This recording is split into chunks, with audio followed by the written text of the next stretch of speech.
doubt about it. And the mezzo is way down on this Tornado thing. warning is coming. Okay, so the hook on this is way down. All right, so News 9, let's do this here. Tornado warning.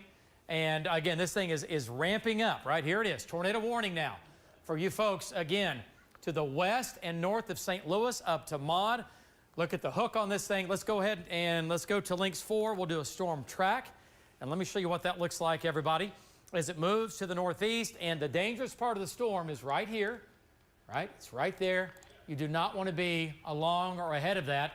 We're looking at Harjo at 632, Maud 632, Seminole 647, Wewoka 704, Boley 727, Wetumpka 734. Okay, so Jim Gardner's right here. He's right there looking right at it. And JD is actually right here. Okay, so we have the storm covered from the air and from the ground. There's your official now tornado warning with that storm as it heads to the northeast. So Seminole, a couple of nights ago, you were right in it. You almost took a tornado right through town. And we got to keep an eye on this. Tornado warning now continues for southern, eastern, and southeastern Pottawatomie County. Okay? And it's moving off to the northeast. Let's go back to Jim and get an update from Jim Gardner from the air. And this is the only, by the way, the only severe storm in the state right now, okay? And it is rotating. Let's get an update from Jim. Getting a little darker out there. He's looking right at it. And, boy, lots of lightning, big hail, quarter, maybe some golf ball size hail. Jim, we're still looking for anything on the ground. Tornado warning now for your storm. Go ahead. Well, that's right, David. I'm sitting just 1.5 miles to the southeast of St. Louis. And it looks like that is passing just on the northwest side of St. Louis, about 2 miles or so. But it looks like it's trying to start to get rain curtains wrapped around in it, David. As you can see, if you look at our shot, you can see the rain coming around now. And you can see the wall cloud is starting to form back up in there as we pull back wide just a little bit more. Let's go back, and you can see the outer ring of this, and see the outer ring of the storm there, man. I mean, it is really impressive, David. But again, I just can't say, I wish we could just move the camera to the front for just maybe 30 seconds, but because the lightning that's out in front of this thing is phenomenal. And, you know, right now I think the lightning's a bigger threat than what's happening right now in this. But, man, we were in a good spot, David. I don't know what's getting ready to happen there. That kind of changed colors on us, David. What do you think? Well, well, hey, Jim, I was seeing it look like a little vapor. When you zoom in, it's a moist atmosphere. I was looking on the ground for any vapor underneath there. Do you see anything like that at all? I know things are evolving quickly. Shear rate, the velocity data is getting stronger now. It's ramping up. It's the strongest it's been all day just northwest of St. Louis. Do you see anything on the ground? Because, Jim, it won't take much to get a vortice on the ground out of this. Well, that's right, David. We've been looking. I mean, it's in a heavily treed area now, but you can see the rain curtains now. They're getting heavier, David. The rain curtains are getting heavier around that wall cloud right there, and they're staying localized. They ain't spreading out. They're staying in a pretty good concentric circle around that wall cloud here. And like I said, it's so low to the ground right now. Like I said, if you walk through it, you'd probably scrape your head on it as you went underneath it.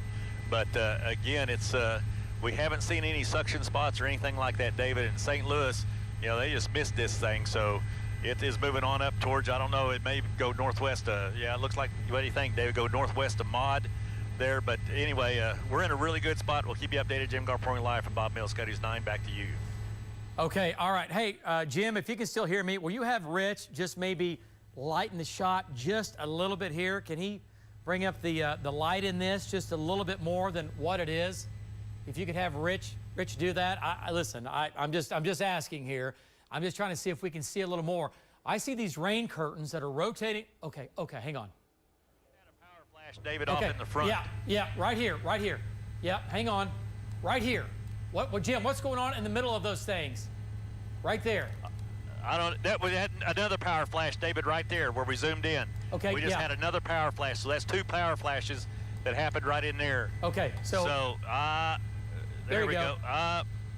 Hang on. I don't know, David. Either that's if that's inflow winds or just the wind or whatever. But there were 2 definite, distinct power flashes right there, and I really can't tell if something's on the ground or not, David. It's hard. This thing is definitely ramping up, and it's getting its well, wait a minute. Wait, right there. Zoom in right there in the middle of the screen, Rich. Zoom in. And Brangus Road, your cemetery road, just west of Maud.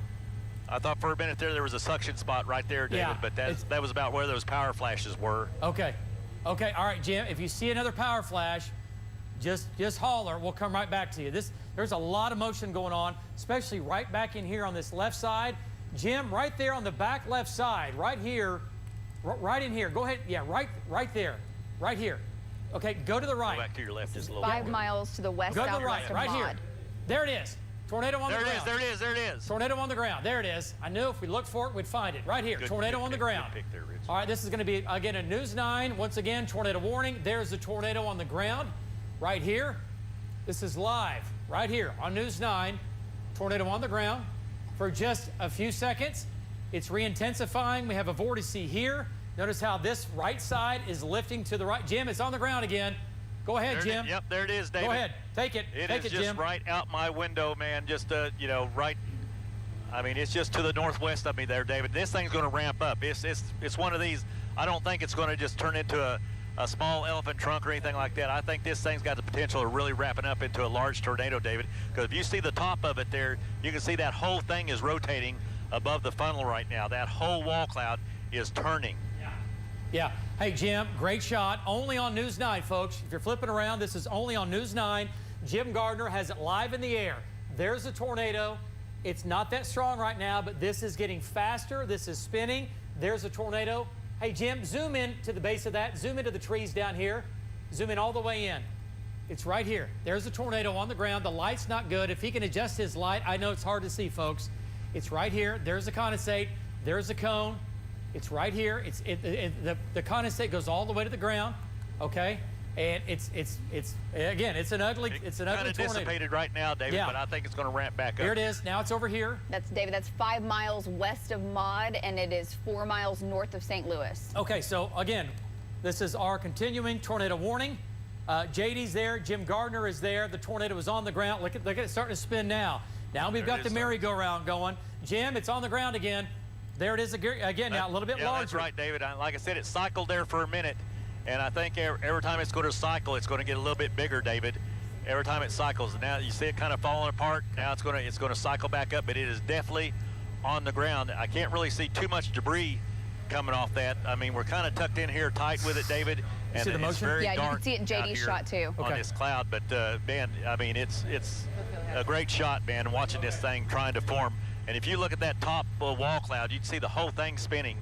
Now it's getting a little bigger. See, it cycled again, David. Yeah, Every time it cycles, it gets just a little bit bigger. Yes. Every time it goes through a cycle, it gets a little bit bigger. Okay. A little bit stronger. All right, Jim, So, great shot. Man, what a sight here, David. Hey. And you know, there was some more lightning there.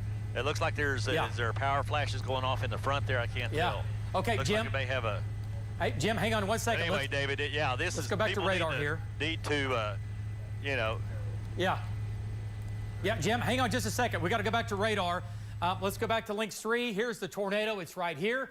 It's going to be on East Cemetery Road. Here's Maud. If you live in Maud, got to go to your safe spot. Tornado's 3 miles west of town. Go to your safe spot. There's a shot from JD.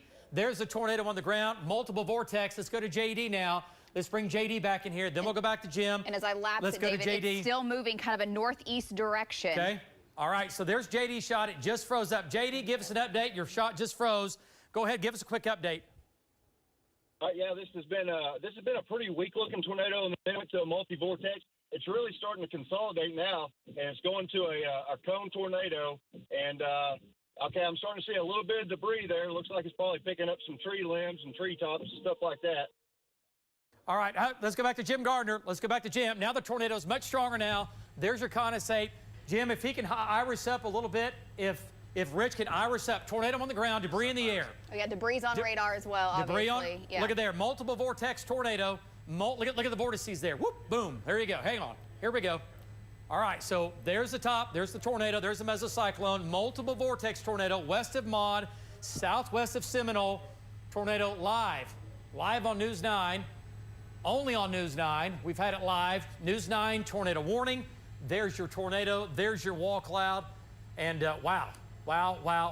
Seminole, 6:42 is the time. 6:42 into Seminole. Okay, here comes another dancing vortice. There's a vortice right there. Watch it condensate as pressure's lower, As it spins, pressure's lower. You get condensate, will start from the ground sometimes and work its way up, boom, and it connects. Or it'll start the opposite way. Starts here, pressure's lower, and it drops down to the ground, right? So they can meet in the middle. It can start at the top. It can start at the bottom.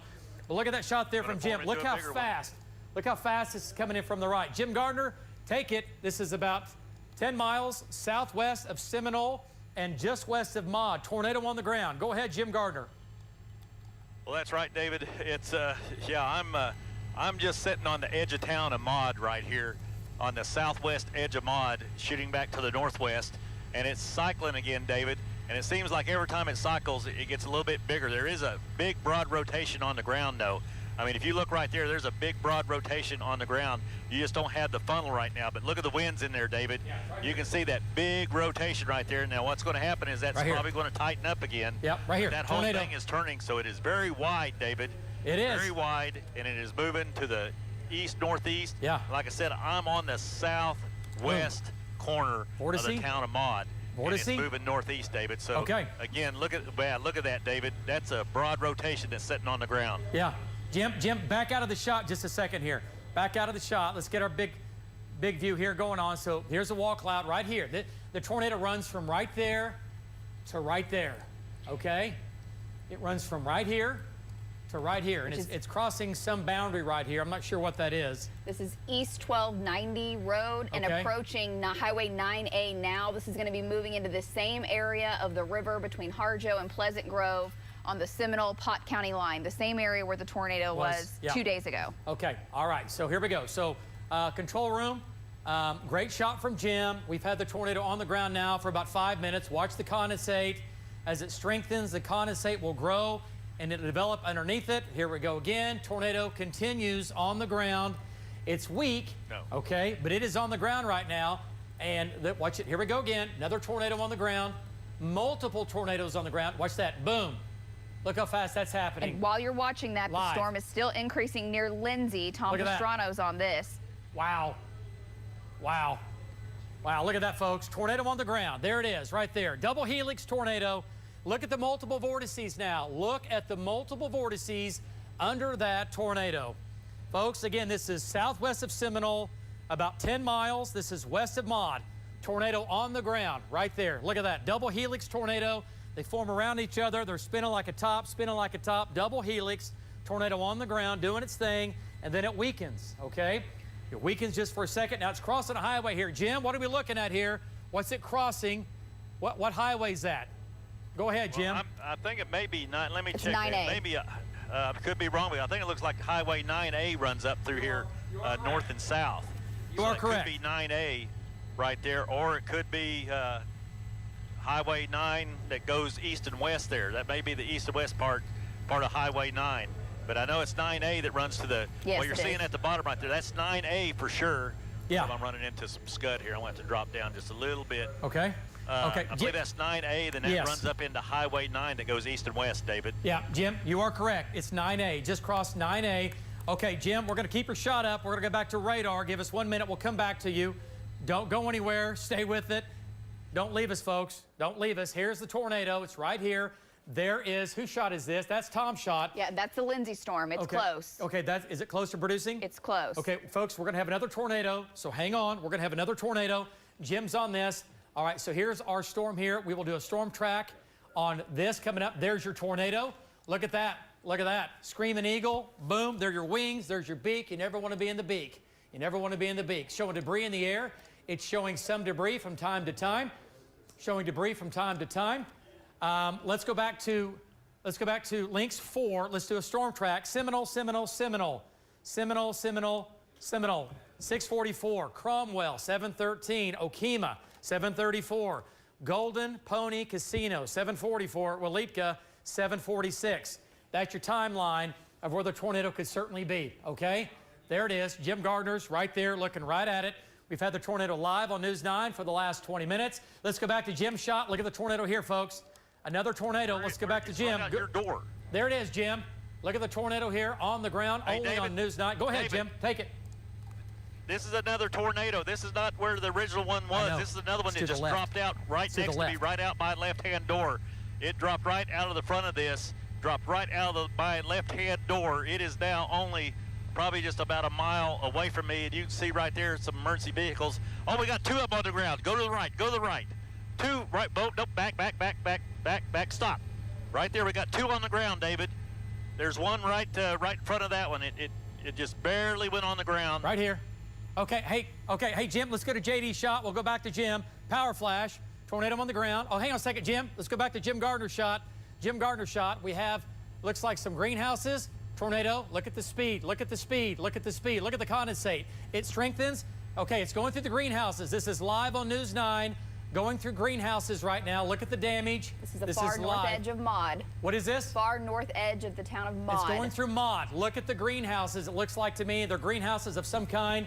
Debris in the air. Tornado, look at that, folks, going hundreds of feet in the air. Okay, this is not good. This is not good. Look at the trailer overturning. We have debris. We have debris in the air. We now have damage. We have more debris here being lofted into the sky. Check that out. The tornado continues to strengthen, and it is on the ground. Jim Gardner, take it. You're live again now on the western and northern sides of Moore. This is going to Seminole. Maud, excuse me, Maud. Go ahead, Jim Gardner, take it. Yeah, that's right, David. I'm just west of Bowlegs now, and like I said, crossing. Let me zoom in here, and I'll let you know real quick here. It's going to be just going to be on the west side of Maud. I'm sitting on the west side of Maud here right now. I mean, just on the west side of town, and you know, it's still on the ground, David. You just can't see the condensate or see anything, but it is definitely, you can still see it turning on the ground right there. Like I said, I am on the west side of Maud here, and I don't know what highway that is for sure that we're be coming up to here. Okay. All right. Great job, Jim. Let me see here. Looks like I'm going to be coming up to 377, David.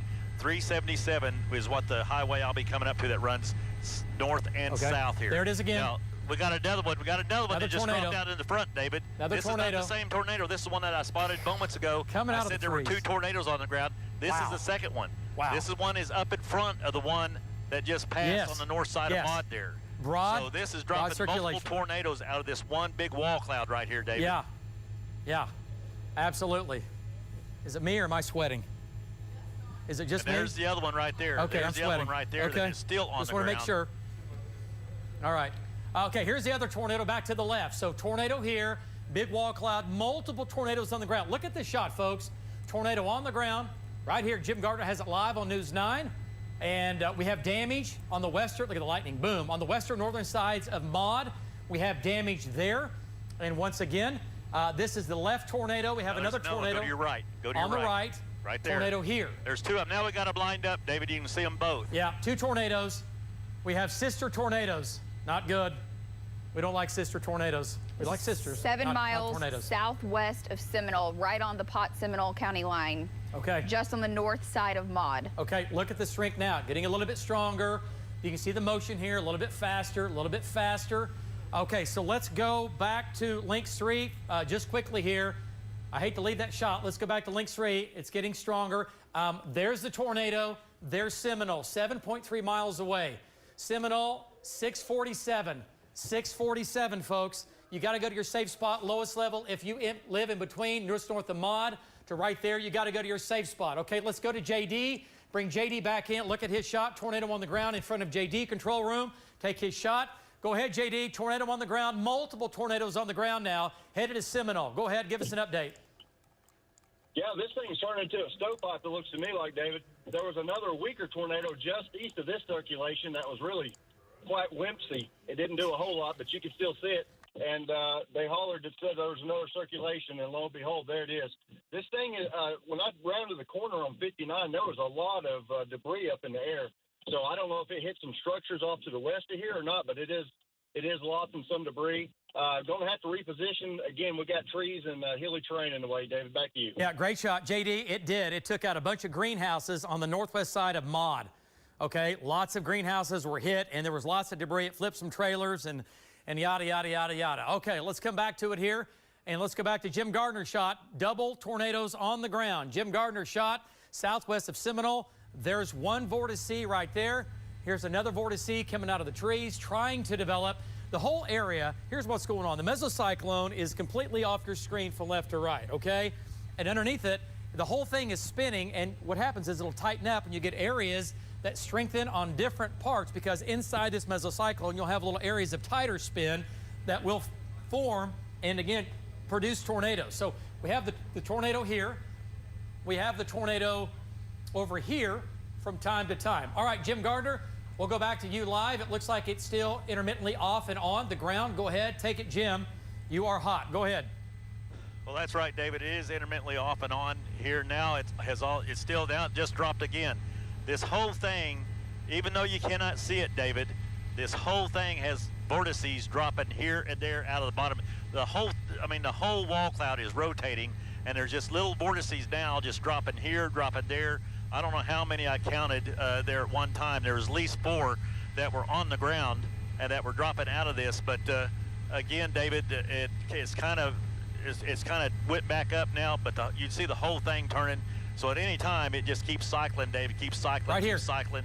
You know, at any time, it could right drop here. Another big tornado here. Right here. You know, and like I said, if this is towards Seminole, people definitely right. need to go to their safe place. Right here. Jim Gardner reporting live from Bob Mills, Scotty's 9, back to you. Okay, Jim, look on the right side of this. Look on the right side. It's trying to localize on the right side. Look on the right side. Right here, Jim, on the right side. Not the big thing that's hanging down, on the right side of that. On the right side. Not that so much. That's still big and bad and ugly, but to the right. Go to your right. Go to your right. Right here. Look how fast this front lip is rotating right here. It's right here. Okay. All right. All right. Let's keep an eye on that. Okay. We have another storm we need to talk about here quickly. Let's go back to Link 3. This has a big hook on it. Vaughn's right there. This hook is developing quickly. We'll probably get a tornado out of that. And that is right there. Tom's coming in from the west. What is Vaughn? Just west of Payne. West of Payne. The go to shear rate. Okay. Let's take a look at it. And it's going to Purcell. Shear rate's coming up. It's now on top of Payne. Payne. Worst name in the world, right? God, it's right on top of Payne. And it's headed northeast towards Purcell, towards the Muldrow Airport, and it is spinning. And Vaughn's right there. What does Vaughn's shot look like? Okay, let's go to Vaughn Castor. He's 2 miles east-southeast of it. Let's go to Vaughn and get an update from Vaughn. And Vaughn, there it is. Your storm is going to try to produce a tornado here, Vaughn. Go ahead, give us an update. Yep. Yeah, it's definitely going to try to produce, David. It's looking really good. I know Tom's right under it also, but I've got a bird's eye view of it here. I am north of Maysville, about 5 miles, looking back to the west. So this thing is it may be struggling right now, but it is definitely something to contend with. It's a very, very low right there as I pan to the right. This is a mean storm, David. So we're going to be following it. Back to you. Look at this beast. The southern storm. Let's go back to Link 3. Link 3, and there's the shot. It's not on the ground right now. This could become tornadic at any time. This we know is tornadic now. Let's back out of this just a second. I want to point out this is not headed for Oklahoma City. Yeah, like we said, it would be south of I-40, but we have these storms here, and I'm a little concerned about these storms now that are coming up between Moore and the Orr Family Forum and Norman Regional Hospital. We have to watch these storms, so let's back out of this just a second. Hey, Justin. Let's get Jeremy. Yep. Okay. All right. Perfect. Thank you. Good job. Great job. Okay, so Jeremy's going to head northeast, folks. If you live in Oklahoma City, if you live in the metro, Tinker, east the metro, downtown, Moore, Norman, watch these storms, okay? We've got to watch these storms. So we have 1, 2 big, gnarly, nasty, rotating supercells that have produced multiple tornadoes. This one has. Jim Gardner's right there. Let's go to Jim now, and this is going to Seminole. All right, we'll get a storm track on that coming up. Let's go back to Jim. And Jim, it looks like it is no doubt about it. It is still spinning. All the ingredients are still there. Could produce another tornado at any time. So what do you think? I don't see anything on the ground. We know we have damage to the north and west of Maud, but go ahead and give me an update, Jim Gardner. Well, that's right, David. Right now I'm about 2.7 miles east-southeast of Bow Lakes here, shooting back to the north. This is right to the north of me. Right out my left-hand door. It is all kind of went back up, kind of got ragged, David, but you'd still see the whole thing is still rotating, David. The big mass underneath there is still rotating. We haven't seen anything on the ground, but at any moment here, there's so much action in there, David, that this could tighten up at any time and drop another tornado. And, you know, from our shot, you can basically just see that whole thing turning in there. So, and it is shrinking, David. The whole wall cloud now, if we pan to the right a little bit, it's not near as big as it was. That's the leading edge of it.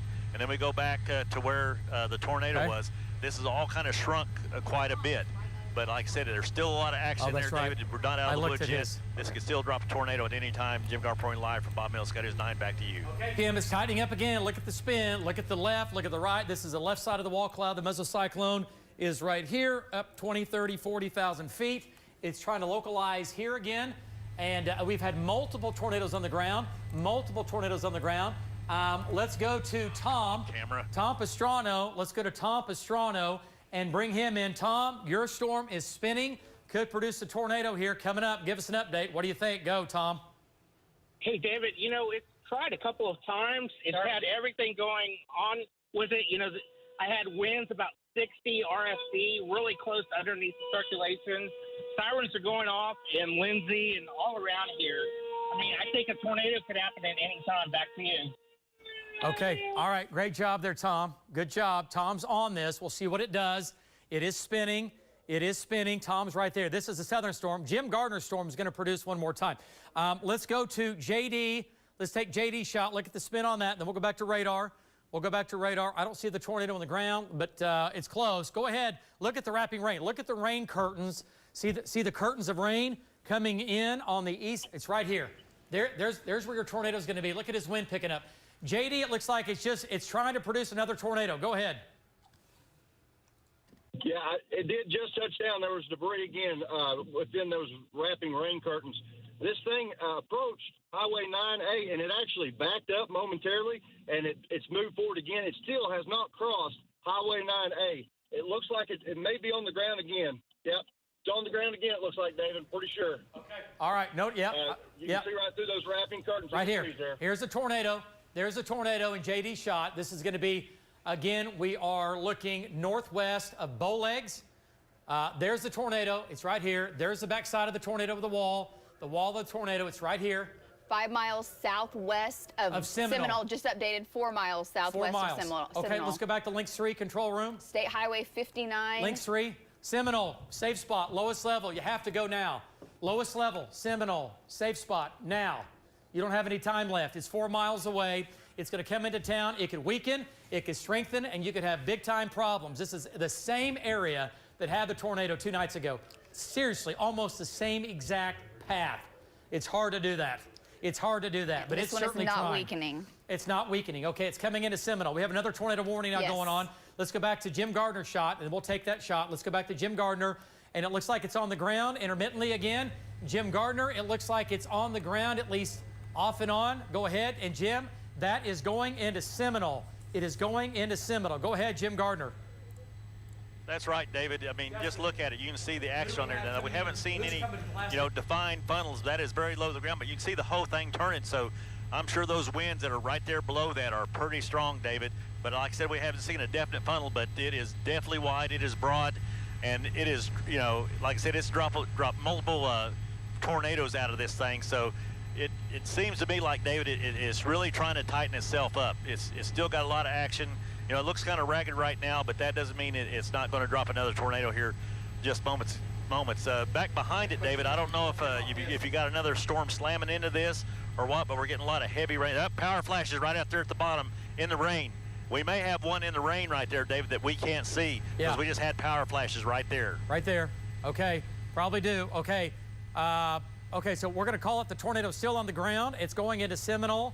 And, folks, we got to talk about the metro here. Let's get back to Links 3, and let's go back to Links 3 control room, folks. We're really concerned about this, and this is going to be coming into West Norman and more. This storm is severe, and it's going to try to become. Look at Jim's shot. Tornado on the ground, and Jim's shot again. Okay, southwest of Seminole, folks. That is southwest of Seminole. Okay, so here's the deal: multiple storms, and one of these producing multiple tornadoes. This storm is now tornadic that Tom's looking at, and Vaughn are looking at. I don't see a tornado in their shot. Right. I don't see a tornado in their shot. This storm is not severe yet, but I can't say it enough. You folks in Moore, listen up, Moore. If you live in North Norman, Moore, southern sides of Oklahoma City, you have got to pay attention to this storm. Okay? We have to pay attention to this storm. as it moves off to the northeast. I don't see anything crazy in it right now. Right, and velocity, it's just the look of basically the rain right now, the way it's oriented. It is. Definitely. What's the temperature here, and where's the boundary? So 67 degrees in Norman with an east wind. Okay, and what's it in South Oklahoma City, in Choctaw? Still 65 degrees east wind. All right, we can still get a tornado in there. Okay. Yeah. We can still get a tornado in there. So the storm that's tornado warned down south of Purcell. Purcell is in that warning, and Vaughn and Tom are right there. Yeah, it's going to Purcell. You folks in Purcell. Okay, from northeast of Payne, there's the tornado. Let's check in with our trackers on the ground. And let's go to Tom Pastrano. Tom's right here looking back to his west-northwest. Tom, is it on the ground? Let's take Tom's shot. There's the wall cloud. There's the possible tornado right here. Tom's on it. Tom, what do you think? Coming out of the trees right now. Down and Tom, is that on the ground? Yeah, David, it's not on the ground, but about 5 minutes ago, as I was really close to it, I mean, I had winds screaming into it about 60 to 70. I mean, it could do it at any moment now. I don't see anything on the ground. There's no rotating rapidly, but I don't see it on the ground. Okay, all right, great job. So that's Tom down near Lindsay, and there it is. Oh, David, Seminole is coming up. I know. Let's go back. Tom, do not leave that storm. Wow, there's a lot going on right here. So many moving parts. Let's go to Jim Gardner's shot. Tornado on the ground. Multiple vortex. Tom, it's beginning to wrap in rain, but it is going into Seminole. Is it going to go? Oh, it's going to be so close. So close to the south side of town. It's going to go on the south side of town. Tornado is, at this point, you can almost say tornado is imminent for Seminole. At this point, if it misses you, you're praying hard, but it's trying to come into town. I'll be honest with you. Jim Gardner, take it here for a few seconds. Give us a quick update, and then we'll go back to radar. Okay, David, I just crossed 377. I'm south of Seminole. It is going to go back to your right just a little bit, Rich. Keep going. There's 377 right there, David. There's Seminole off to the right-hand upper corner of your screen there. That's 377 right there. Now, this tornado is getting wrapped up in rain. Several vortices. There's one right there. There's several vortices in this rain, David. You can't see some of them. Some of them we can see, but all along in this rain now, it is wrapped up. There are vortices on the ground. So again, this is a very, very dangerous storm, and it is now crossing 377, David. Yes. Just south of Seminole here. Yes, it is crossing Seminole, 377 on the south side of Seminole. Maybe by a half mile, maybe by a mile. It looks like it might have turned a little... that's about right, David. That's about right. Okay, it looks like it might have turned a little farther to the right. Which it might actually miss Seminole, but it's crossing 377 right now. We're looking for... There's power flash. Is that a power flash? That's a power flash, David. Okay. We're getting them on the backside. Backside, power flash, tornado on the ground. Broad area tornado circulation here on the ground. Multiple vortices inside the tornado. There it is, crossing just barely south of Seminole. If you live in Seminole or south of Seminole, you have to be in your safe spot right now. Lowest level, center part of the house. You have to get out of a mobile home. This tornado is crossing 377 right now. Let's go back to Links 3. Incredible shot. Links 3 control room. And there's the tornado. There's the tornado now. And that is there's an RV park there just south of town, a veterinary. It's right here. There's a lot going on the south side of Seminole. Yeah, there's a lot in here. It's not just downtown Seminole. It's south, on top, and south of Seminole. Crossing the highway right now. There's Jim's shot. There's the hook. There's the hook right there. This is 377. Oh, no. Shear rate is ramped. We have the yellow. This is going to be a large tornado. It's not extremely violent right now, but it is a large tornado producing multiple vortices underneath this whole area. It's nearly a mile wide. Okay, now don't freak out on me here. It's a mile wide, but not a mile wide violent tornado. It's a mile wide circulation producing small vortices or small tornadoes inside this zone, okay? All right, so from Seminole to the west and south, tornado, safe spot. You got to go now. Let's go back to Jim Gardner. Power flashes continue south of Seminole. Let's go back to Jim. Power flashes. Jim, multiple power flashes now, south side of Seminole. Go ahead, take it. Well, that's right, David. You're exactly right. I'm just about probably a half mile on the east side of 377, south of Seminole. The tornado is probably, I would estimate, 2 miles to my north that I'm shooting back to there. You just saw multiple power flashes there. You see multiple power flashes right in there, David. That's what I mean, David. You're exactly right about this being a mile-wide circulation. but it's a mile wide, but it's dropping just tornadoes here and there. There's multiple tornadoes in there. It's not just one big tornado. It's dropping small tornadoes all in this mile-wide circulation, David. And like I said, you can see power flashes going off now because this is just right on the south edge of the town of Seminole. Power flashes in the back. We've maxed out max rotation. You know, so wow, this is just incredible, David. I mean, it's just not one big tornado. There is several small tornadoes dropping out of this thing. Jim Gardner reporting live for Bob Mills, Cutters 9. Back to you. Okay, John, great job, Jim Gardner. Multiple vortex tornado. It's over a mile wide circulation. It's nearly 2 miles wide, 2.5 miles wide. And we're getting vortices after vortices after vortices and power flashes. And it went basically over and just south of Seminole. The hail, we haven't talked about the hail on the north side. Quarters and golf balls, maybe even tennis balls. But that is the tornado. Look at the condensate on the ground, folks. Tornado is on the ground right now, and it looks like that is going to be east of 377, correct? We're now crossing 377. The tornado's crossing 377. Let's go back to shear rate, links 3. Look at the max rotation, and here it is, right there, folks. I mean, it doesn't get any worse than this for Seminole. Seminole to the south and east. There you go, debris ball. There's debris in and around Seminole. There's your screaming hook. And it is okay, let me show, okay, so Seminole, we have negative numbers, values here. So there is still debris in the air. Let's go back to links. Let's go back to Jim Gardner's shot. Now see that right there?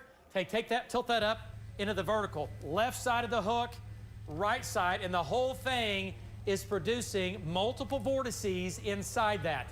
Okay, multiple vortices. It's right in front of JD.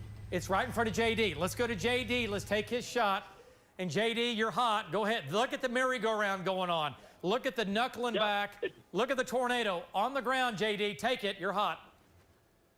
Yeah, it's a quarter mile in front of me. It's crossing Highway 270, I guess this is right now, in Seminole. It's crossing the highway. This thing is really large. It's really wide. It's just a carousel. Little fingers are coming down. Multiple vortices. There's some cars up there that's pretty close, man. They're going to get a show if they don't get injured. This thing's still moving east. It's been on the ground for quite a while. Multiple power flashes. It's hit, several transformers. I did see a house with missing a roof back to the west and a lot of minor damage. But I'm going to go ahead and get a little bit closer for you, and then I'm going to have to reposition to the east to stay with this thing, David. 377. Great job. He said 270. Okay, he's on, yeah. So he's right at the spur, I think. Okay, okay, so he's east. Hey, JD, come back in here real quick. What direction are you looking there? What direction are you looking? Yeah, I'm looking due north. It's still on the highway. Debris in the air. Okay, yeah. JD, get up over the hill. Get up, okay. Bust up over the hill here. Let's see what you got when you get up in the valley. Is that water tower in Seminole? Yep. Yeah, that's the Seminole Water Tower. Okay, it is in Seminole. Some other kind of tower. It is in Seminole. It is in Seminole. The tornado is in Seminole. We said it was going to be close. It is in Seminole. There's the water tower on the south side of town. There's a grain elevator. Power flashes continue. Tornado continues on top of Seminole. And David, it's almost pivoting north in Seminole. Yeah. If you look at it, look at the hook. Okay, it's done the worst thing it could do. It's slowed down, and it's lifting to the north. It's occluding. This thing will not die. Let's go back to links. Let's go back to Jim Gardner's shot and take a look at it here. And Jim, take your shot here. Tornado continues on the ground. Guys, keep me up to date on the storm back to the southwest, going to Purcell. We'll get back on that here in 1 minute. Jim, looks like it is on top of Seminole right now, doing some damage. Go ahead, Jim. Take it. That's right, David. Man, all the lights just now went out in Seminole. All the lights. That big 2 or 3 big power flashes you saw on the air, all the lights went out in Seminole. It is definitely black underneath that thing right there. And you can see now it's getting more defined, David. Not so much little vortices now. Now it's starting to just form one big wedge tornado in there. And you see the back side of this. Let's move to the back. Pull back out a little bit. There you go. You see the back side? It's starting to come in, David. It's starting to wedge in to meet this wedge that you're looking at right there in the center of your screen. So this is starting to turn into just one big, massive tornado now, David. All right, great job, Jim. Incredible job. But power flash, tornado still on the ground. This is over Seminole. Damage in Seminole. Seminole's without power. We can only pray that we do not have injuries. We know we have damage. We had it live on the air. When it was the power flashes now, it's becoming a stronger tornado. Power flashes, it's becoming a stronger tornado over Seminole. And this is currently the only tornado warning. The other one has been allowed to expire. Okay. The Purcell storms weekend, David, this one is the strongest. This is the only game in town as far as a tornado. The Purcell storm has weakened. It's no longer tornadic. It is still spinning. It is still spinning, but this is what we're concerned about. Seminole, Seminole, Seminole. We were saying this 45 minutes ago, and look at the power flashes that continue to pop with the power that is still on. You'd have a lot more power flashes, but the power has been knocked out to this area. Okay, let's go back to Link 3. There it is from Jim's shot. Look at that, folks. That's horrible. Downtown Seminole, there's your tornado. Just went through Seminole. We know we have damage back to the west. Let's go back to JD. Let's go back to JD. JD, do you have, looks like tornado damage in Seminole. Wow, there we go. Give us an update. David, there's an older downtown building that's just 1 block north of me that the roof is completely gone. It's a flat roof building. Matter of fact, there's part of it flapping in the wind right there. Lots of damage, a lot of sheet metal wrapped around things. Power's out, power poles down, trees down, sheet metal wrapped around everything. We're going to be real lucky if we make it through here without getting some flat tires. But I don't know if there's any all the windows are busted out, blown out. Yeah, windows are blown out. Yeah, it looks like basically every roof here is damaged. Okay. Okay, so JD, so here's the deal. So the tornado now is to the north of Seminole. It came into Seminole and lifted to the north, JD. It occluded. We have significant damage in Major Seminole. damage to my north. The tornado is just to your north now. Look at the windows, all blown out. He's got one building, it looks like, with possibly some heavy damage. We have light. Major damage to my north. Major damage to his north in Seminole. You can see a hole in the precip in the hook. Okay, so we have a donut hole complete. JD, okay, keep going, keep going. We got to get back north. Let's go back to Links 3 control room. We have damage, and Seminole's going to need a lot of help. They're going to need a lot of people. They're going to need them there now to help people, digging them out, helping. They're going to be, again, if you're any responder down here, everybody needs to get to Seminole. They've got problems, and we've got major damage, at least in a couple of areas. We have light to moderate damage scattered across the city, but we also have a couple of areas that we know that we have major damage. Just showed it to you live right there with JD. There's the tornado now. It's at Highway 9, just east of 377. There's the tornado. Folks, I mean, it couldn't have taken a worse track for Seminole. It came in from the southwest and went right across town. Now it's lifting north. It's just south a little, 5 miles. Tornado continues on the ground. JD's right there. In Seminole, we have damage. We have damage confirmed from JD. We had the video live right there just then with JD. And there's the tornado. It's at Highway 270. You're not going to get any better tornado tracking than that. US 377, just east of that, a half mile, and right there at 3570. Look at there's the tornado. It's lifted north now, another half mile. Folks, it's not moving fast. It's right, there it is. It's right there. There's your tornado. Okay, so Seminole, you're out of the tornado, obviously. It's to your north. If you're still watching us on your phone, in Seminole, you're okay. But remember, if you're going to walk outside, power lines are down. Assume they're hot. Even though they look like they're down, the power's out. You don't know that. Do not walk over near anything. Power lines, okay? If you're walking out, don't forget to put shoes on and boots on because there's going to be a lot of debris. Back on the ground, You will cut yourself. You will cut your feet. Let's go back to Jim Gardner and get an update from Jim. There it is, Jim, right there, just north of town. Take it, Jim Gardner. Well, that's right, David. It's another one that has dropped out. It's not the big one. This is another one that is just now formed. I mean, the big one is still, it's to the right of this one and back in the rain there. This is just formed just now off the front edge to the south of where the one that passed through Seminole is. So this is another one, David, that is trying to form right here. I just crossed 270. I'm just north of Lima right now and headed towards Dixon. And so I just crossed Highway 270. I'm just north of Lima, and I'm west, southwest of Lima here, and shooting back to the north. And you just saw another tornado form off the edge of this storm, David, as it passed through and over Seminole. Jim Gardner live from Bob Mills, Scott News 9, back to you. Okay, all right, great job, Jim. So tornadoes continue to form. Tornadoes continue to form, right? And that's what it looks like right now. You're thinking, what are we looking at here? There's a section spot trying to develop. Right here is where Jim's had the tornado. It's right here. Okay, let me show you some quick video here of the greenhouses northwest of Maud that were being hammered with the tornado here. Control room, bring that video up. We had this live on the air. Let's go back to that video here if we can bring it up. Look at that vortice.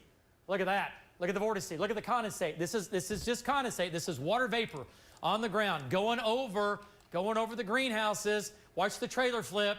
Watch the trailer. This is why you leave a trailer and you got to get out of it. Watch the greenhouses. And then right up here, look at the vortice. Watch it moving through. Watch these trailers right here. Watch this right here. Trailer gets knocked over. Trailer rolls. Trailer rolls. It rolls right there. We've lost, I don't know, 4, 5, 6 trailers right there. That's when it was northwest of Maud. There goes your debris, and the race is on. It was producing tornadoes, though, well before it got to Maud. That's why we were jumping up and down. There's a tornado there. Multiple vortice tornado. It's a merry-go-round, and everything's spinning, spinning, spinning, spinning, hard and fast, okay? All right, let's get back to it here. Links 3 control room, and the tornado now is 1.5 miles northeast of Seminole. Tornado on the ground. Right, tornado on the ground, right here. There's your tornado. And north of State Highway 9. Yep, and Highway 9. And is, about right a mile or two east of 377. Okay. So let's go up north here. Back out of this just a second. Let's talk about what's north. Little, if you live east of Little, 10 miles, you need to be thinking, oh boy, we have problems. And look at the hook, right? This is our problem right here. This is going to go just east of Little, in between Little and Cromwell. Okay, but if you folks live in Cromwell, listen up. Safe spot, lowest level. And we'll get a storm track on that. And we also have another couple of beasts. I'm just looking down south, coming into western Oklahoma. We're on those. Tornadoes on the ground in northwest Texas, coming into southwest Oklahoma. We have trackers down there. They're not here yet. We'll talk about it. Hang on. Okay, let's do a storm track on that, Cassie. Let's bring it all the way in, Cass. Let's bring it all the way in. And yep. Good job. Okay, so gotta adjust the speed real quick. Okay, that's fine. And what do you guys have speed? 20, 25? I've got it at 30. Okay. Yeah. You wanna take Okay, so all right. So here's Little. Right now, the tornado is going to go east of Little. We'll say Cromwell 720, Okemah 742. Now remember, these are the best guess at looking at where it's rotating and where we think it's going to be with the speed and where it is. But remember, we are not God. So if we say 720, let's be safe. Let's count on 715. All right, let's not think, well, we got to 725. 720 in Cromwell. Okemah, 742. Okmulgee, 828. Preston, 833. Kiefer, 851. Glenpool, 856. Screaming Eagle, big storm, big hook. We have a lot of damage now. The damage path, do me a quick favor here and do this back down to Seminole. What was our path link? And we know it's still on the ground. So do from there back down to that. How long has it been on the ground? We talked about long track tornadoes today. That would be a problem. Yeah, I got it. And go back to links 3 control room. And there's a spinning. And it was beginning to produce back in here, was it not? Northwest of St. Louis? Yeah, it was spinning like a top north of Winnett for sure. And then, so that's about 30 miles, so it may be 25 miles, depending. That is a long track tornado on the ground for 20 plus miles, right? It's not been a violent tornado, but it's definitely been right now, what I've seen so far, EF1, maybe EF2 damage, for sure EF1. Okay, multiple roofs blown off, windows broken, of course, gas leaks in the town of Seminole, intersection of Main and Oak is blocked by debris. Okay, heavy damage. That's going to be on the north side of Seminole. There's damage all over Seminole. It literally rode up the highway in Seminole, and it's now lifting north. And it was a 2-mile wide tornado, and it still is, except it's not a 2-mile wide violent tornado. Right. It's a 2-mile wide. Okay, let's think about this. It's a 2-mile. It's a 2-mile around here. We got a donut, and we have little vortices up underneath that came right over Seminole. So your neighbor, he's fine. He doesn't have any problems at all. And the guy next door, his roof's gone because he took a vortice. Okay, so here's the tornado. It is now wrapped in rain. I'll tell you that. It is wrapped in rain, lifting to the north. It does not look as good as it did. It does not look as impressive as it was. Let's go to shear rate, but it is still more than likely producing a tornado. It's not as strong. It's not as strong. Let's go back to Jim Gardner. Jim's right there, and let's take a look at it. There it is. Jim, is it on the ground? That, my friends, let's go to Jim, and let's see what Jim has. There it is right there. Jim, is it on the ground right now? Go ahead. I don't believe so, David. I don't believe it's on the ground. I think it does still have a prominent cigar cloud going into it. If you look to the right, and you'd see where, well, you know, there it is right there. Well, as I'm talking, it just dropped to the ground again, David. It just came down to the ground again. It's just a small tornado, but it is still on the ground then, because I was going to say that to the right of it, as we pull out a little bit, there's a definite, still a well-defined cigar cloud being pulled into that, David. Really wrapped up tight. You can see it right there. And, you know, it's still dropping those small tornadoes just all around, David. There's the cigar cloud right there. So, again, there's still danger in this. It's not just one big tornado. It is just dropping vortices here and there, David, as it moves to the northeast. Jim Garpoint live for Bob Mills. Got his 9 back to you. Okay. All right. Great job there, Jim. We have the tail cloud, actually the cigar cloud, coming in from the right. And let's go back to reflectivity here on Links 3, and a couple things going on. Lacey and I were just talking here off air, along with everybody else here in the Weather Center. We have the original hook, which is right here, and there might be a new mezzo trying to develop on the southeast side. Okay, it's on the ground again. Let's go back to Jim. Tornado's on the ground. I see it in Jim's shot.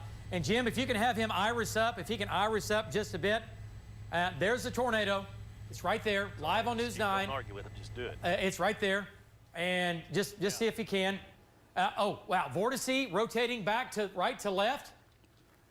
Did you see that? Jim, give us an update of what I'm looking at right there. Yeah, it looked like it was going opposite there for a minute there, David. Like I said, this thing's done so many things, man. As we've been watching this, I mean, it's no telling what is coming out of this thing. It just keeps dropping vortices here and there, but it is starting to get more ragged, David. You can tell just from the last few reports, it's getting more ragged. I think it's coming to the end of its life here. I think it's really coming to the end of its life here, and you know, which is good. I mean, but yeah, just as I'm talking, you can see it just really getting ragged, really kind of falling apart, David. And but man, what a multiple vortices, just large tornado here, David. And if this falls apart, David, I might go back to the west here. I can clearly see Seminole now, and I may go back to the west and try to go through here and pick up some damage, if that's all right with you. Jim, Gardner, you've got it. Go do it and bust west. Absolutely. Get back on it. You're 1 minute away. Absolutely. We've got trackers still on the ground, so go ahead, and then if something else gets nutty, we can go back to that. Go back to Seminole, Jim Gardner. Go ahead and take it. Okay, so let's go back to Links 3 and show you what's going on. We have Jim shot up. We have our tracker still out, and we have stronger storms here. These aren't even severe anymore. Right, yes. So, and the storm coming into the metro, thank goodness, it did not do anything. We're right on the boundary between bad things are going to happen to we're going to get some wind and hail and okay. We're right on the boundary. There's always got to be a cutoff, right? Well, right now, this storm came into a little more stable air moving into the metro. It didn't like something that it was being fed, and it said nope, and it did not go. It did not go, which is great news. That was the tornado warning. That storm was severe. Let's go to reflectivity on that. Okay. And let's see what's going on. And this is the only game in town right now. This storm is not even severe down at Purcell. So Purcell, Pink, Cleveland, McLean County, you have no risk of severe weather right now. You have no risk of a tornado. You have no risk of a tornado. Okay, so this is the only game. Let's go back to, do we have Bob in Seminole? Is Bob in Seminole? And do we have him on the Getner? No, he dropped over to KFOR. He's at our sister station. Okay, he's at our sister. Okay. All right, so Jim's coming back into Seminole here. Okay, so tornado warning now. Cromwell. You folks in Cromwell, there's the tornado. Okay, so let's, how far is this? Let's count the miles here. 1, 2, 3, 4, 5, 6, 7, 8, 9, 10. Why do I count? You do that. Perfect. Just to confirm, we're doubling up. 9, I would have said 10. You're going 9.6. Yes, southwest of Cromwell. If you live in Cromwell or west or north of Cromwell, you've got to be going to your safe spot. You got to go there now, lowest level, center part of the house. Let's go to Jim Gardner. There's your tornado now. Let's go to Jim. Let's get an update on Seminole and the damage in Seminole. Jim, double duty today. You're doing it all, my friend. Give me an update as you come back into Seminole on the damage. Go ahead. Take it, Jim. east side here, and you can start to see trees down. Let's see, Rich. Hold on just a sec. Come back to your left. Come back to your left. Okay, tilt down. Okay, follow that road right there. Hold it right there on that big building right there. Looks like it had the roof stripped off of it. There's all kinds of debris laying here in town, David. It looks like there's several roofs. Yeah, that row. Yeah, that's a big power line down right there. That's a big major power line down right there. Pull back. Yeah, look at the building. Okay, pull back so I can see what. I want you to come over, follow that road right there. Tilt down a little bit. That big building. All those buildings along here, David, have got all the roofs torn off of them. Neighbor, I see houses now in the neighborhood. Over to, yeah, the roofs are stripped off. Man, I'm seeing roof, I'm seeing trees, I'm seeing debris all over this area right here, David.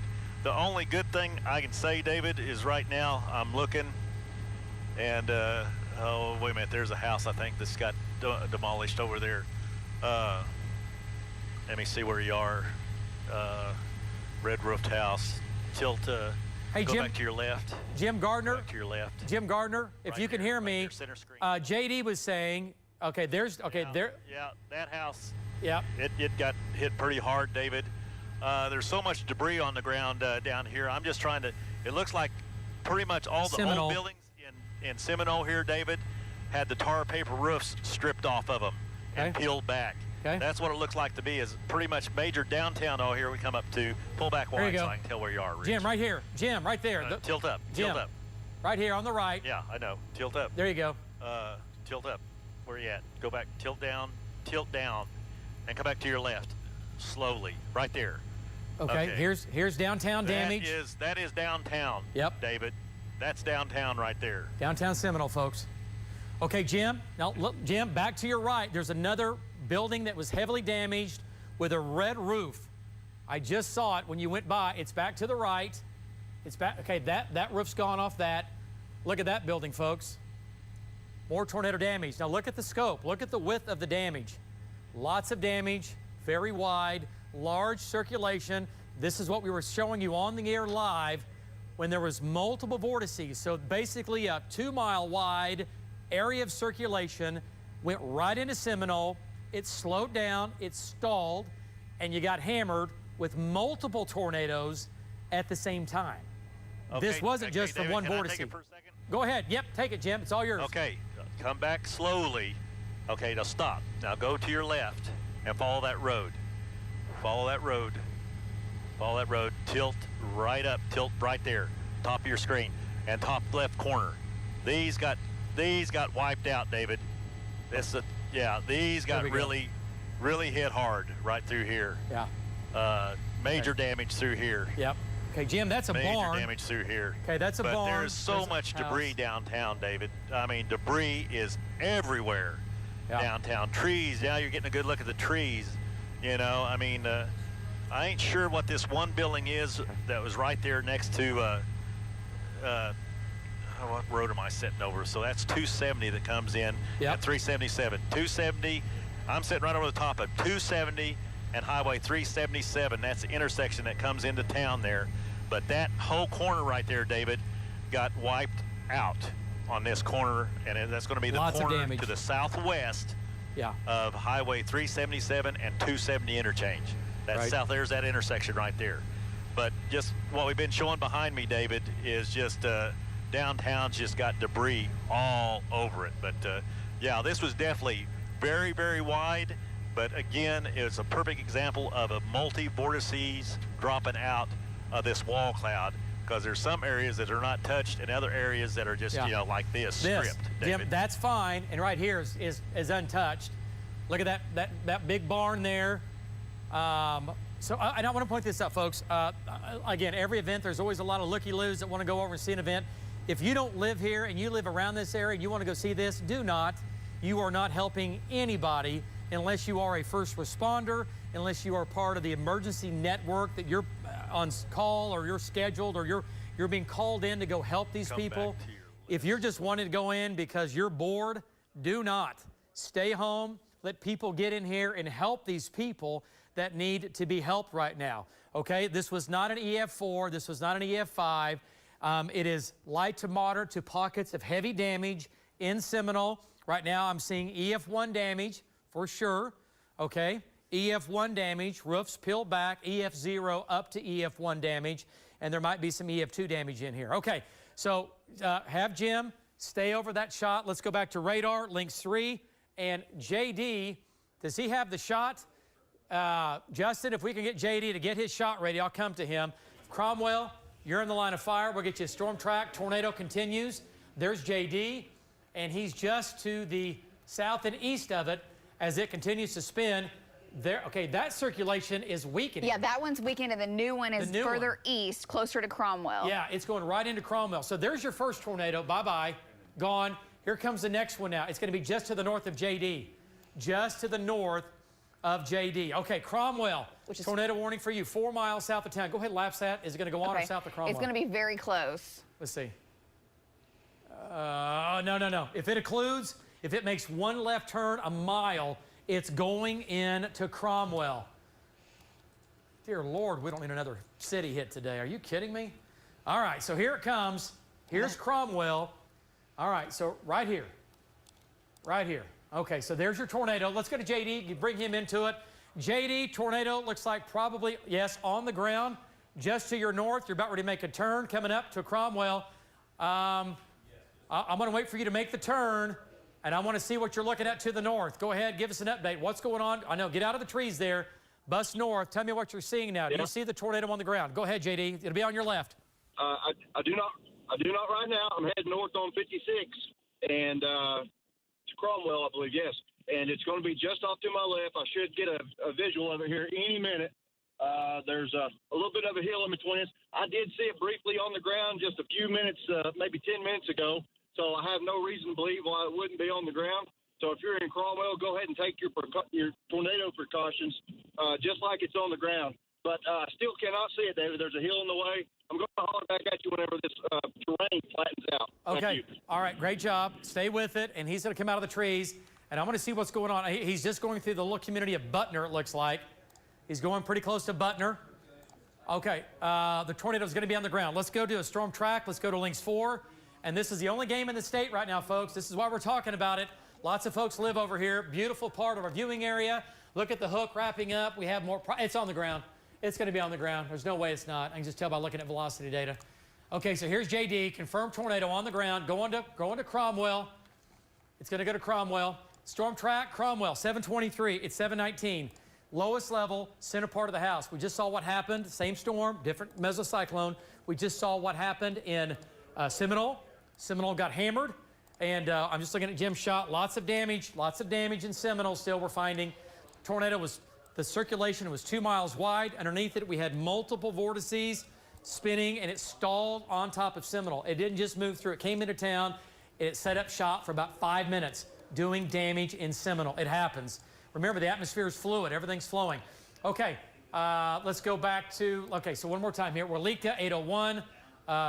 Let's say Okmulgee at 839. Okmulgee, 839. Preston, 844. There you go. There you go. If I live in Cromwell and I have a family there, or I have anybody I care about, I'm calling them. I'm going to my safe spot. I'm telling them if they don't know. You might have somebody that's maybe older that's not real good with the cell phone, or they have a landline, whatever. Make the call, okay? Make the call. Tell somebody in Cromwell, if you live south or north of Cromwell, hey, Mima, whatever, there's a tornado and it's coming at you. And it's on the ground if you're in Cromwell. And if you live west of Cromwell, you've got to be in your safe spot. Lowest level, center part of the house, okay? You got to get there now. Tornado's going to be right here. Let's go to shear rate. Let's go back to Links 3 control room. Go to shear rate. We'll check back in with Jim. There is, pardon me, the tornado. It's going to be right here. Shear rate. It's just to the west-northwest of JD. He's almost on it. And I'm looking at his shot. He's coming out of the trees. Cromwell, it's a mile southwest of town. Tornado's going to be on the ground a mile southwest of town. Okay, I'm looking at, where's Vaughn, by the way? Is Vaughn still back southwest? Yes. Okay, just want to make sure. Okay, so JD and Bob. Okay, so let's go to JD. And JD, you are hot again. We have your shot. JD, it looks like it's on the ground to me. Keep going. Keep busting north. What do you think? It's going to go right over Cromwell, or mainly just to the south of Cromwell. What do you think when you look back in there? There it is, right there on your right. There it is, JD. It's on the right. There's the left side of the tornado. It's right there. Is that it? Right What do you there. think? Right there, David. Right there, you can see the cone. It doesn't look very Backside, strong. tornado. It's not fully condensed there, but yeah, it's gonna. Right now, it's southwest of Cromwell. Oh, lightning's picking up. A lot of crazy motion with this thing still. It's right there. That's the edge of it. Still not getting the greatest visual because of this hill with the trees. We're gonna ease on up a little bit farther to the north. It's gonna. I don't know if you can see it in my shot. It's kind of hard to. Here's the deal. It's right there. Did you see it, Yes. David? Yes, that's a tornado. That's the tornado now coming into Cromwell. It's on the ground. It's lifting more northeast. It's going to come straight towards Cromwell from the southwest. JD, bus north a mile. Go 1 mile north. Go almost into Cromwell. I won't hurt you, I promise. Go 1 mile north.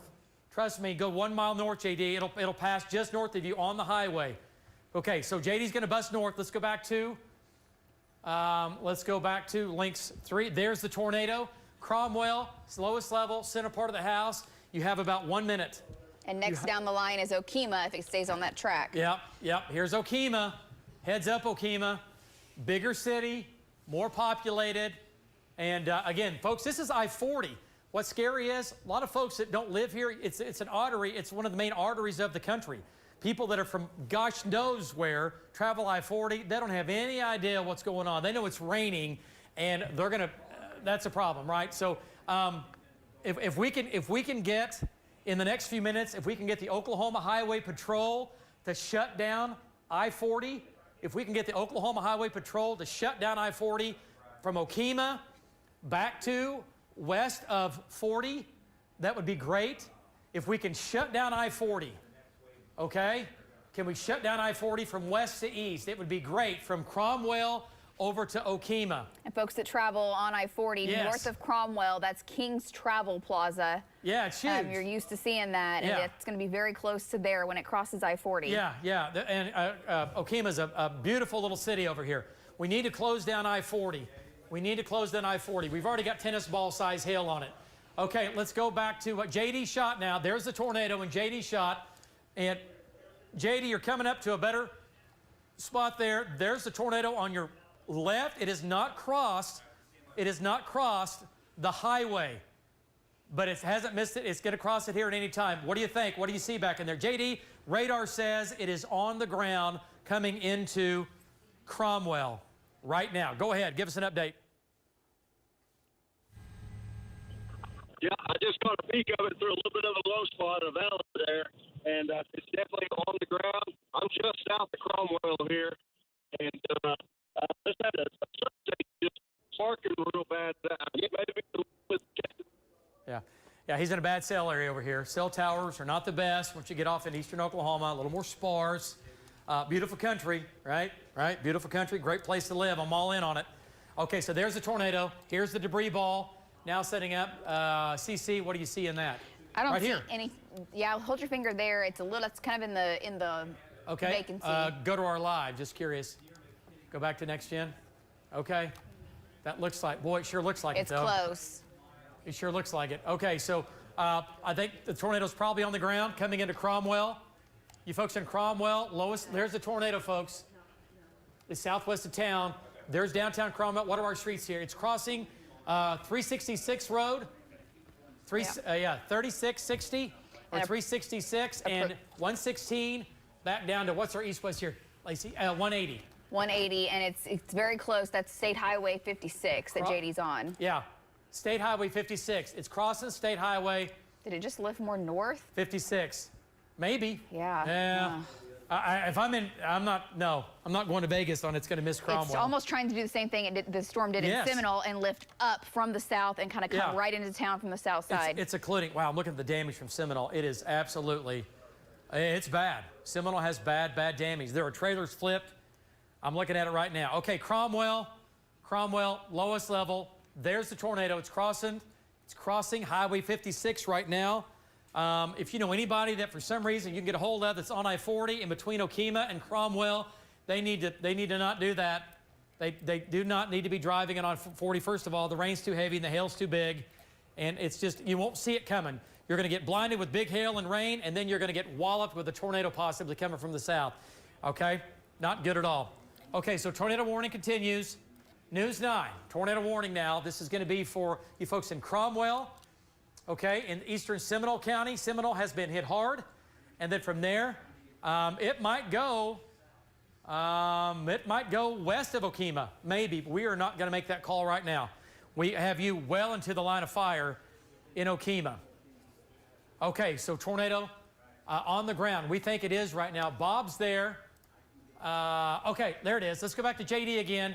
It's on Highway 56 right now. Let's go back to JD. There's the tornado, JD, right to the left of the highway.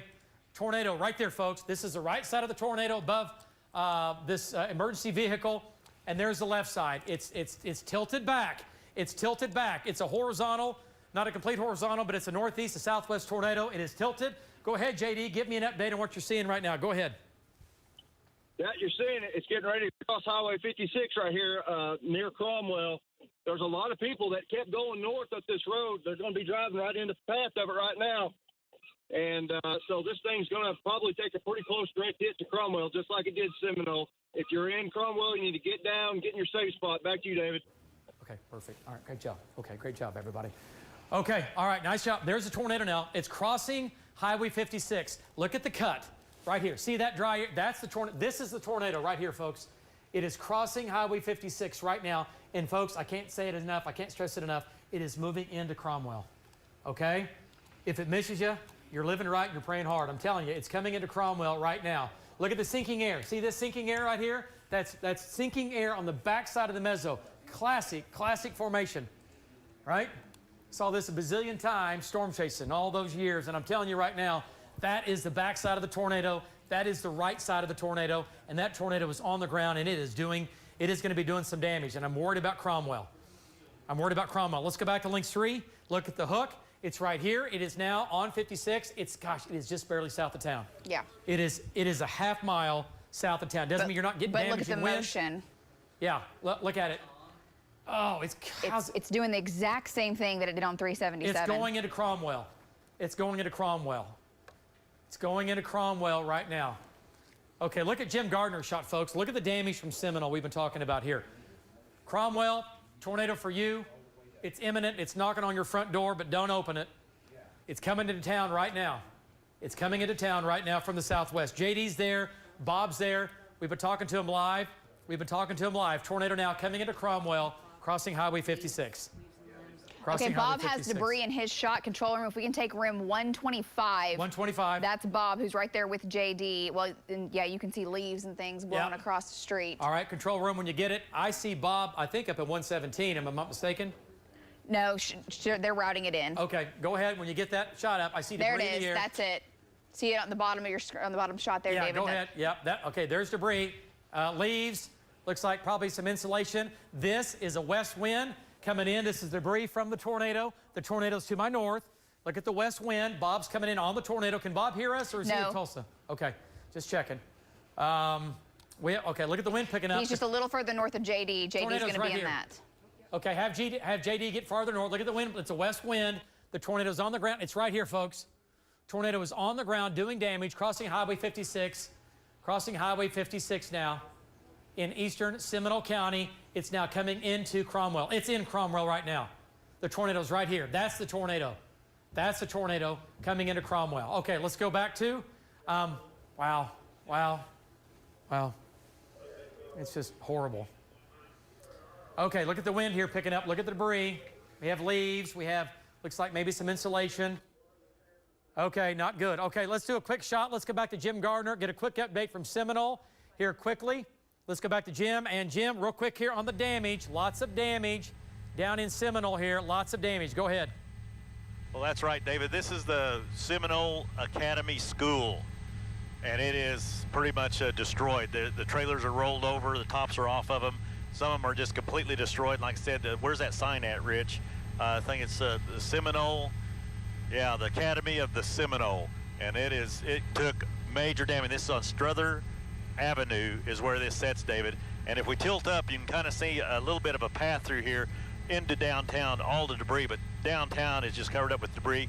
David, we're going to have to break here. Seminole, if you got people that live out here, they're going to need your help. Jim Gar reporting live from Bob Mills, Scotty 9, back to you. Okay, all right, great job, Jim. There's Seminole, folks, and we were jumping up and down. I said Seminole I don't know how many times today. Beautiful little city, and I am so sorry. I am so sorry, but it was coming right into Seminole from the get-go.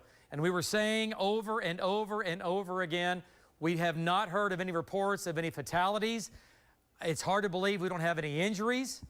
We are checking on that. It's hard to believe we don't. We pray, we hope that we don't, but it's hard to believe that we don't with the amount of damage that we've seen so far with that tornado. Okay, let's go back to it here. Cromwell, it's over you. It just went right over town, now northeast of town, maybe by half mile. Okay, and there it is. And, you know, we've going to have some damage west of Cromwell. And did it weaken? What are we doing on radar here? Look at downtown. Look at the shot of Seminole. Look at the shot from Seminole. Golly. I mean, there is heavy damage. There is heavy tornado damage in downtown Seminole. And that's sad because downtown Seminole, you know, it's a turn-of-the-century city. Beautiful old city. It looks, you know, kind of reminds me of Guthrie a little bit. Old buildings made of the old brick. They don't make them like that anymore. And I see buildings that are absolutely basically not flattened, but maybe one or two walls standing right there in Jim's shot. We can get Jim's shot up here. Okay. All right. So once again, tornado warning now is going to be east of Cromwell. East of Cromwell. We know we've got damage near or west of Cromwell. We don't know what we have in Cromwell. Has JD or Bob gone through Cromwell yet? They're coming into town from what I can tell. Okay. So has JD come into town? Justin? He said he's coming into town. Oh, he's coming into town. Coming into town right now. Okay, all right. So there, control room, get Jim shot up here. Just for a second, control room, one of these. And I know Jim's moving his camera around, but get Jim shot up in our box, if you don't mind. Okay, so severe storm again. Did that other storm go severe down south of the metro? Yes, and that's what that storm has been colliding. A lot of other storms have been pulling into it, and it's actually strengthening. Okay, so we got to watch that. We're watching the storm north of Purcell. Okay, yes. so we have trackers on that. We're not worried about it right now, but I tell you what, it is still turning. Okay, so tornado still on the ground, or at least intermittently on the ground, off and on the ground, east of Cromwell. We've got major damage, at least a 20-mile path of a tornado doing damage. We had a multiple vortex tornado live right here at News 9 from the beginning to the end with that. And let's go ahead and we can lose Jim's shot as he repositions. Okay, this is developing now. Okay, here we go. Gosh, it's heading up towards Okemah, that Cromwell storm is. Surely we're not going to have a third town hit. I don't know. I don't know. Okay, so this is going to Okemah. You folks in Okemah, lowest level, center part of the house. Okay, so there's the tornado. It's northeast of Bob and JD. Okay, it's northeast of Bob and JD. It's right here. It's going to Okemah. Let's go back to JD if we can. Let's go back to JD, bring his shot in. Let's see what he has in it. JD, the tornado now is going to be to your north and east. Let's bring JD back in here and bring up his shot control room and get an update from him. And there's the tornado, right? There's the tornado. There is JD's shot. Let's get an update. JD, the tornado now has crossed to your north and east. It is still on the ground, and JD, the tornado, is going to Okemah. It's going to Okemah. Go ahead, take it. Hey, I've got some great news, David. This thing must have lifted or passed just north or something of Cromwell because I didn't see any damage at all. But I did get some strong winds back in Cromwell, so there was a lot of tree limbs and treetops broken off, but they were all of the small variety. All the power poles and everything were still standing. So I think they got spared by the tornado, David. We're going to try to jump back in front of this thing and wrangle it east. Back to you. All right, great job, JD. So he just went through Cromwell. Power poles down. No. Some minor, what, say again? The power poles were still up. Power poles were still up. I don't know what I was hearing. What else did he say? Tree limbs are down and things like that. Yeah, okay. you were positioning everything else. Yeah, tree limbs, there are some tree limbs down is what he was saying, but no major damage in Cromwell. Got it. No major damage in Cromwell. Tree limbs down, yes, okay. That's fine. We can deal with that. But to the southwest of there, the velocity of the couplet was stronger. But still, Cromwell, it went right over you. I mean, you were so lucky in Cromwell. Okay, let's talk about our friends in Okemah. There's your tornado. There's Okemah. We've got the next supercell developing down the line. Okay, let's quickly do that, and then guys, I'll come to you all coming up. Let's go back to the line down here, and let's talk about this storm down here. What I don't like about this is that it is getting stronger, and what's happening is we have a hook here, we have a hook here. We have two individual supercells. Tom is on this one. Vaughn has a good shot of that. Okay, yeah, Vaughn. Okay, here, Justin. Hank, Justin, come back in here just a second. Vaughn, he's looking at the western hook, right? Yes. And Tom's looking at the eastern hook. We have two hooks, right? Is that what's going on? Let me get clarification. Okay. And his GPS might be off. I get it. Let's go to Vaughn. Let's bring Vaughn in. Justin, go ahead, bring him in. Vaughn, give us your exact location. Vaughn Castor, you are hot. Take it. Storm beginning to rotate quickly now. Go ahead. It's rotating. Yeah, David, I am just west of Slaughterville, and it is definitely rotating. And it come up really, really quick, David. So this thing started spinning I'm right over Slaughterville right now, I guess, just to the west of it. Right where it meets the Highway 77. So this is getting ready to cross 77 here momentarily, probably over I-35 right now, David. Okay, you are just about correct. Great job. There's a wall cloud. It's developing now. This is the next one down the line, okay? This can easily produce a tornado, and if I'm going to Vegas, I'm putting money on it that, yeah, it's going to try. It's going to try real hard, okay? Let me show you what this looks like on radar. Link straight. Look at the hook now developing. And then we're going to go to Tom. Justin, when you get Tom back in the mix here and get his shots going. Okay, so here's our problem. Folks, if you live at Lake Thunderbird to Pink to Bethel Acres to Shawnee, I'm going to scream it. Jump up and down here. Okay, Shawnee, back to Pink, back to Etowah, down to Macomb, over to Tribby. You're in the line of fire because this is going to try to produce a tornado, and that is going to try to produce a tornado. Okay? We've got the other storm to our east, but look at the hooks now developing. Boom, boom. I want to point out, this is not headed for Oklahoma City. We're going to get storms here later this evening in the metro. We do have, let's come up to the metro real quick, Lace. Just talk, okay, this is junk right now, okay? I'm not worried about this. It's not serious. A little bit of lightning and thunder, some small hail. But this is not serious. This is thankfully lifting north of the boundary, which the air is more stable here. These storms are alive and well because they eat and drink. Their fuel is warm, moist air, and it is warm down here. It is moist, and that's why these storms are living life, and they're breathing, and they're bringing in all that warm, moist air. Go ahead. Keeps pulling in multiple little showers that go up. So it's basically all merging into this one big storm, and there's another one that's gone up further to the southwest near Godibo. Okay. So monitoring that because that's making kind of that northeastern trek. Yeah. Hank, Justin, real quick, you got the little cell near Godibo and all that? Yes. Okay, Hank's on that? He's heading north. Perfect. Yep. And we've got tornadoes out in the panhandle. Von shot is getting more impressive. Hey, Jack Mills, if you can hear me real quick. Hey, Tom shot, it looks to be locked up. Would you take a look at that real quick? Dead zone. He's in a dead zone, dude. Oh, he is? Okay, all right. Thank you, man. Appreciate it. Sorry, man. I thought you heard me. Okay, no, sorry. Okay, so there's a tornado here, and I want to talk about this. Okay. This is coming into western Oklahoma. It's taken all day for this to happen, but we had the two areas today that we talked about, we were concerned about, south central, south of the metro, in southwestern Oklahoma. So this is at Wellington, Texas. It's going to go to Vinson. You're going to get big hail up to tennis ball, maybe softball, and there's your tornado south of Wellington. There's your tornado. If you live north of Hollis, you got to be thinking the tornado is coming in and it's going to be on the ground when it gets here, okay?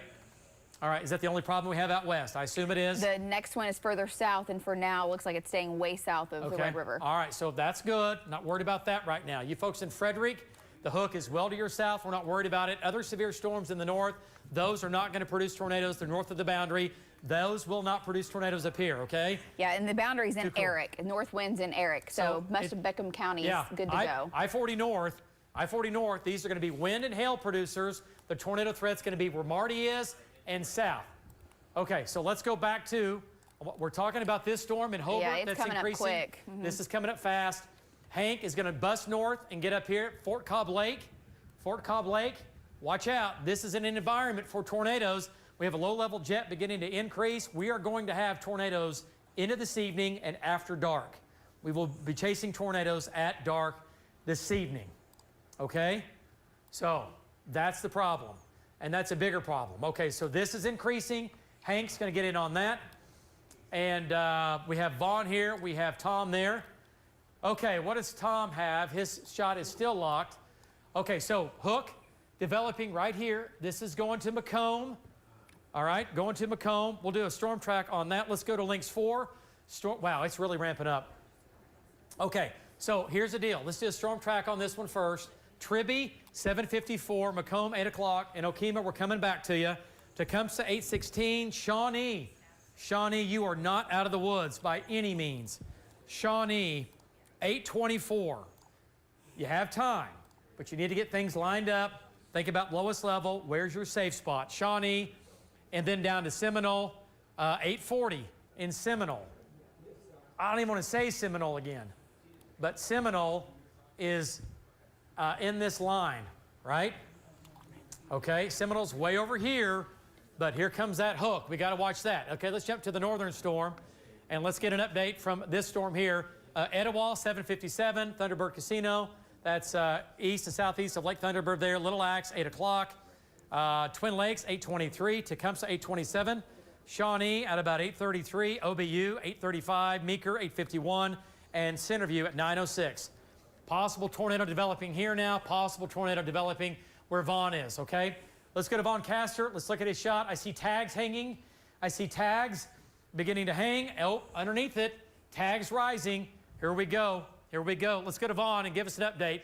Go ahead, Vaughn. Go ahead and take it. Yeah, this area is still spinning. It's struggling right now, though, I think, David. But I'll tell you what, this is moving more to the east than it is to the northeast because I'm watching it come right at me, and it's going to pass to my south. So it's going to pass to my south, south of Slaughterville, or maybe right over Slaughterville. So we're going to keep watching it. Back to you. All right. All right. Yeah. Hey, you bet. Thank you. All right. Hey, great job. So Vaughn's right there. He's looking at the southwestern storm that is now crossing I-30. Wow. Look at that shot. Okay, boy, it is going to Okemah. Okay, so if this produces, Vaughn will be there. Who is in? I'm showing Okemah. Whose shot is that right there? Oh, wow. Look at Bob's shot. That's Bob. Let's take that shot, control room. I know it's freezing up off and on. That's okay. And this is coming right to I-40 and Highway 48 right now. Okay, there it is. Okay, folks, there's Bob's shot. And again, Bob, these are our other trackers out of our sister station. We've got 15 trackers out here today, more than any other station in the country, I promise you. Okay, so there's the wall cloud. Wow, that is bad. That is bad. Let's go to Lynx 3. Okemah, Okemah, Okemah. We've been saying it. You got to go. Safe spot. It is crossing I-40 right now. It's crossing I-40. And look at the Hook's a little bit messy in this last update, right but here. I'm telling you, it has been right here. Very intense. There it is. There's the tornado. If it's on the ground, is Bob in our system or is he at KO? Okay. And JD's coming in from, he's just behind Bob there on I-40. Hey, Justin, do me a favor. Tell KO that we need JD to stay with us. Okay. Let them know that we got to keep him on our side of the state for now.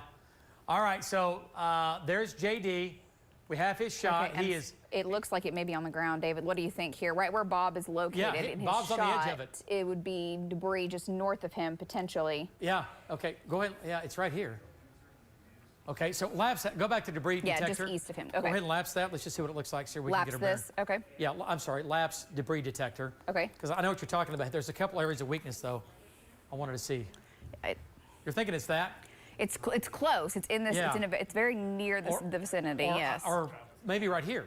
Basically where Bob's GPS location is showing. Yeah. I agree. This is another negative. Yeah. Another negative over here. Okay, I think you're right. I think it's right here.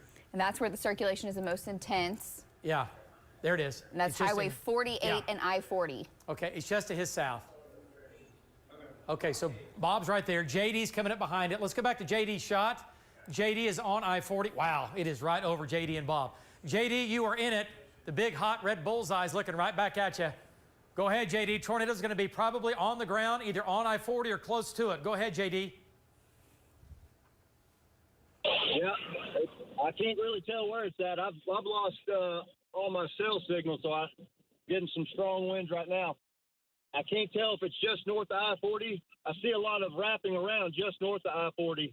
I can tell you that there was a little bit of debris along I-40. It's right here. But I don't think it was from a tornado. I think it was just actually from the wind. Yeah. So it's we're right starting here. to get hit with a few things right now. JD? We're going to try to – can you tell me where this thing is? Yeah, JD, I can. 48 and 40? Yeah, JD, it looks like to me it's going to be on or just barely north of I-40. First, radar says that, and also the collar on the thing to your left is on, and that thing is rotating from left to right. So it's going to be on or just to the left of I-40, it looks like to me. I think you're looking right at it. I think it's wrapped in rain. I think that's it right there, David. Yes. No, you are right. I think that's it right there. Yep, that's it. That's the tornado, wrapped in rain. Go ahead. I'm going to try to get you a better shot here by backing it down this embankment here. So yeah, that should be it right there. I see it going around like a merry-go-round, like a carousel. Yeah. That's it right there. It's just to the north of 40. Okay, and I'm at 40 and 48 intersection, David, so people know. They need to stop traveling if they're on 48. Absolutely. You're at Highway 40 and I-40 and Highway 48, and he's looking off to east-northeast. That's the tornado. Look at the motion. The trees are blowing. He's on the backside. This is where the tornado is rotating from left to right. It is it's on and north of I-40. Just to the southwest, 4.2 miles from Okemah. Okay. All right, let's go back to Link 3, talk about velocity data, what it looks like. And there's the tornado. Just got another scan. Yeah, there it is. Just like what we said, right? We looked at a shot. We didn't need radar because we know what we're looking at here. From the visual, I could tell you where it was, and it was north of I-40, just because the way of the whole thing was moving, and I could see that cut there, right there. Boom. Okay, so that's where we thought it was. Radar confirms what we were saying. East of Highway 48. Okay, here's Okemah. 1, 2 miles. Are we 3 miles west-southwest of Okemah? If you live in Okemah, west of Okemah, tornado safe spot, lowest level, center part of the house. You got to go now. You have to go now. You cannot wait. Now, is this going to miss Okemah? Possibly. It's trying to wobble and trying to occlude and lift a little bit farther north. That's been the trend today. Everything moving off to the northeast, and then when the thing really starts to produce, it makes a left turn. It's called occluding. It happens a lot. You can see the wind there in Bob's shot. He's there further north than JD. He's got looks like his winds are out of the south. Now, what are his winds? I can't tell in that shot, but yeah, okay. So there's the tornado, or there's where it's going to be. Right there. Let's go back to debris detector. Let's see what that looks like. Okay. Tornado warning continues. You folks in Okemah. I mean, it's definitely not debris south of Okemah. No, That's what you're thinking at home. But no, that's not it. Okay, I don't see. Golly, it is spinning though. Wow. Okay, Lace, I tell you what. I just saw what Andrew was doing. Go back to velocity and go to base. Okay. Just one more time. Okay, then back this up just a second here. Watch how fast this occludes right there. Okay, we were looking at that. I just saw that shot. Okay, so it's hang on. There's the tornado. Okay, it's gonna miss Okemah.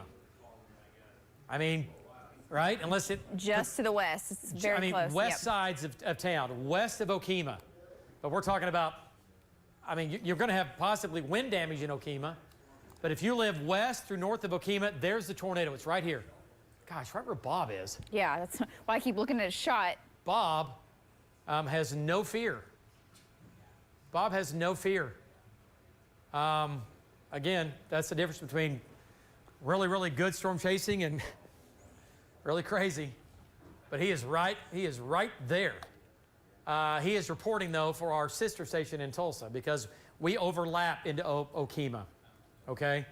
But Okemah, the tornado is going to be just to your west and northwest, okay? JD has it in his shot. It's right here.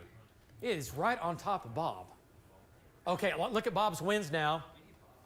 Look at his wind. See how the wind's blowing into him? Okay, and Bob is looking east. The tornado is east of Bob. Wow, okay, so the tornado... Oh, hang on a second. Hang on. Bob's getting some crazy wind right here. Bob, we can't talk to Bob, correct? Correct. I'd give anything to talk to Bob right now. Okay, so we have a west wind. Here's, okay. The tornado is Is that debris? We have leaves and stuff? I can't tell. Okay, so this is on the west side of Okemah. Yeah, that's leaves. That's leaves. That's leaves. So we think we've had a tornado, at least on the ground here, off and on. Okay, so the tornado is west of Okemah. Here's Bob's GPS, right? And he's right here, just so it's right. Gosh, folks, it's right here. It's on the west side of town. It's on the west side of Okemah. Okay. Wow. Okemah, safe spot, lowest level. Looks like it might be a little broader on that last update on velocity. Look at the area of spin. Okay. Still all right. Huge circulation. Yeah, big circulation. Looks like it might have weakened Seminole. Might have weakened slightly. I'm repeating things that you're now saying.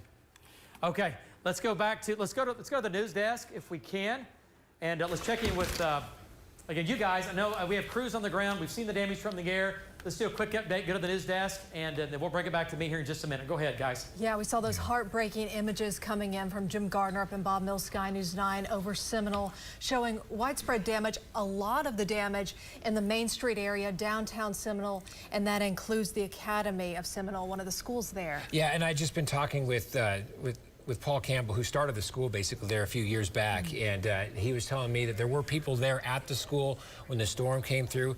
They went to the safe room, and the safe room right now is pretty much the only thing that's intact from the Academy of Seminole. So our hearts go out to all those in Seminole, including those who rode this thing out, and the Academy of Seminole that looks to be decimated from Jim's pictures right there. Quite a few portable buildings in that area. Yeah, and obviously the safe room was like the brick and mortar, and it was where everyone was. So we do want to go get more information now from Seminole, kind of get an idea of the damage from the ground, and we do have a crew there. Felice Romero is standing by for us. She's just one of our crews, our News 9 crews there in Seminole right now. Felice, what are you seeing?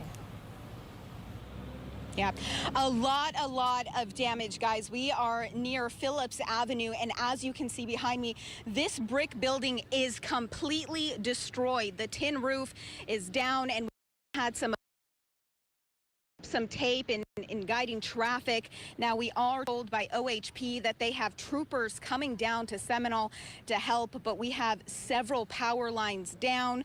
There's a lot of trees just coming into downtown. There was a lot of streets that were blocked off completely by debris. We had to take some back roads. But as you can see, a lot of traffic, a lot of first responders here trying to get people to safe spaces. There's some damage to the Sonic nearby, and then of course that brick building across the street. But I mean, I just spoke to one woman. She tells me that she was actually at work just down the street, closing the store and running to her apartment so she could get to a safe space. So a lot of people here shucking up, a lot of damage, but the good thing is right now there are no reported injuries. Now we'll bring you more as we find out more. Reporting live in Seminole, Felice Romero, Oklahoma Zone, News 9. Yeah, and a while back I was talking, Felice, thank you very much. You're talking to Robert, manager there at the Auto Zone in Seminole, and he basically said that he knew the storm was coming. He had enough warning. He sent all his employees home. He started securing the Auto Zone, securing all the entrances and the doors and all that, and basically the tornado was right on top of him.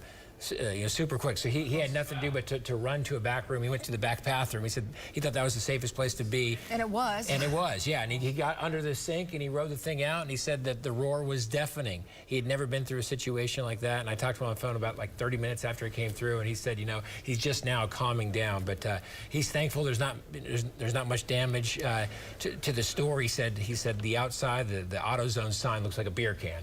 That's what he said. But he's well, thankful to be okay. Those are things that can be fixed for sure. Absolutely. We are hearing that some people are stuck in a cellar right now, so people are trying to get out to their location to rescue those people because there is a smell of natural gas in the air in that area, so they're trying to get those people out. This is some video shot earlier on from Jim Gardner up in Bob Mills Sky News 9. You can see just some of the damage there in Seminole. I talked to Zachary Billy, who lives there and was working there in the time, and he says everywhere around Main Street is damaged, a lot of the houses and buildings, but all over town there are signs that are down and trees that are damaged.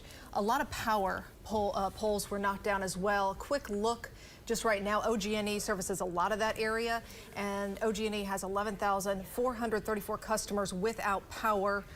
A lot of those in the Seminole and also the Maud area. The Maud area, we brought that to you live right here on News 9, the tornado as it was going through, when we saw damage there. As far as any injuries or fatalities, because that is always such a big concern for all of us. We have our crews, they are calling, they are checking. Understandably, first responders are very busy right now. So we haven't got any word one way or another, but nothing we nothing haven't new heard to anything pass so along far. So that's the good news on the injury front. But David, when you're looking at the damage here, you're thinking EF1 and maybe pockets of EF2 for Seminole. Yeah, absolutely. EF1 for sure. Winds upwards of 100, 110 miles per hour. And there might have been some EF2 damage, okay? So, yes, no doubt about that. All right, guys, we got to get back to it here. We're talking about new big storms coming out of the Texas Panhandle into Harmon County in southwest Oklahoma. And again, there's a lot going on. We have tornado warnings now coming into Harmon County. There's Val right here, Marty Logan. This is going to have tennis ball to baseball size hail, okay? And we'll get Marty shot up.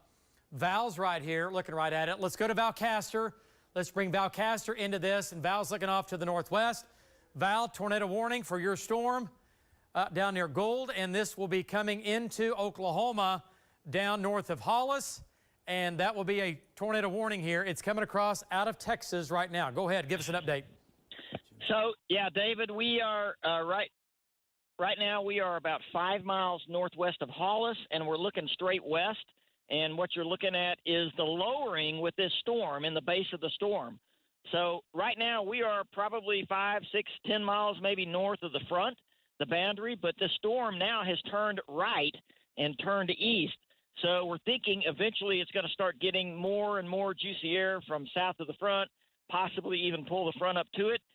But it's warned and it's rotating up above, and we're watching it. Just doesn't have a huge lowering with it at this time, but we'll keep our eye on it, David. Well, yeah.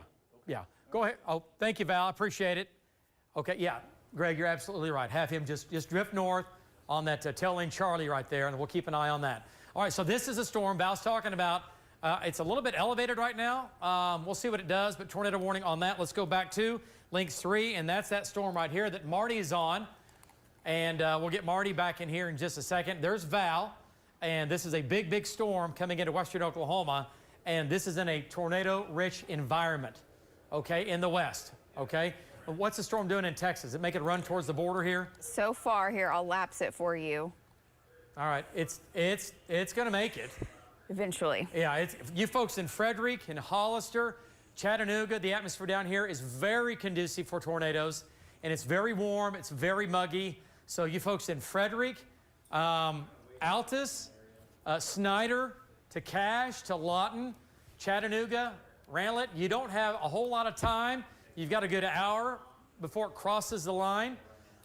But then this is going to be a nighttime tornado as it comes out of the Red River. Frederick, Chattanooga, Cache, Lawton, Temple. Okay.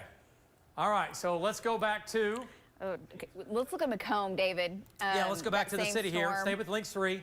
Because this one just continues to become more, it was larger in size. Okay. And look at the hook. Yeah, Tom's right there. Yeah, let's go to Tom Pastrano. Look at the mezzo. It's wow, got a just north of Macomb. Okay, let's go to Tom Pastrano. And Tom, you're right where you should be. You're looking. Okay, that's okay. I know his shot's frozen. Okay, I want him to talk though. It's okay. It's all good. Go ahead, Tom. Give us an update. You're looking back. I don't know exactly where you are. You going to be just south of Tecumseh there, looking off to your northwest, it looks like. Go ahead. Yeah, I'm actually driving towards the east. And to my north, I can see a pretty substantial lowering. It is partially wrapped in the rain. I have noticed that the lightning is really increasing, which sometimes is a sign of a stronger mezzo. So we're going to be turning towards the north here in about 1 minute, and I'll get you a better shot. Back to you. Okay, all right, great job, Tom. Well, here's the deal. Your storm is the southern storm, so it's not being impeded on to the south, but you do have the northern storm. Folks, this is going to try... Okay, let's talk about Tecumseh. If you live in Tecumseh or south of Tecumseh, you need to be thinking about a safe spot right here. Here's your tornado developing right here. It's right here. It's wrapped up. It's going to go right over Tecumseh or just south of Tecumseh, okay? So listen to me. If you're at home, there's a developing tornado. Tom is there. It's going to go on, and just south of Tecumseh, there's going to be We're going to drop a tornado warning on this. We'll get a storm track on it. And folks, from there, it's going to Earlsboro. You folks in Earlsboro, 2 nights ago, had the tornado just south of town, right? An EF1. We're going to do this again. I hope not, but you need to be thinking about it, right? There's your hook. Tornado is right here. See the inflow notch, right? This thing is breathing and eating right here. It's pulling in warm, moist air right above Tom's head, and it's going right into it, right? This thing is breathing and eating right here. It's alive and well, and it's a big, big storm with another hook back here where Vaughn is, okay? This is our problem. This is our problem right here. Okay, and that's going to Earlsboro. So you folks, again, if you live in Tecumseh, the tornado developing is going to be right here. If you live in Tecumseh, down 177, you need to be thinking about going to a safe spot, okay? Okay, let's go back to Links 4, doing a storm track, and we have the storm track on the, right now the circulation is fairly broad. Tecumseh at 807, Earlsboro 819, Seminole 832, Little 837, Prague 849, Peyton at 9 o'clock, Boley at 9:06. Right now the storm is still severe, but I'm just telling you, by looking at radar, this is going in the wrong direction, which I'm telling you, this thing is ramping up. It's doing exactly what we don't want it to do, and it's getting stronger, and it's getting tighter. All right, so don't panic, just plan. If you live in Tecumseh, if you live south of Tecumseh, you got to call somebody. You got to let them know, hey, this is coming into town, all right? Let's go back to Tom's shot. Tom is on 177. Let's get an update from Tom. Tom, circulation now just to your northwest. It's going into Tecumseh. Tornado warning is almost imminent at this point. Go ahead, Tom, give us an update. Take it. Yeah, I got everything feeding into that lowered area to my northwest, and it looks pretty significant right now. The lightning is just insane. But it is partially wrapped in the rain, so I can't see underneath the base or underneath the mezzo. But yeah, there's a lot of motion. He's just about to do something, but I can't tell just yet. Back to you. Okay, all right, well, great job. Tom's right there. He's exactly where he should be. We are slicing and dicing these storms from north, south, east, and west because storms have changed. They're evolving. Big storms going up, some storms go away, and there's not just one storm, right? We've got a lot of problems going on right now. Got a lot of problems, all right? We're going to get through it, but right now we've got some problems with this storm down here. We've already had heavy damage in Seminole. I'll show you some of the video coming up. So there's where the tornado is going to be. Tom is just south of Tecumseh. Look at Links 3, folks. To see that right there? That is right there. Boy, that looks like it's on the ground. Oh my gosh, it looks like if it's not on the ground, I'm telling you, it's a tree hugger. Yeah, and it is now coming in. Let me just put measure this here because it's close to Tecumseh. 4.5 miles southwest of Tecumseh. Yeah, it's a ground scraper. It's a tree hugger. It is. Yeah, there's a mesocyclone in here that is just above the ground. Okay, when it looks like this with our shear rate, once again, this is a product with our live radar that is only on News 9. Right? When it's live, it's only on News 9. There's Tom. There's Tecumseh. There's your developing tornado.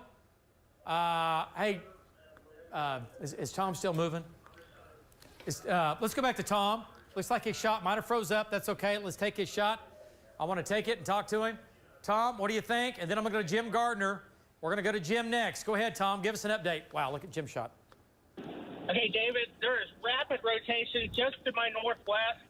I'm trying to get the wraparound, trying to get some hail. The winds aren't too strong right where I'm at. There's a lot of trees, so I can't really see much, but I can make out a left-hand side of something. I just got a better view. There's a lot of motion in there. Okay, great job, Tom. There could be something on the ground. Tom, no doubt about it. This is going to be a News 9 tornado warning. We cannot wait any longer. Let's go to Links 3. Then we're going to go to Jim Gardner. Links 3, there's the tornado over Brooksville. You folks in the small community of Brooksville, lowest level, right there, right? Lowest level. I don't see any debris yet, but it's right here. There's the tornado right over Brooksville. It's to Tom's. There it is. There's your tornado. Tornado warning now. Tecumseh, if it lifts and includes, it's called occluding to the north, you're going to get a tornado. If you live in Tecumseh or south of Tecumseh down 177, safe spot, lowest level. There's Coker Road. There's Coker Road. It's going to be the western road on the back side of that tornado, and then the eastern side is right now going to be 177. What's this road right here? What's this road? Old Highway 18. Old Highway 18. Old Highway 18. It's a snake. Right here's the tornado. Let's go to Jim Gardner. Let me show you what it looks like from the air. Let's go to Jim Gardner in Bob Mills, Sky News 9. And we'll get Jim's shot in here. And there it is. It's right there. Let's go to Jim Gardner. And I thought, man, if Jim's on the ground, we got problems. Let's go up top. Take a look at Jim. Take it, Jim. There it is. It's tornado warning now for that storm again, Jim. Much stronger. It's much stronger, Jim. It's probably on the ground. Look deep in there again. Look deep. Go ahead. Yeah, that's right, David. We're just coming out from up Asher Way. Macomb is going to be, Macomb's about 6 miles to my north right now, and then we're shooting back to the northeast, back up in there, and we're coming around. There's a tremendous amount of the cloud ground lightning. This is low to the ground, David. I'm having to drop pretty low to try to shoot under this shelf cloud right there. But yeah, it's right back in there, David. What we're looking at, we're looking for power flashes. We haven't seen anything yet. But again, this is, man, this is just almost a replay of just what happened earlier this afternoon here. So we'll keep tracking it, David. Keep you updated. Jim Gardner live from Bob Mills, Sky News 9. Back to you. Okay. All right. There it is, Jim. So here's the deal. This is Jim's shot. And right here, maybe on the right. Go to your right. Yeah, go to your right here. What I see motion. Go to your right. I'm just seeing. I'm trying to get motion here. Trying to look for something that's trying to localize and tighten up. Okay. It's. I know the visibilities are getting hard. It's hard to see. Okay. All right. All right. So there's where the tornado's going to be, folks. It looks like it is so close to being on the ground. It is not even close. I mean. Okay, all right, so we'll come back to Jim coming up. Let's keep Jim in that shot. And there we go. There's Tecumseh. There's the tornado, 4.5 miles south of Tecumseh, west of Highway 177 and Old Highway, did you say 18? Yes. Old Highway. Yes, Highway 18. Old Highway 18, there it is, and US 177. Okay, there's the tornado. There's Tom. Let's get an update from Tom Pastrano. He's in rain, which tells me he is just on the outside of the bear's cage or the lion's den. Pick your poison. Let's go to Tom and get an update, Tom. Looking off to your west. Tom, and it's going to be out your left window, maybe about a mile to your west. Go ahead, Tom. Give us an update. You are in dangerous, treacherous driving. Go ahead. I just turned to the right. I'm on Tucker Road. Tornado was right outside my window. I'm getting a tremendous amount of hail right now and inflow, but I'm going to try to get outside of the precip so I can get you a better shot. But there's definitely probably something in there. It looks pretty big. Back to you. Okay. All right, great job there, Tom. Good job. Stay with it. Tom's going east. Okay, and let's go back to Lynx 3. Let me show you where the tornado is. And we're losing light on this thing. It's going to be right here. Tom, it's going to be right behind Tom. Tom's got to get north and get back east. Roads are not great. Okay. All right, so let's go back to Jim Gardner. And the tornado is going to be on or south of Tecumseh, and it's going to Earlsboro. Tornado is going to be going to Earlsboro. Could be on the ground at any time if it's not already. So if you live in between Tecumseh and Highway 177 and Highway 9A at Earlsboro, lowest level, center part of the house. You got to go now. Let's go to Jim. Go ahead. Take it, Jim Gardner. You're looking right at it. Go ahead. Well, that's right, David. It's just off to my north, but like I said, it's getting really dark out here, and we're gained up as high as we can on the camera. We've been looking for power flashes. Still haven't seen, whoa, that was really close. But, man, boy, look at the lightning popping out of this, David. Just an exact playbook of the one we followed earlier this afternoon. Had a tremendous amount of lightning in the front of it. That is the shelf cloud right there off to the front that you're looking on the right side of your screen. So that tornado is right back in there where you see the rain, you know, the rain curtain and stuff. It's right back in there, David.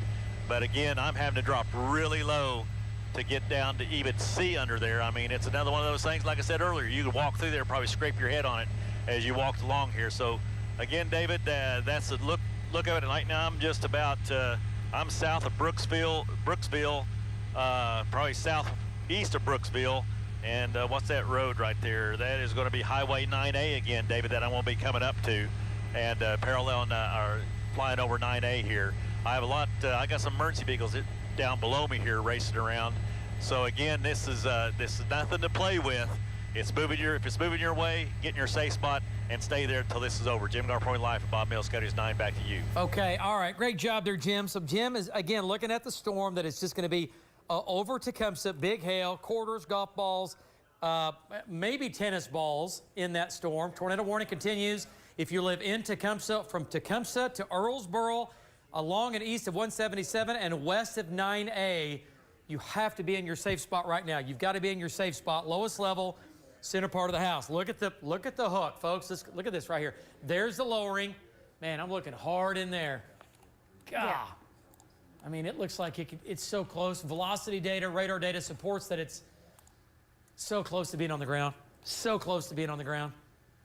Oh, okay, God, it is. I mean, what is going on right in here? Yeah, it's getting so difficult to see now. Yeah, visibilities are not good. Folks, I mean, listen, I storm chased for a long time, and Jim Gardner is incredible. To be up in this environment with the wind, the inflow, and the lightning, and all this going on. That's why he was Pilot of the Year after the May 3rd, 1999 tornado, because he does stuff like that, right? He's good at it, and he knows what he's doing. Nobody in the air is better than Jim. Nobody, hands down. Hands down. Looks like the circulation is at Skaggs City Road and Ruggles Road. Okay. That's how you say it there, right along the Little River. Man, I'm just looking for power flashes from Jim. Let's go back to Jim one more time. Let's bring Jim back in here. Jim, I'm looking for power flashes. Every now and then it looks like I see condensate on the ground, but I'm not sure. I can't confirm that. I don't see any power flashes, though. Go ahead, give us an update. That's right, David.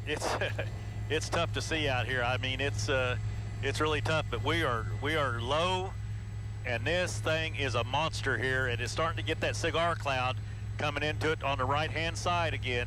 It's starting to form a really good cigar cloud. Let's go to the right.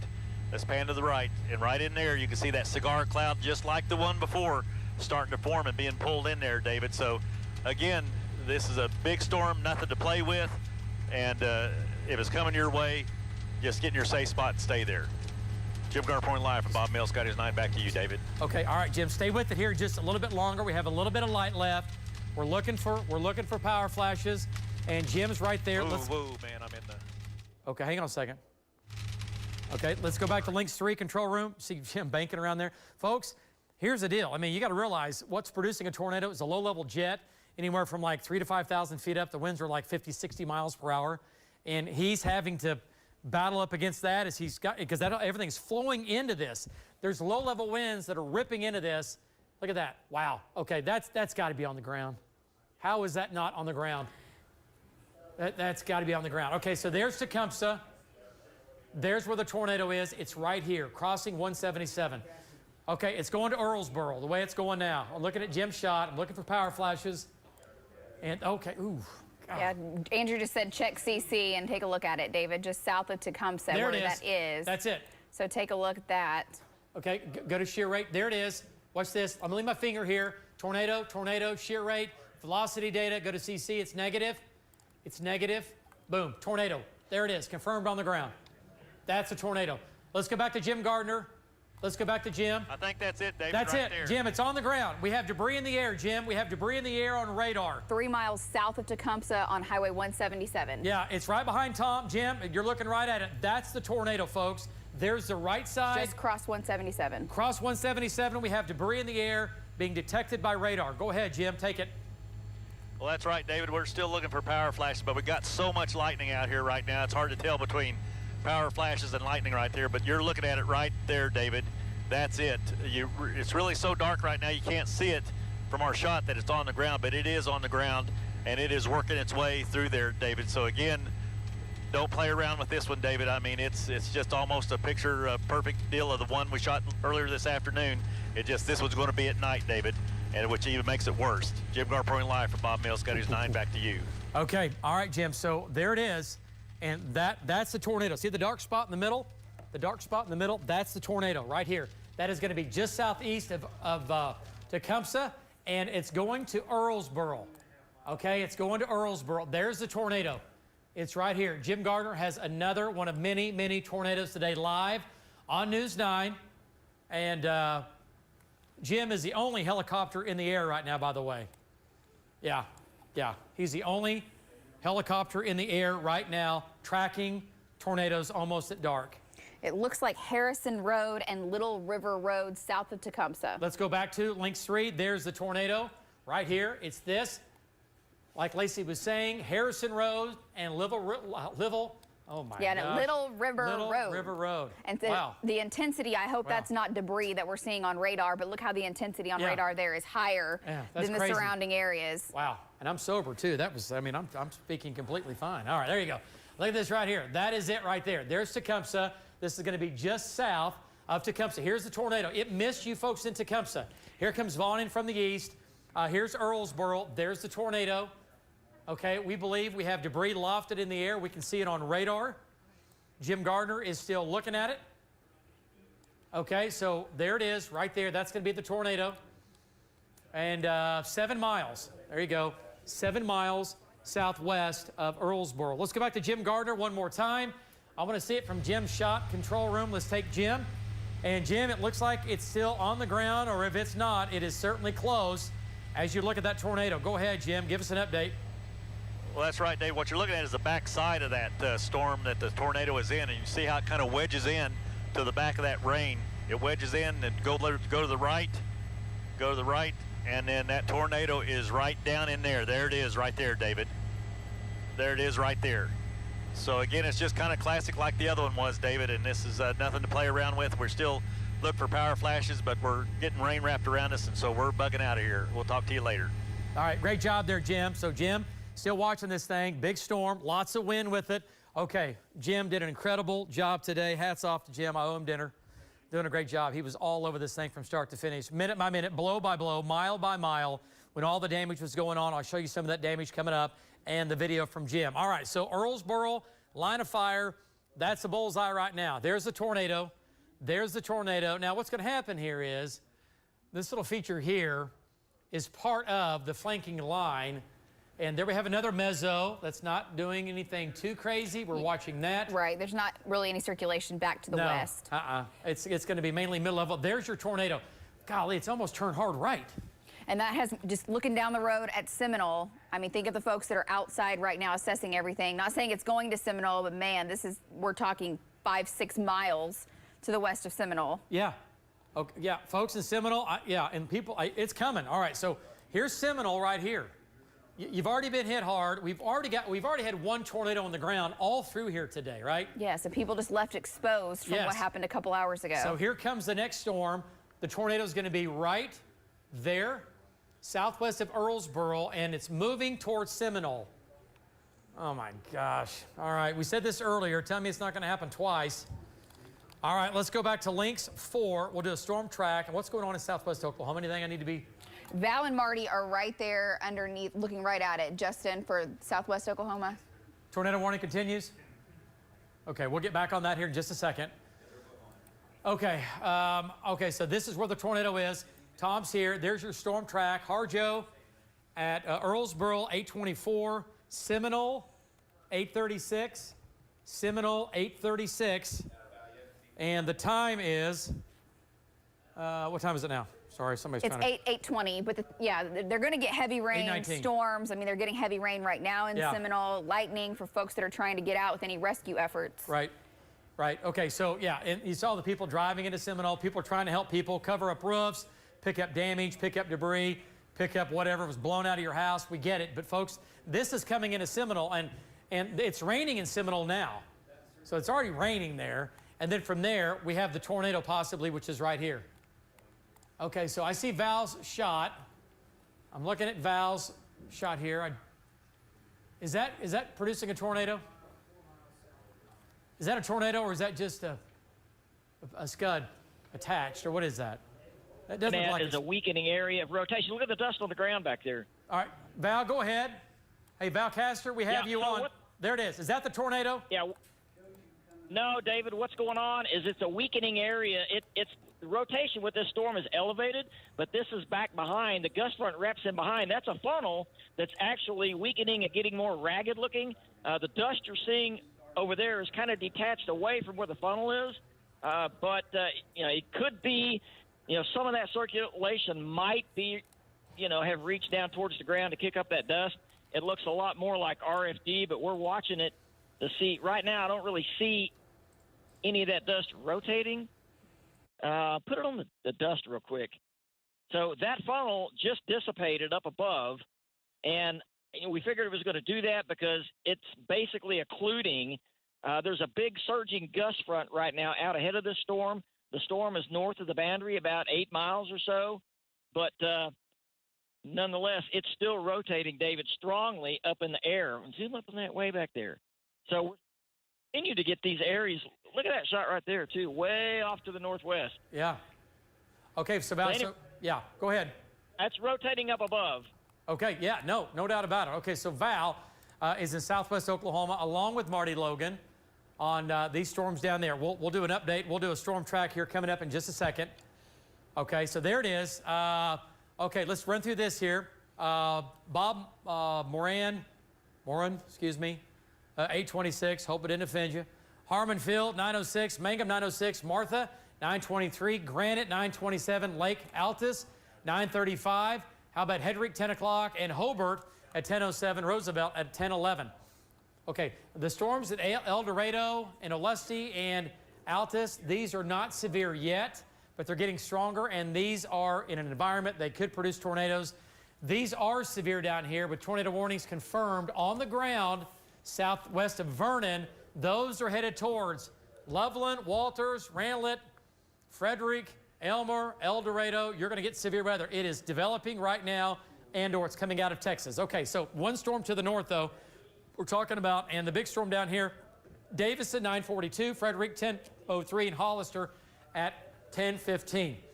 Okay, control room, let's do this quickly. Let's take a look at some of the damage from Sky News 9, just from a little bit ago from Seminole. We'll do this quickly, then we'll get back to the city here. Get that video ready. Just let's go back to links 3, but when you get the video up, hit it. There you go. Lots of damage in Seminole. We have the one tornadic storm headed towards Seminole again right now. We won't stay on this long, but lots of damage in Seminole, some of it light, some of it heavy, with buildings basically 1 or 2 walls left or standing. Lots of roof damage. It was a 2-mile wide area of circulation, actually about 2.5 miles wide. The mesocyclone was 2.5 miles wide, producing intermittent tornadoes dancing around like a merry-go-round around this big area of circulation. We were talking about and jumping up and down Seminole, and unfortunately it went right through Seminole. We've got a lot of damage there. All right, so it's been a crazy afternoon, now going into a crazy evening. Let me show you some of the greenhouse video, and this was also live on News 9 from Jim Gardner when it was coming through Maud, and it was northwest of Maud on the northwestern sides of town. This was live on the air. We had this thing live for like 30 minutes, right? And watch it. Look at the vortice. Look at the vortice. Look at the condensate develop. Condensate forms like that. The pressure's lower. It's going through greenhouses. Watch the trailers where people live. And again, watch the greenhouses being destroyed. Now watch the trailers here. This is why we say you have to get out of a trailer. You cannot stay in a trailer or a mobile home. Watch these trailers in here. There goes the first one, toppled over. There goes the second one. That one's rolled, and there goes the debris. We don't know if people are in there or not. We don't know the answer to that right now. If they were, that is not good. Okay, let's get back to it here. Look at the tornado there. And it was dancing all day. All right, so here's what's happening now. Earlsboro, the tornado is going to be just to your south, crossing 9A. Vaughn's right there. Here's Seminole getting in on some heavy rain right now in Seminole. There's the tornado. It's back near Harjo, right? Back near Harjo. Tornado there. Here's Vaughn coming in from the north. There's the Hook. Big hail and wind to the north. Big hail and wind to the north.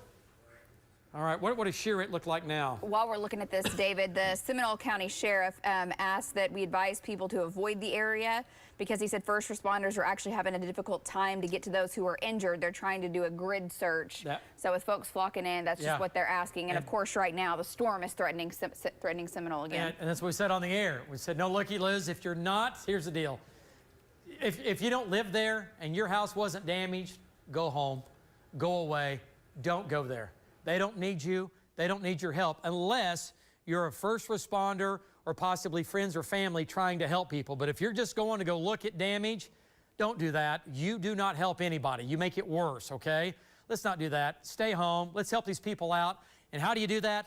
You don't go into a tornado scene. It'll be there tomorrow. It'll be there in a week. It'll be there in 2 weeks, okay? Do not go into Seminole. Do not go into Seminole, right? Friends and family and first responders are still trying to get to the scene to help people and to clean it up. And if you're going in just to go look at damage, No, don't do that, okay? We're better than that. Let's not do that, all right? Let's stay home. Let's let the people that know what's going on take care of that. All right, so there's your hook right there, south of Earlsboro. Here's our problem. Here's Seminole. Now, here's the deal. This thing is lifting north again. That's what they've done all day. Every tornado event is different. Some will stay on a beeline east-northeast. Others will occlude. Every tornadic supercell today has occluded. It's moved east-northeast, and it's moved north. And some days, when the event begins to happen, you will start to see telltale signs of how the day is going to unfold. If one does it and two do it, hang on. We've got a pattern. That's the flow in the atmosphere. Everything will try to occlude, okay? So that means that Earlsboro and to the east, you're in the line of fire. Seminole, this hook is going to go north and west of you. There it is. It's happening right now. There's the tornado. If it's on the ground, it's right there.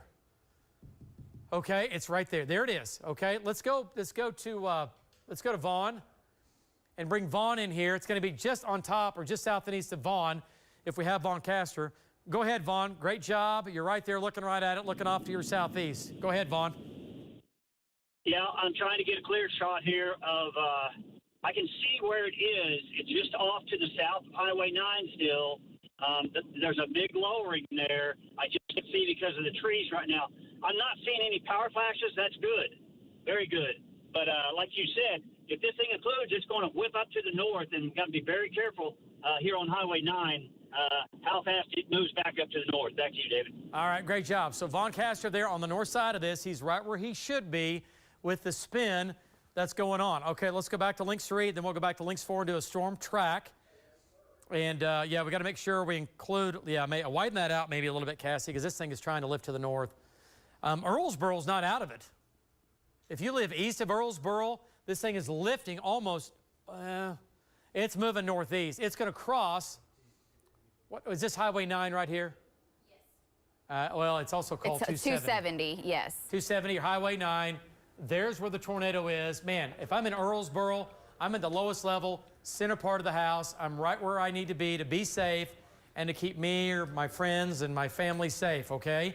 Earlsboro to the east right now. The way it looks, this is going to go northwest of Seminole, okay? This is going to try to go north and west of Seminole. It's going to try, all right? But if I'm in Seminole, I'm paying very close attention to this, and I'm thinking, oh, gosh, are you kidding me? Are we going to do this again? Again, we've got obviously heavy damage. It ranges from light to moderate damage in Seminole. And the tornado path, remember, went from Seminole all the way back to down near Macomb.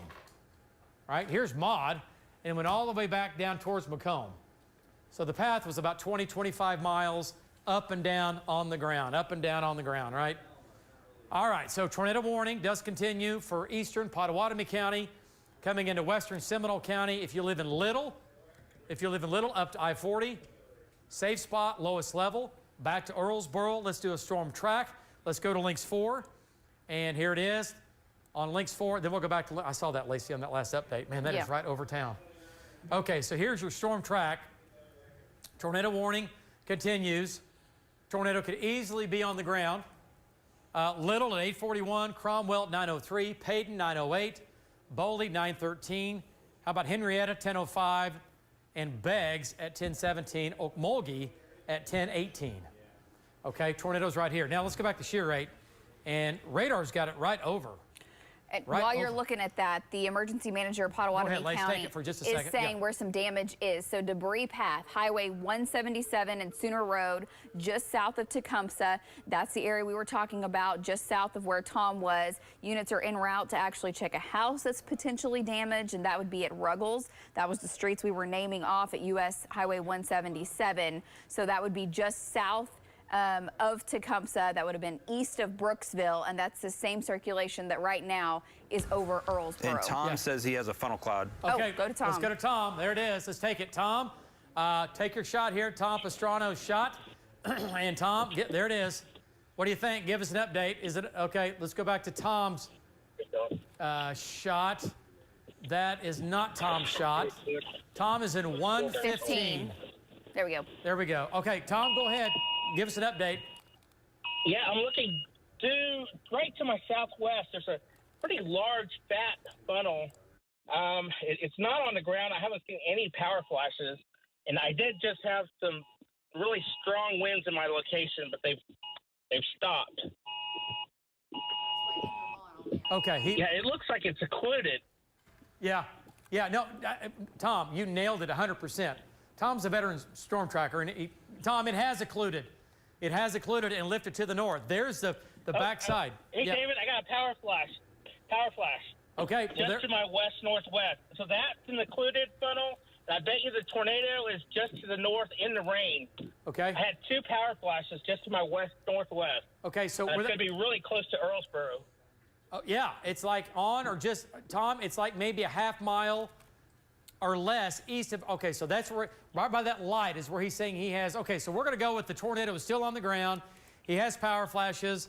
It's either going to be that or rift lake downdraft winds or the winds wrapping around the tornado, but we'll just, it's too dangerous to call. Velocity data says it's going to be a tornado. Hey, Justin, if he has anything else, jump back in and we'll get right back to him. We'll come back to him anyway, but let's go back to Link 3. Great job, Tom Pastrano.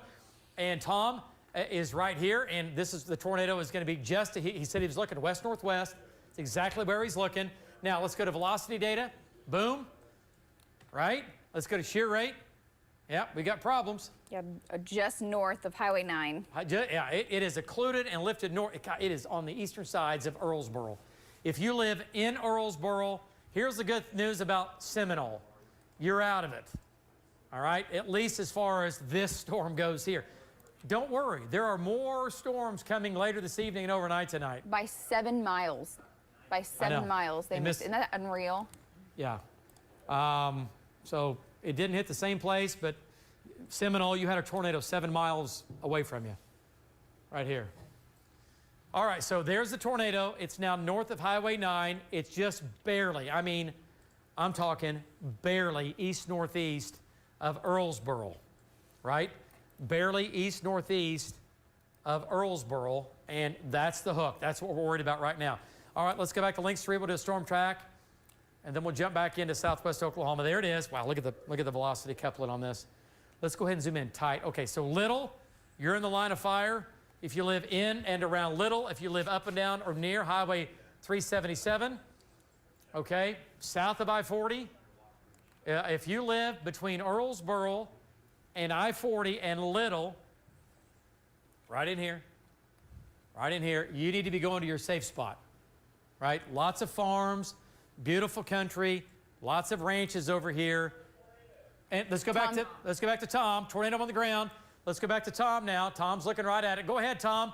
Give us an update. Tornado on the ground. David, I just saw a power flash, and there's a pretty substantial tornado on the ground. It's just to the northwest of me, and I can't see it anymore. But yeah, here's another power flash. It's definitely there. It's a fairly large, substantial tornado. Correlation coefficient just pegged it. We've got large debris in the air now. Large debris in the air west of Seminole. This is not going into Seminole, and about a half mile east of Earlsboro. There's the tornado. There's the debris. East of Earlsboro. There's the tornado. There it is. There's the eye. There's your bullseye looking right back at you. Tornado on the ground now. Tom's right there. Okay, so lapse this real quick, Lacey. Okay, see what it's doing. just a little bit. Tornado on the ground east of Earlsboro. Lifting north. Andrew, great job over there. I see what you're doing. Great job, man. That looks good. Okay. All right, so there it is. It's kind of ugly. It's not hanging out. We're going to have some rain on it. And don't ignore this back here. Is that a new mezzo trying to develop on the flank? I was just looking at the debris updated. I know. There we go. Okay. I'm just saying. That wouldn't surprise me. The low-level jet's kicking in, so that's we start to get things like that back in there. Anyway. Okay, so tornado on the ground. East-northeast side of Earlsboro. If you live north and east of Earlsboro, let's do some of these towns here. Along Highway 98, there's the tornado. God, it is almost in Earlsboro. It's so close. We got to be checking Earlsboro. Yeah. You know, I know, and downtown's right here, but downtown does stretch out just a little bit to the east. Yeah, the school is on the east side of town. Okay.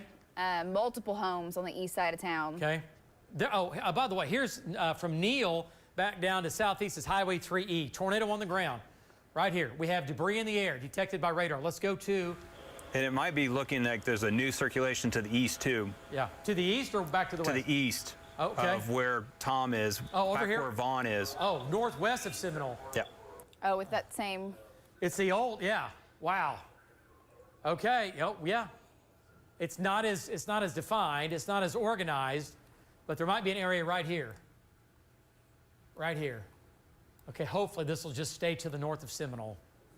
Man, poor Seminole County, Pottawatomie County. This week has been rough for you folks, and we are sorry. Okay. So there's the debris in the air, tornado on the ground, doing damage right now on the far eastern sides of Earlsboro. Let's do a storm track on that, and let's bring that farther to the north here, Cass. We really need to bring that. We need to bring that up towards Centerview, possibly. Let's include Centerview, if we can. All right. So Little 848, Peyton 917, Boley 920, Okemah 932, Bristow 1014. Okay. Cromwell 907. 907. So there's your tornado on the northeast sides of Earlsboro, headed towards I-40. If you know anybody that's for some reason leaving Oklahoma City on I-40 or trying to come back out of the east, tell them just to don't do it right now. Don't do it right now. So has it made a little more? Well, look how it kind of lifted to the north that weekend, and now the new circulation is actually east on Highway 9 a little bit. Okay, so that's what it looks like to me. Yeah. Okay. So here's what's happening. It looks like this is occluded, lifted north, done its thing, produced a tornado, debris in the air. Tom had it live. That's lifting north. And now what we're going to do is the new circulation is off to the east and southeast, and it's ramping up on the northwest sides of Seminole, right?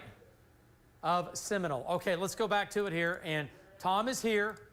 Circulation's right. God, it is still on Highway 9. Yeah, it's almost like that lifted and it's due east. Watch the lapse here in just the last go ahead. couple scans. Go ahead. What do you north, think? that falls apart. And then there's a new area. Yeah, right here. Yes, yes. Okay. And look at correlation coefficient right there. Okay, take that back.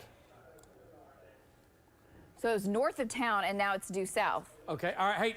Hey, Justin, does Tom see power flashes? We have another debris ball.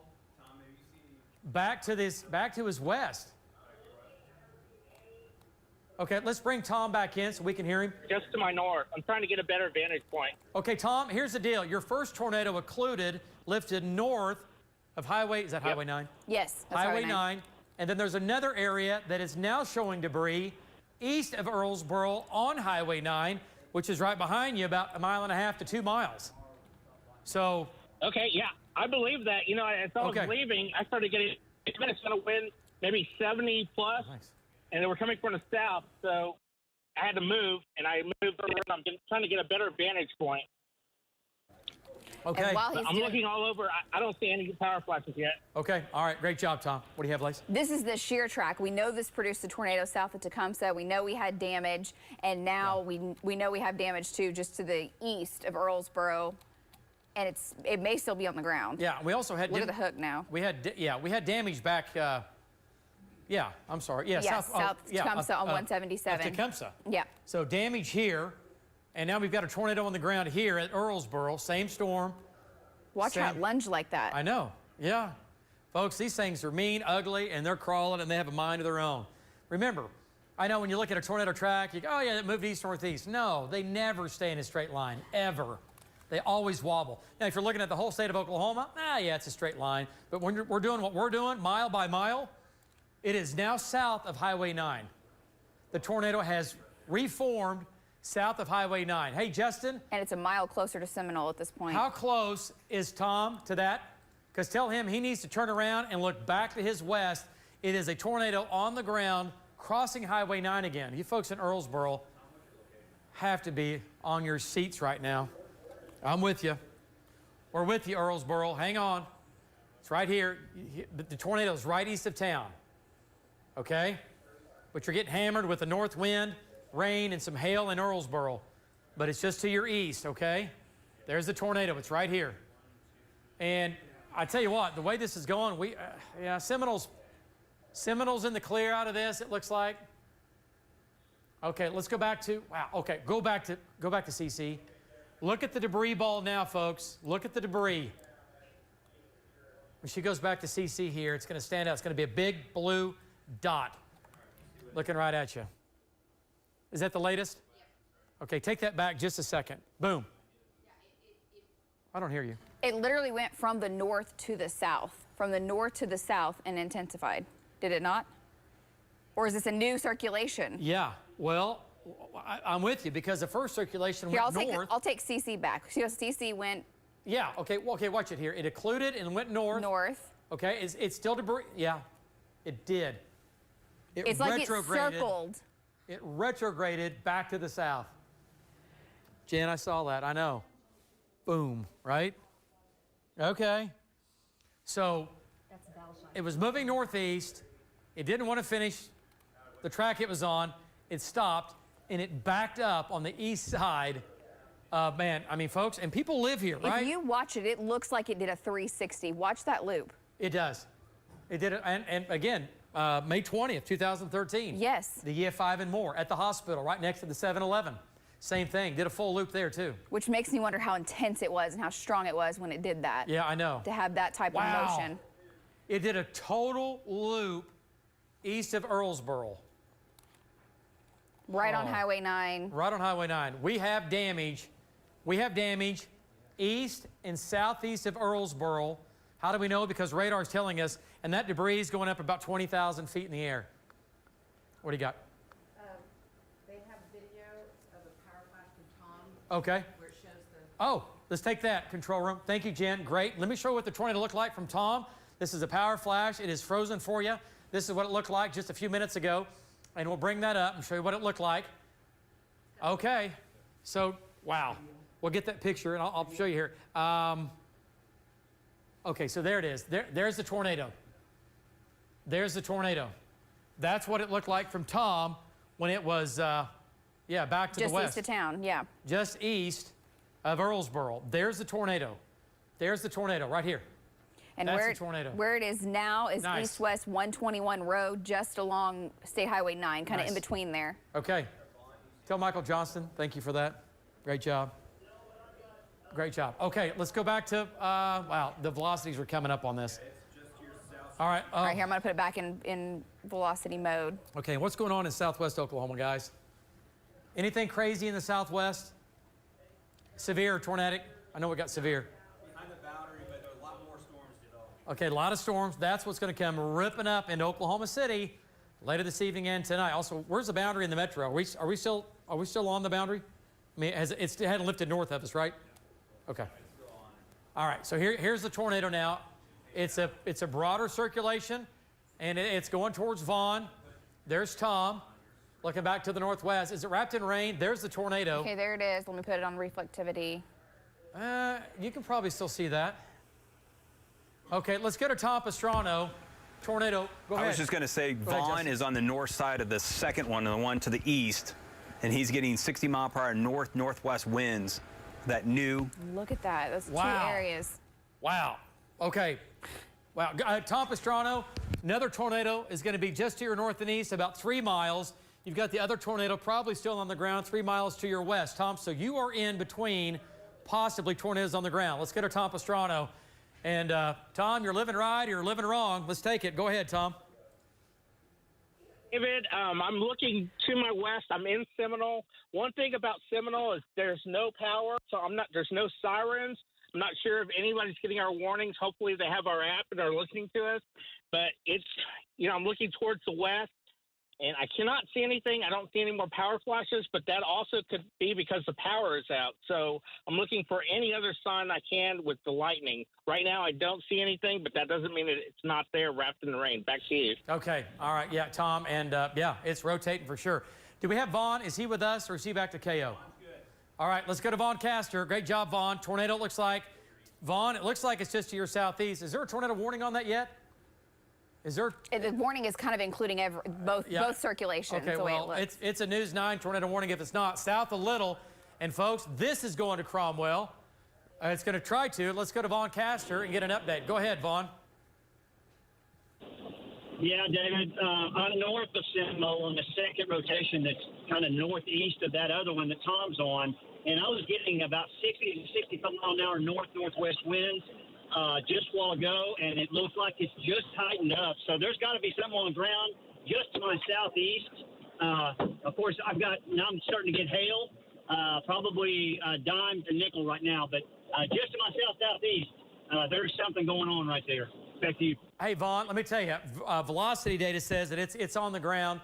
Hey, Vaughn, stay with me here for a second. It's going to be 2 miles, Vaughn, to your east-southeast. If your GPS is correct, a little bit of delay here, but it's 5.6 miles north-northeast of Seminole and 1.5 miles east of your location. Tornado. Let's go to 10-4. Yeah, go ahead. I'm going to find a better vantage point here, David, and see if we can get some kind of lightning shot that eliminates it. Back to you. Looks to me like CC is going negative there too, David, where that circulation is. West of Seminole. Okay.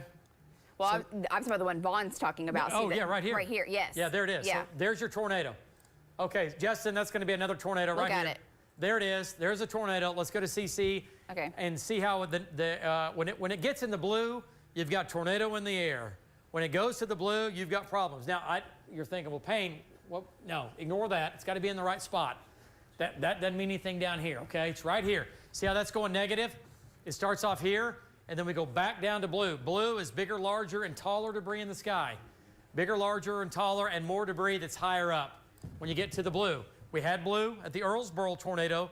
That, though, is in the yellow and the orange. That is the tornado. It's right here. Look at the hook wrapping around. The tornado's right here. There it is. That's 5 miles north of Seminole.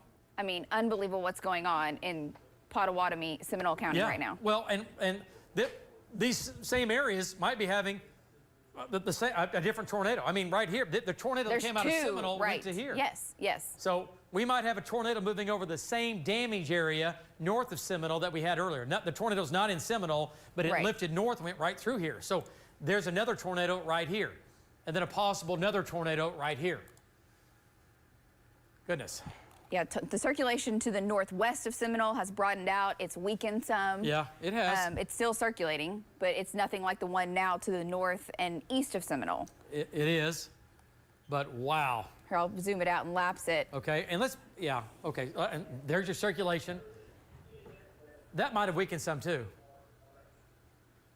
I'm looking at CC, I'm looking at Andrew, Adams, 848. Look at that. Yeah, look, folks. Okay, man, that's so close to being on the ground. I think it's still on the ground. And look, we were talking about Cromwell earlier. Yes. Guess what? Because Cromwell missed the first one from, according to JD, driving through town, did not see any significant damage. No. There was tree damage. Yeah, tree limbs, and it lifted and weakened slightly as it came into. Someone has a funnel. All right, let's go. Who does? Let's go back to Val in southwest Oklahoma here, and then we'll come back to this. If you live in Cromwell, go to your safe spot. Okay, Valcaster, we're looking at it. Take it. Go ahead, buddy. Yeah. So we have a funnel. It never did touch down. It's with the occluded circulation here west of Mangum, and you can see it right up there. If she'll pan up, tilt up just a little bit there. There it is. What's left of it right there. It's kind of roping out, if you will. Never did see it.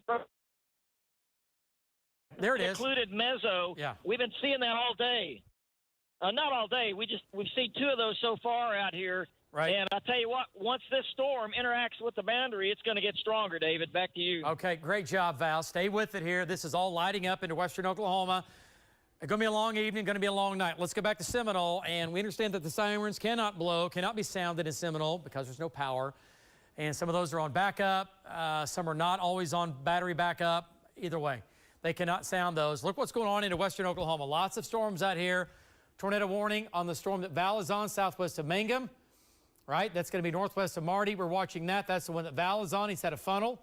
And we'll get back to that. We'll do a storm track. Let's go back to Seminole here. Talk about our friends here. Now, let's get back to, and again, Oklahoma City right now, I want to point out some showers. And God, they're going up a little bit of shear on them. A little bit of shear, not good. We'll keep an eye on that. Okay, so if you're an early to go to bed kind of person, that's fine. But make sure your News 9 app is on your phone and your phone's turned on, okay? In other words, don't go to bed yet. All right, let's come back to Seminole now. You folks in Seminole, let's jump back here. Let me show you where the circulation is. The circulation is northwest of Seminole, let's go ahead and zoom on in here, Lacey, and let's do a storm track. Here we go. The hook, Tom is on the north side of Seminole. The hook is down Highway 270 or Highway 9, 2 miles, 2.5 miles west of Seminole. Am I right on that? Yeah. And then, hang on a second. Yeah, that's the one that did the loop-de-loo near Earlsboro. Yeah, okay, hang on. Go back to velocity here one more time. Okay, we're right. Something looked weird to me just for a second. Okay. Okay, so tornadoes on the ground here. Tornadoes on the ground, southeast of Little, 5 miles. That's going to head towards Cromwell. If you live in between Little and Cromwell, tornado safe spot, you got to go there now. And if you live in Seminole, the circulation is west-northwest of town. And it's moving east slowly, but it has weakened some. If I'm in Seminole, I'm going to my safe spot for the second time today. Yeah, especially the north sides of town. Yes, if you live along it, it's just not, that's not mess so with close. It. And again, and I don't want to be wrong on this, if I'm in Seminole, and if I live from downtown Seminole up to the 377, 270 juncture, I'm going to the safe spot right now, lowest level, going there. I'm going to just stay there.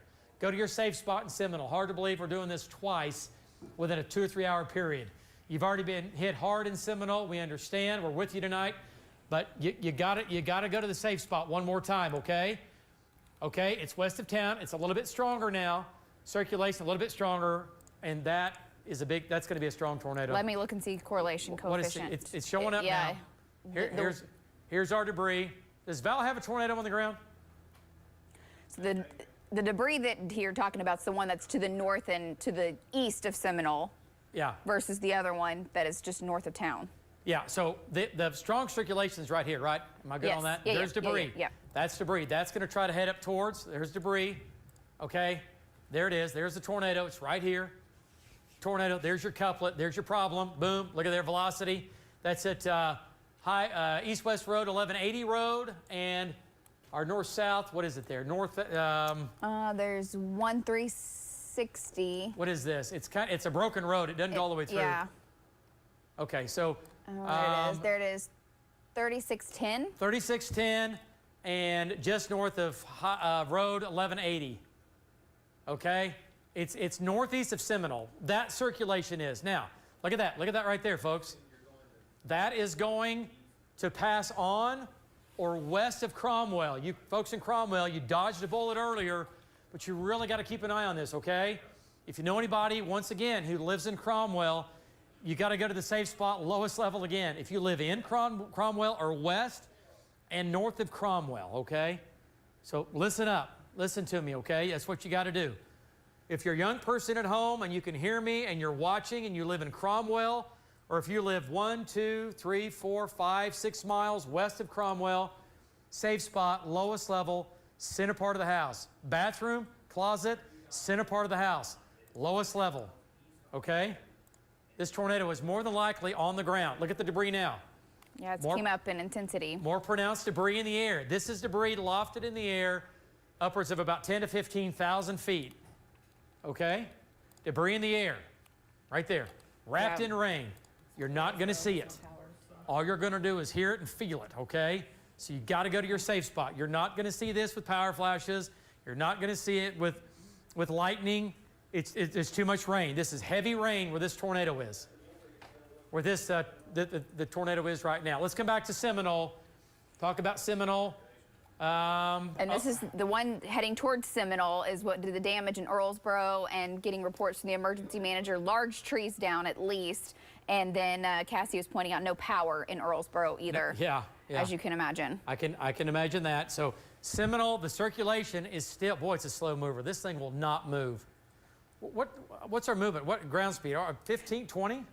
Well, that's the problem with it moving so slow is there's also reports of significant flooding in and around Tecumseh. Oh, and you think, yeah. With this too. So this is probably going to be the same trend over Little. Yeah. Yeah, we're getting copious amounts of rain. Yeah, we're getting 2 to 3 to 4, and they've had tons of rain over here too. So we're getting 2 to 3 to 4 inches of rain per hour. So flooding, it's just a mess. All right, rainfall amounts, it's going to be 2 to 3 inches, locally 4 in here. And I'm going to do 12 hours because this area had a lot of rain this morning, too. Yeah, lots of rain this morning. There's your rain. Yeah. 4.3. So we're going to have flooding, flash flooding. Do not drive into water, right? Our storm trackers are doing it, but they're not doing it. They'll go around water. They won't drive into deep water. They won't do it, right? They just won't do it. Okay, so you folks in Seminole, circulation is still to your northwest, but it is not making its way down 270, and it's weakened. Yes. It's weakened substantially now in Seminole, or northwest of Seminole, excuse me. Okay, so right now, the way it stands right now, there is not a tornado headed towards Seminole. That's not happening. It was coming down 270, but it has weakened. I'm a little concerned, though, because the atmosphere is still set up. By the way, what are the winds over here in Seminole County? And from there, I'm just curious. Well, when I try to check the mesonet for Seminole, as you can imagine, it's down. So there's no reading coming out of there. The next thing is Holdenville, southeast, and 69-degree dew point. How strong are the winds out of the southeast? 20? 15 gusts. Okay. Gusts close to 20. Okay. All right, so there's not a tornado right now headed to Seminole. There's an area of circulation back to your west and northwest up State Highway 33E, State Highway 3E that comes into Seminole. Back there, and Highway 9, there's an area of spin there that we're watching, but it's weak. So there is not a tornado headed into Seminole right now. You missed it on this one. But what I'm talking about here is back towards Earlsboro, another area of spin might be developing. We got to keep an eye on that. Okay, so let's talk about what's going on north and east of Seminole here. Let's get up west of Cromwell. And then we're going to jump, the Carnegie. Interesting, Carnegie sale looks interesting. Okay, God, this thing is still, it's still legit. All right, there's your tornado west of Cromwell, 5 miles. I'm going to guesstimate here. We can go ahead and take a closer look. Okay. How far is it? I just guessed there. 1, 2, 3, 4, 5. 5 miles. There's the tornado. What road is this that runs between Little 99A. and Cromwell? Okay, thank you. 99A. It is on Highway 99A and in between Farm Road 3600 and Farm Road 3640. There's your tornado. In between State Highway 99A, North-South Road 3600 and North-South Road 3630, which is east of 3600. And that is exactly 5 miles. That's on the ground. That's 5 miles west of Cromwell. You folks in Cromwell, lowest level, center part of the house. You got to go there now. What does CC look like out of that? I don't see it at the moment as far as, really high lofted debris, which is a good thing. But man, that circulation is tight. Yeah. And it's big, too. It's a big area. It hasn't, oh boy, it really tried to tighten up. Okay, we have showers developing in the metro, just to make sure the metro's covered. I don't see anything here. Okay, so tornado warning continues for northern northern Seminole County. Potawatomi County, you're in the clear right now, my bad. And the tornado is going to be just 5 miles west of Cromwell. Cromwell is wrapped in rain. You're not going to see it. All you're going to do is hear it as it approaches you. And it looks like it might have lifted, but it's only, could be temporary because the circulation is still strong. Good news for Seminole now. The storm is along and north of 270, but no strong circulation back down, at least not right now. Now, we've done this before where this stuff weakens and we get a new mesocyclone to form, and that can happen. That's just how these beasts are. That's why they're called supercells, because they don't just one and done and move on. All right? They cycle, they produce a tornado, or they try. They'll cycle, they'll weaken, they'll ramp back up, and we'll do it all again. Why? We have a powerful upper storm coming out. It's 1st of May. We have low-level dynamics in place. We have lots of warm and muggy, humid, unstable air feeding this storm. All right, so tornado warning continues for northern Seminole County, okay, and going into Okemah eventually. Tornado is going to be 5 miles west of Cromwell. I want to point out, big hail up in here too. Big Yes. hail. But look at this wrap. Look at that. Quarters, golf balls. Quarters. Quarter-size hail. Not out of control, but quarter-size hail. And just so much rain. Crazy rain. A lot of flooding. Yeah. Will start to be Crazy a rain. big problem. Crazy rain. Flooding. Is there a flash flood warning now for northern Seminole County? I know there was for Potawatomi, but let me look. Oh, Okay. flooding mess, yes. Yeah. Flash flood? Yes. Yeah. Flash flood warnings going on here, folks. So, again, if you're thinking, well, you know what? I'm trying to get home, but there's water over the road, so don't drive through water. Don't drive through water over the road. You can drown, right? Right? Floods kill more people than in the U.S. every year than really anything else. Very dangerous. Very dangerous. And especially at night. Water over the road at night. All those years I storm chased, I'd drive 100 miles out of the way and then I'd drive through water. I never did it. It's the only thing that scared me. In the field, storm chasing tornado I wasn't worried about. I was worried about flooding and driving off into a deep hole. Jim, hang around for just a second. Hang around. Why don't you come over here for a second? Come over here. Get him a mic real quick. You want my mic? Get him a mic, and here's what we're going to do. Get him a mic, and we're going to re-rack some of his video real quick. That's fine, or just get him that mic, and then we're going to re-rack some of the video. And control room, let's do the Sky News 9 mod, and then the greenhouses and the multi-vortex from Jim. So just give me all three of those. Let them re-rack, okay? I want Jim to come in here just for a second, okay? Okay, go ahead. Go ahead and take it, and we'll get back over here. Okay, I just want to let people know where a shelter is if you need one in Seminole. The First Baptist Church of Seminole, you can find it at 420 West Reed Street. They're opening up what's called their bridge room, their bridge building, to any storm victims, anybody who needs a place to stay or just to get something to drink. Yeah, they're saying there you can take a shower if you need one. You can also get some water there, and so they're there to help. Again, the First Baptist Church of Seminole open right now. Another thing we're hearing about is the public schools. As you can imagine, Seminole public schools, they are all going to be canceled for tomorrow. They are hoping, if power can get restored, opening up on Monday. We're also hearing from the academy there, and they're closed as well. The Academy of Seminole is pretty much decimated for the most part. You saw all those trailers. Those are some of the earliest shots that Jim had, that the trailers were all tossed and turned. There were people there actually riding out the storm. They did so in a safe room. They are all okay, but the school is heavily damaged right now, and it might be, I don't want to call it a total loss, but big time damage there at the Academy of Seminole, which is a charter school that's been operated since 2018. And they have a lot of portable buildings there, and those were heavily damaged. Also, Seminole County Sheriff Shannon Smith just saying to avoid that area in Seminole because there is so much damage there, and first responders are having trouble, and they're still now, they've picked back up doing a grid search. They had to put that on hold as that second storm was coming through, but they've started that back up where they are going to be looking for anybody who may be injured. Want to head back over now to David Payne with Jim Gardner.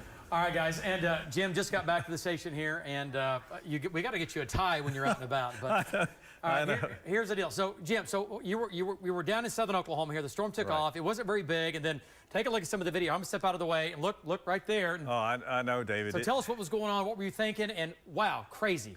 Well, you know, we've had so many this year, but it looks like it had the ingredients to drop a tornado. It never did. Right. And at first, it's like, okay, is this going to be one of those where it's just going to hug the ground, really never do anything? Yeah.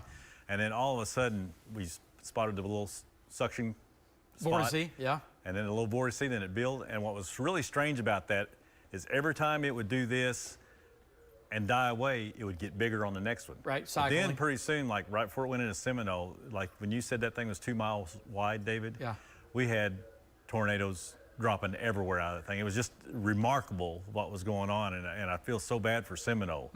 You know, I mean, the damage looks really bad, but a lot of the homes just lost part of the roofs. They didn't get totally destroyed. Right. There's some business that's totally destroyed, but these were just incredible. Look at that right there. I mean, it's a double helix tornado. Right. And look how fast it was forming. And then at one point, you had this one, and then you had another one back to the left. Right, and I was looking around. Tornadoes. So while I'm talking, I'm not just focused on looking at the screen or looking at, when I'm flying, I'm always looking around, and I told Rich, I said, man, there's another one up in front of that one. You know, and then pretty soon we had double ones, and then pretty soon there was one dropped out of the back of that.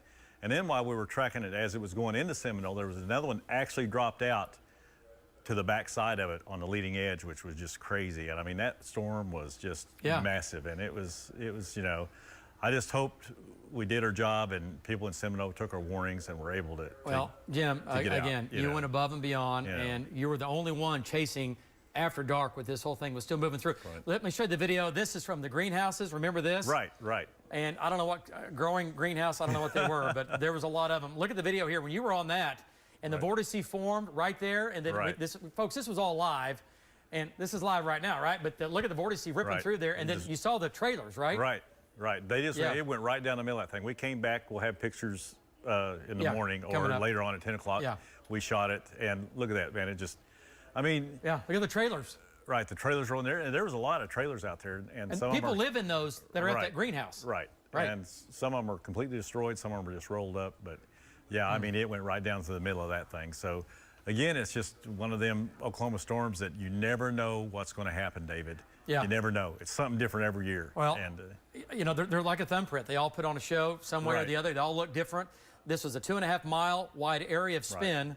And like you said, multiple vortices underneath it wasn't just one solid tornado. No. It was just, they just dropping everywhere. So anyway. So could have been much worse. Could have been a big tornado that did a lot more damage in Seminole. Seminole's bad, but certainly could have been could have been worse. Could have been just been mowed down the ground. And luckily it wasn't. Yeah. You know, so. Well, man, as always, great job. Hey, thanks. Yeah, great job as always. I'll talk to you here in just a second.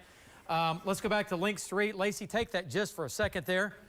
And let me just run this by Jim here real quick. Go ahead and take it. Yeah, so what we're watching right now, we're still watching the ongoing tornado warning as the storm is approaching the town of Cromwell. Still getting confirmed damage in Earlsboro, multiple locations across the area with damage, as you can imagine. And we were seeing that lofted in the air. One thing we're going to do is switch radars here and take a closer look. Vaughn is on that storm just north of Cromwell. Looks like the hook is coming in just over town.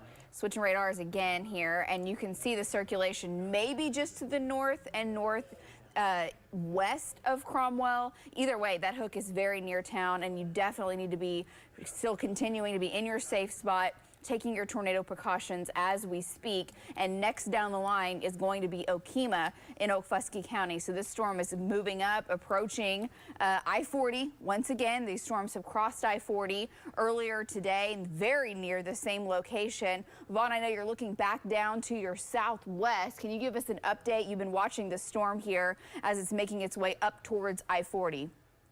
Go ahead, Vaughn. Can you hear me, Vaughn? Yeah, Lacey. Yeah, I'm at Highway 56 right here at I-40 looking south.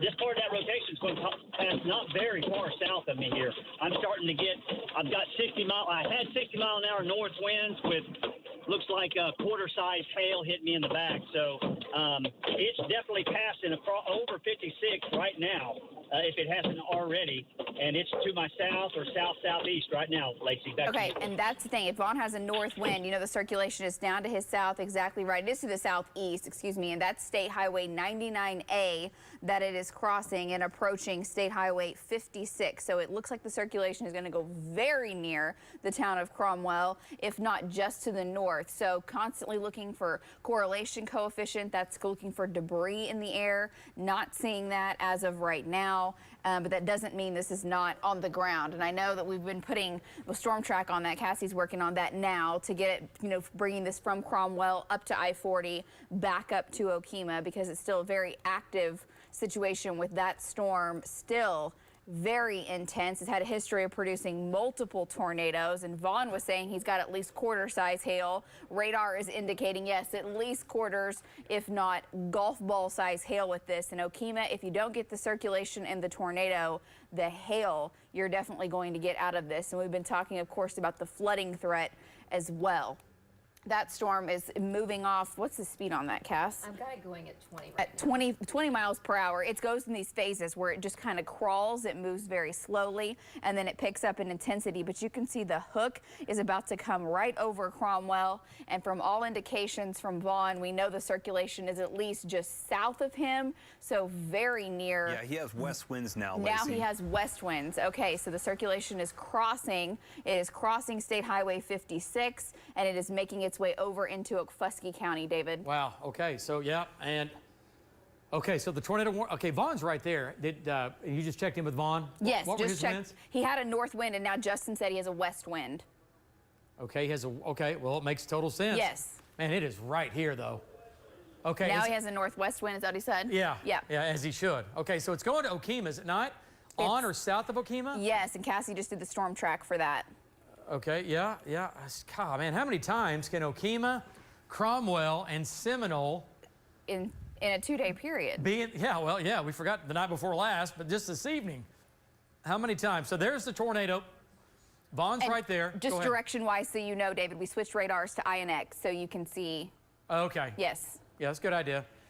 Anything? Okay, and let's do this. We'll do a storm track again. Okay, so from Cromwell, just right here, there's the damage. Excuse me, there's the tornado, possibly doing some damage now. God, it is just so close to, I mean, is it over? Is it in Cromwell? It looks like it is. Yeah, it's very close. Very, very close. Okay, and is Vaughn where we think he is? Yes. Okay, hey, let's go to Vaughn, and one more time. Bring Vaughn back in here. Vaughn, it looks like it's either on Cromwell or maybe a quarter mile north. Your winds look like they're ripping, Vaughn Castor. Go ahead, give us an update. Yeah, David. Winds have just now. This is passing just to my southeast right now. These winds are whipping now from the west. They just switched from the northwest to the west, so it's just off to my east. It's crossing 40. Got to be crossing 40 here pretty quick, David. All right, great. Wow, look at that, folks. There it is. And he is on I-40 with the wind and hail that is blowing around and into that storm. Okay, let's go back to our, there we go. There's radar looking at the storm now. Again, there's Vaughn, there's Cromwell. It's going to Okemah. Correlation coefficient still, every indication this is on the ground. That's on the ground. Just north of Cromwell. Just north. That's the tornado. That is debris in the air at 20,000 feet up. That is debris in the air. Okay? I'm surprised the debris detector hasn't hit that yet. Well, I had just turned it off because it was pegging earlier, yes. And there's the tornado. Folks, it's wrapped in rain. Look out. See that? Oh. Gosh, it went close to Cromwell. Oh, my. It went right over. It lifted north. It's going to be the exact same situation that happened over Cromwell earlier, and they didn't have damage. I know. Well, they might have damage now. But it looks like they do now. Okay. Hey, Jen, we need to check on Cromwell again for the 12th time this evening. I mean, this is virtually what happened earlier. No. Yeah, it's tell Vaughn it's coming into Vaughn. Let's go to Vaughn Castor. Tornado's on the ground now. Let's go to Vaughn. Vaughn, we have a debris ball. We have debris lofted in the air now of 20,000 feet just to your southeast, about a half mile, Vaughn. You might be in the tornado or right on the very edge. Vaughn, it is just south of you, a half a mile. I have debris lofted over your head. Go ahead, Vaughn. Absolutely, David. Yeah, absolutely. These winds went from the north back to the west a while ago, and I'm telling you, they were screaming. So this thing just passed just to my south and southeast, and I'm telling you what, the winds have now quieting down a little bit, which is kind of eerie. But I cannot see a thing, David. The rain and the hail is just relentless. So I'm relying on Justin here a little bit to give me some updated coordinates. Thank you, David. All right, I hear big hail. Okay, so big hail, big wind. And let me show you this. So let me show you where he is. There's Vaughn, there's Cromwell, and that's the debris we had lofted. It just updated, right? Yes, go back. Okay, so take it back. Okay, look, here's the tornado, right? And watch the big blue eye look back at you, which is what we don't want. Right here, that is debris. That is debris. The radar is seeing debris in the sky that is aloft, 15, 20,000 feet up. That is debris in the air. Now it's less debris because it's weakening for now, right? But so I'm telling you, it's a white knuckle ride. If I'm in Okemah right now, you were under the gun earlier. You're under the gun now if you live in Okemah and to the west of Okemah. And by the way, this is in our viewing area. Okay, Okemah, heads up. You've dodged one bullet today. Let's see if you can do it again. But if you live, this is on I-40. If you live near I-40 and in between where Vaughn is, which is north of Cromwell here, 3 miles between there and Okemah, you have to be in your safe spot. Lowest level, center part of the house. You got to go low. You got to go low on this, okay? And we don't know how many tornadoes we've had today. We've had a lot. We had a dozen with what Jim had live in the air from earlier today, okay? But that's what's going on. There's the debris that the tornado has picked up in the atmosphere. The debris gets lofted in the updraft in the tornado that goes up high, and then the radar beam hits that debris, right? And then it sends back that picture of us, of the debris in the air. That's the tornado right there. And we mentioned it earlier when the storm was also cycling and lifting north from Cromwell to I-40, the King's Travel Plaza. I think that's very near to where Vaughn is. And of course, that's where the circulation is very, very close. It's now to the southeast of there, but folks on I-40 know where that is, that King's Travel Plaza right there on the highway. Yeah, it's a big one too. Yes, right there. Right on Highway 56. Yeah, it's beautiful. I mean, the whole area is just really, really pretty, and hills, and you start getting to bigger hills. And all right, so there's the debris from the tornado. Let's go back to velocity data here. Let's see if we're tightening up, if we're okay, give me one second. Spinning down, spinning up, or spinning down. All right, there's the reflectivity. God, and look there's back there. velocity. Okay. INX? Yep. Okay. So it's right here. It's still southwest of Okemah, 1, 2, 3, 4, 5, 6 miles. Southwest of Cromwell, excuse me, of Okemah, about 1.5 miles east of Cromwell. Okay, so Lacey, take that just for a second. Run over here. Yeah, we're looking at the direction that it's going, trying to look at these things which kind of wiggle and wobble quite a bit. It looks like it's kind of hugging I-40 to the south, so going to head up towards Okemah for sure. Does it go south of town? Does it come into Okemah? Still too early to say, but definitely folks in Okemah need to be taking your safety precautions right now. Lowest level of the home, most center room that you can get to, room with no windows, whether that's a closet or a bathroom. That's where you need to be. This thing has produced multiple tornadoes over the past hour, from Earlsboro back to Tecumseh and now up near Cromwell. These have been confirmed by debris in the air, and it is now tracking towards Highway 48 up towards Okemah. Latest storm track Cassie has here, Okemah at 9:37. Golden Pony Casino at 9:53, and then eventually over towards Walika by 10 p.m. So we'll see what it looks like by the time it gets here. Switching it back over to the debris detector, and David, there's still debris being lofted in the air. We hope that's from something earlier and not that it's still on the ground, but you can't say that at this point. No, not at all. So see the green? That's, oh, hang on. See the pixel of blue right here? Oh, no, yes, so, further south. Okay, what's this right here? Hold on. We got to make these. We got to make these city streets bigger. Is it just me, or are these getting smaller? We'll get your glasses a little thicker if we need to. What are you saying?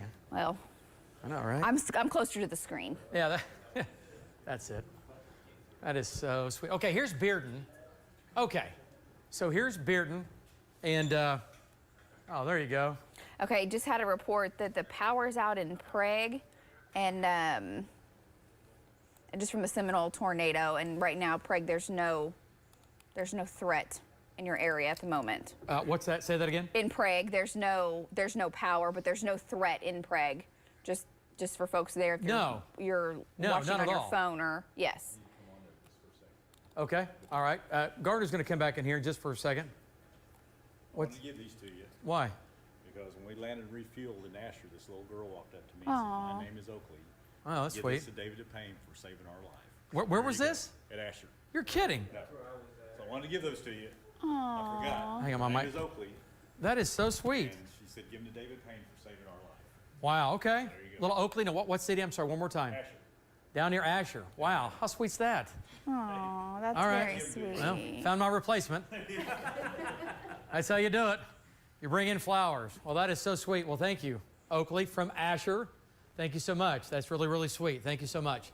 Okay. So I want to point out I know we have thunder and lightning here in Oklahoma City, but none of this is crazy. Okay. This is what's going to give us flooding, but there's nothing severe in here. Okay, right now. But this is rain increasing, and the atmosphere is still unstable, so we can still get more severe weather in behind this line. But nothing in here is too crazy. This is moving north of the boundary. Remember, we have the warm front in here, and north of it, it's mainly a wind and hail threat, okay? It's I-40 south is where the atmosphere, we said all week long. The last, 2 days here is that, in last weekend, that it was going to be an I-40 south kind of a deal.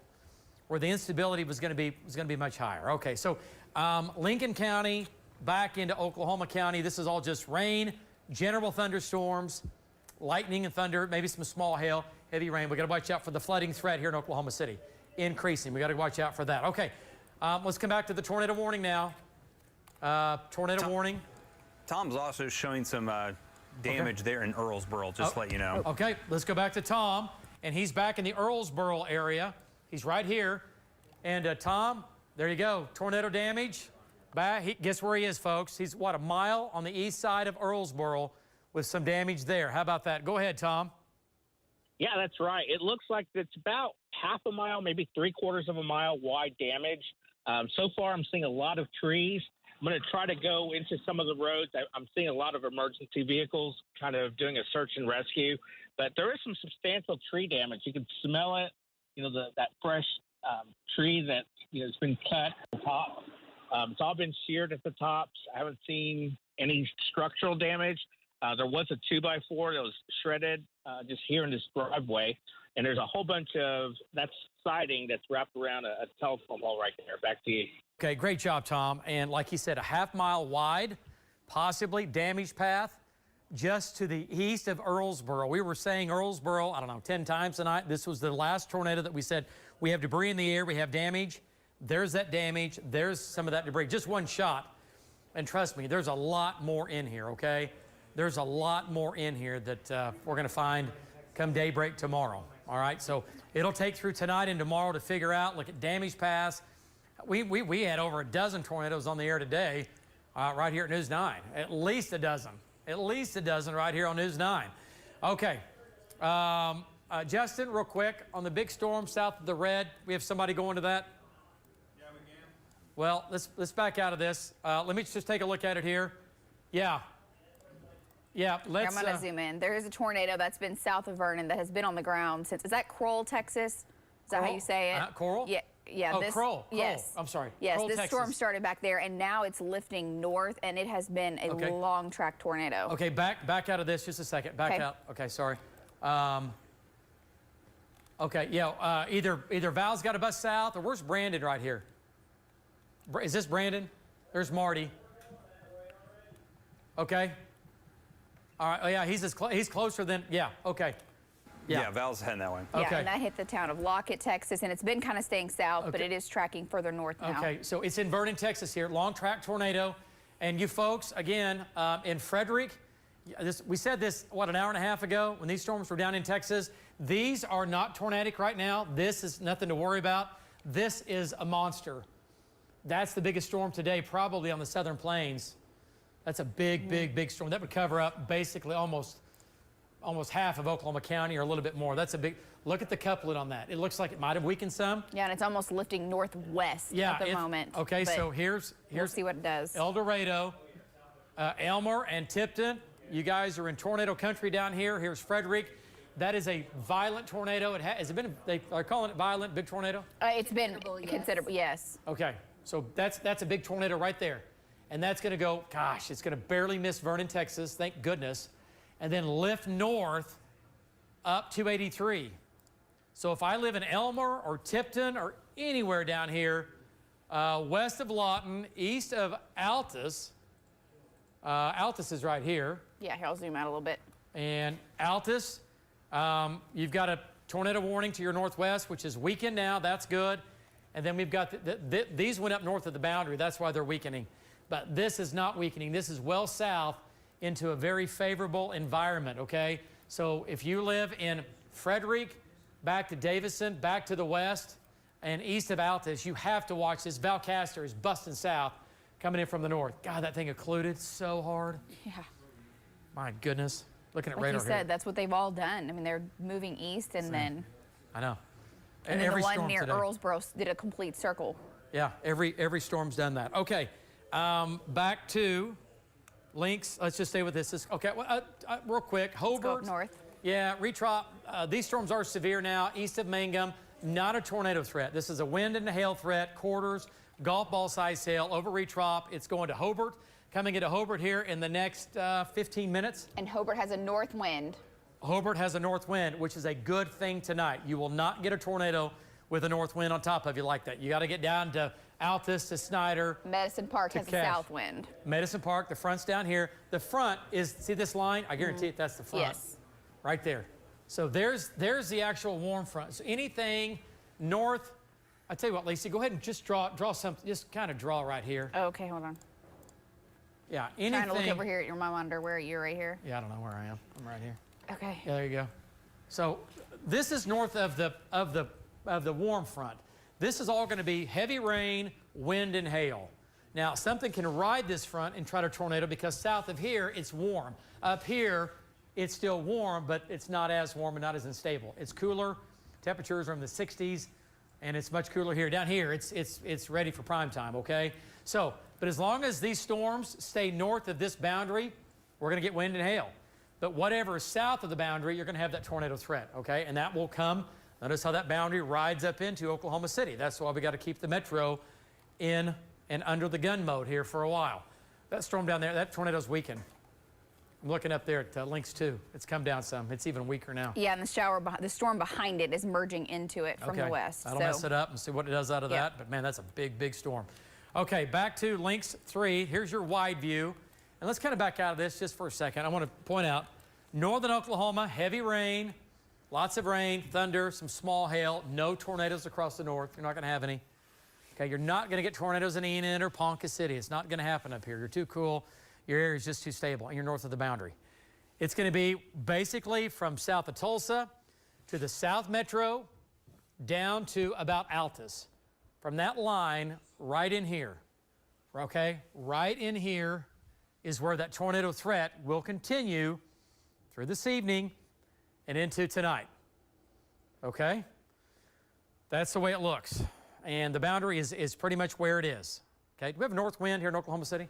Yes. So north wind in Oklahoma City, by the way, Jay, Tulsa, all up in there, south wind. Okay, what about like... So it's raced pretty far north on the east side. Norman? Norman has a north wind now, south wind in Washington, so it's in central Cleveland County. Okay, so there you go. That, unless the boundary lifts north, that really, really helps Oklahoma City from getting a tornado. We're going to have rain, we're going to have storms, we're going to have some hail, but it's what we've been talking about all day. It's been this boundary, and you know, some of the data had it way down here. Lots of data had it like right here, and then it ended up being about right here. This is pretty close to kind of what we thought with our moderate risk of severe weather and our tornado zone. That's where we had it. Okay, that's enough about that. Let's get to it here, and let's go to off to the east here. Severe storms.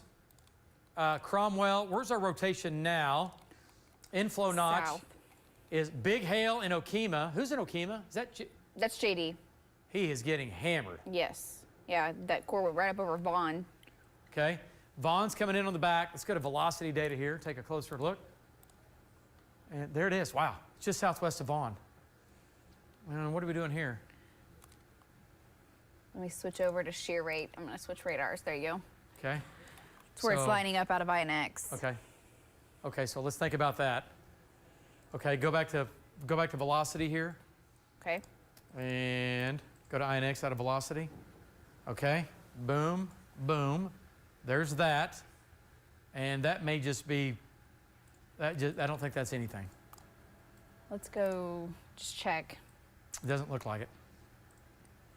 Yeah, I don't see so any. Still don't see any debris. I don't see a couplet there. I think that's all, I think, right? I don't see a couplet here. I see a couplet obviously back here southwest of Vaughn. Okay, do we have Vaughn in the system? He's off right now. Is he with KO? He said he was going to stay on for a while, but he's not on right now. Okay. Well, maybe reach out. Huh? JD's on KO. Yeah. Well, maybe if you can, reach back out to Vaughn. Tell him I'd love to talk to him. All right. So, yeah, it's still intermittently producing a tornado. Okay? It comes and goes. All right. But here it is right here. So, yeah, wow.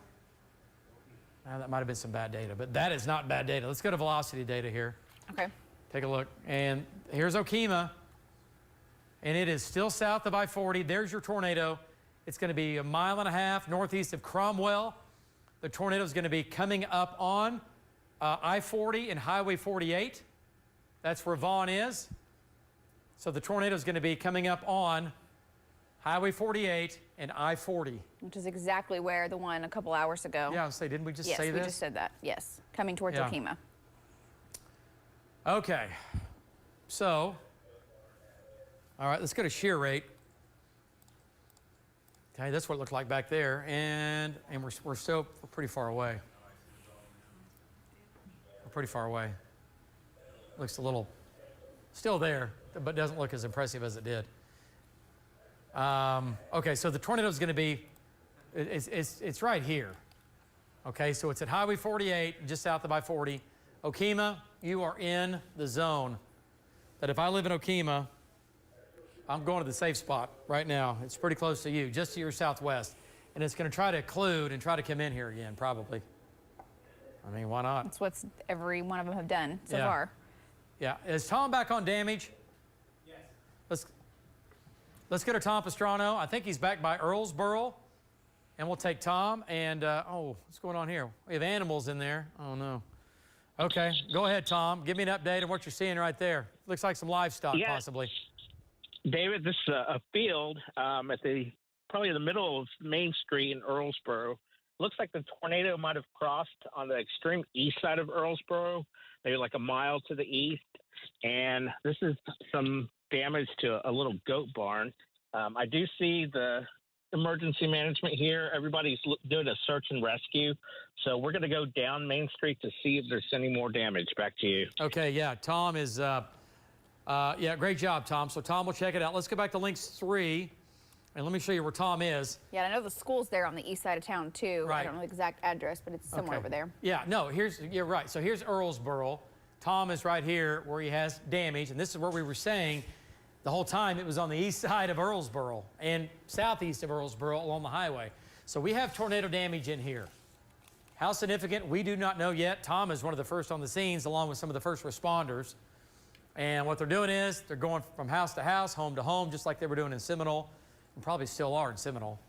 Let's talk about Seminole here quickly. What's going on over there? Anything? I think we're in good shape. A little bit of rain to the north, but yeah, nothing headed to, but Seminole gets rain and storms overnight tonight. So you've got time now to cover it up, wrap it up, bring it in, whatever. If you're picking up debris or picking up belongings, you have time. You've got hours of time before this will eventually fill in.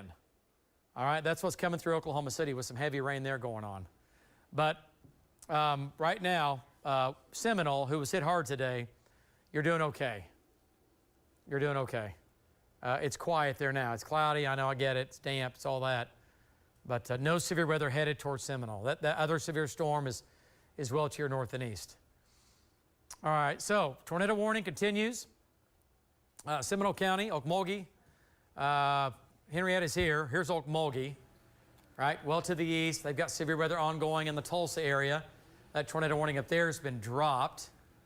And trackers up there are tracking that. So yeah, that was the original Seminole tornado storm. Yeah, so there you go. So there it is. And the area of spin is right here near Vaughn. Now, this is looking interesting to me. Yeah, further south. See that? That's a problem. That's a problem right there. So this is going to be, this is Okfuskee County. Here's Okemah. And here's Cromwell. Okay, and this is what I'm interested in right here.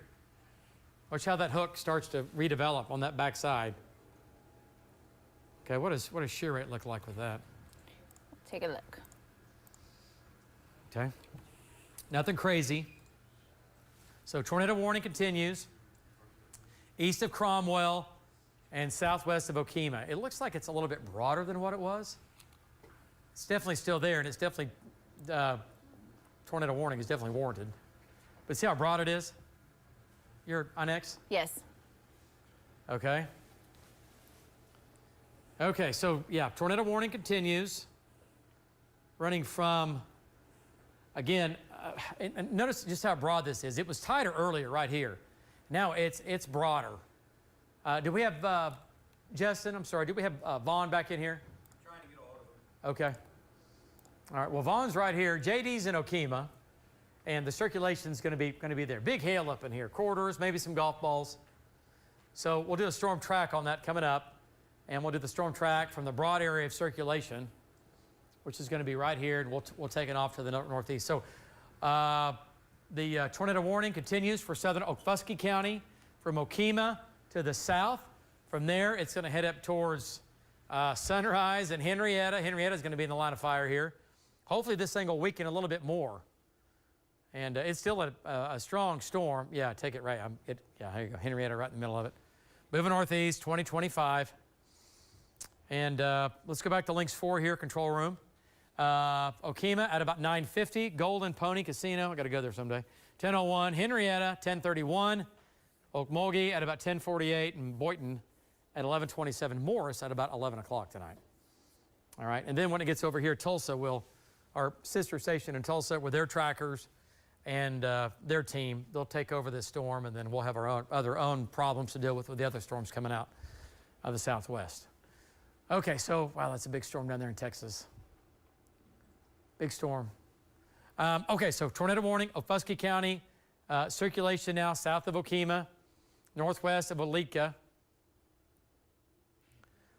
That still looks interesting down here. Do you see this west of Waletka here? Right, that's what we were just looking at and talking about. It looked weird earlier. Yes, but I'll show you back on here on Links 3. Yeah, what is? Just look at reflectivity. I mean, there definitely is a little area of inflow. There is. Right there. Yeah. Okay. Well, keep an eye on that. You folks in Waletka, southeast of Okemah, you need to be watching this, right? There's Wewoka. This is all north of Wewoka. You are going to get storms later tonight, but right now this is well north of you. Where everybody gets rain and storms tonight. Big wall, big rain, potential for more flooding and more severe weather. That'll be tonight as the main wave moves back in. All right. So that's the latest from there. Guys, you guys at the news desk, man, what an afternoon. We're still tracking severe weather, and we'll pitch it back to you guys, and we'll jump back on this again. Guys, take it. All right, well, we've been talking to our crews. We have 4 different crews out there on the scene in Seminole, which is a really hard-hit area. Want to tell you that OHP, they are out there right now. They are blocking off certain roadways because one of the concerns, all the power lines that are down. So they're out there just to make sure that they can protect any drivers so that they don't go over them accidentally. And just kind of checking around there, I know we were talking about Cromwell. Showing that radar-indicated tornado. I did check in with Chief Sullivan, the Cromwell Volunteer Fire Department chief, and he says right now they're just assessing damage. So they're going out right now, just kind of beginning the process. Right now he sees trees in the roadway blocking Highway 56. That's one thing, but they're actively looking. He wrote up the storm. He said, you know, it got really loud and all that hail and all that. But right now in Cromwell, they're not sure. So we'll see if they had dodged another bullet. Obviously, they had. They had that one come through already. Hey, we have Trooper Eric Foster on the phone with OHP giving us now more on what troopers are doing. I guess Trooper Foster just kind of hunkered down there in Seminole trying to protect residents from getting out there where those down power lines are. Yes, we are. And we have multiple crews both in Earlsboro and in Seminole just assisting. Really what troopers are doing right now is we are going out outside of these townships and going down up and down these county roads to make sure there are no other people out there that need help that aren't able to communicate. And so that's really what our troopers are doing. They're going from place to place, making sure that no one else is in need of help. We know in these towns there's a lot of debris down, a lot of power lines down. Any specific roadways we need to let our viewers know about that they should not be traveling on? I would say just anywhere immediately around Seminole. I know that we have a lot of down power lines there. I'm still getting reports from Earlsboro and Cromwell as well to try to see what those are. I'm unaware of those, but I do know of Seminole because I was there. And so there are a lot of down power lines. There's a lot of debris. Just avoid that whole area if you can. There are a lot of emergency equipment and personnel going into those areas to triage and to try to make sure that everybody gets the assistance that they need. And so if you don't need to be in that area, please don't be in that area to allow us to be able to reach out to each person that needs it. And in Seminole right now, are there a lot of people, like, to kind of describe what's going on there now as far as there's this window before more rain comes in tonight? Are there a lot of people out there kind of securing their homes because they lost roofs or just saw damage altogether? Yeah, really what we're trying to do is try to make sure that people do have shelter. You know, when that first storm came through Seminole, we had troopers on scene, and then, you know, we had to take cover again because, you know, another one was, you know, coming up behind. So that may continue all night for us, you know, especially with the rains and things like that. So we're just trying to make sure that everybody is accounted for, number one, and that everybody has shelter, that we can make sure we get them out of the rain. And then also we're trying to reestablish communications and things like that in and around those areas. Trooper Foster, what's the biggest challenge for you guys right now? Really, the biggest challenge is just trying to locate every person. That takes some time as homes are spread out. You know, it's not just one big metropolis. There are homes all across the countryside there. So our troopers are going from place to place. That takes time. And then, you know, mud and dirt roads, and being able just to reach out to everybody, make sure that they're okay. Because we do realize that some communications may be down, and so we just want to check that. So that will continue through the night, both with us and a lot of other agencies working hand in hand to try to make sure that people are safe. Well, Trooper Foster, what was that like for the troopers out there who are trying to protect the people, and then all of a sudden they're being told, okay, there's a threat of another tornado coming through, you need to stay safe? What was that like for them? Well, you know, and the troopers were notified that it was coming, and so they reach out to all of those that are out there and pass the word. You know, we need to take shelter and cover, and know that's what they do. And so it's something that troopers do. They're out there to provide safety and security, and they'll continue to do that all night as storms roll through. If they come through again, troopers are there. They're not going anywhere, and not just troopers, but you know, I have to say deputies and fire and police officers from other towns, you know, all converging to these areas to be able to assist them. And we'll be there as long as we're needed. All right. Well, nerve-wracking nonetheless, I'm sure, for all those there waiting to see if a second storm came through. Trooper Foster, we appreciate the time. Thank you, and be safe out there. So we just heard from OHP about what they're doing out there. Grid searches are still going on in neighborhoods just to make sure everybody's okay. If you've been following our coverage since the beginning, you maybe heard us talking about in Seminole, there were some people trapped in a cellar. Maybe you even saw on Facebook people talking about a baby being stuck in there with the family, and that they were going to try to get that family out. They needed help. There was a smell of natural gas in the area. Good news that people were able to get out of the cellar. They are all okay. They were in a safe spot and were able to get to safety. And help in Seminole is arriving. Oklahoma Baptist Disaster Relief. They will have assessors out there in the morning seeing which Oklahomans need help out there. So the help is coming, but in these next couple hours, David, you're explaining that this is a good time to get out there and secure what you got before the rain comes in tonight. Yeah, exactly. Yeah, Carl, and you nailed it. Hey. You've been listening all evening.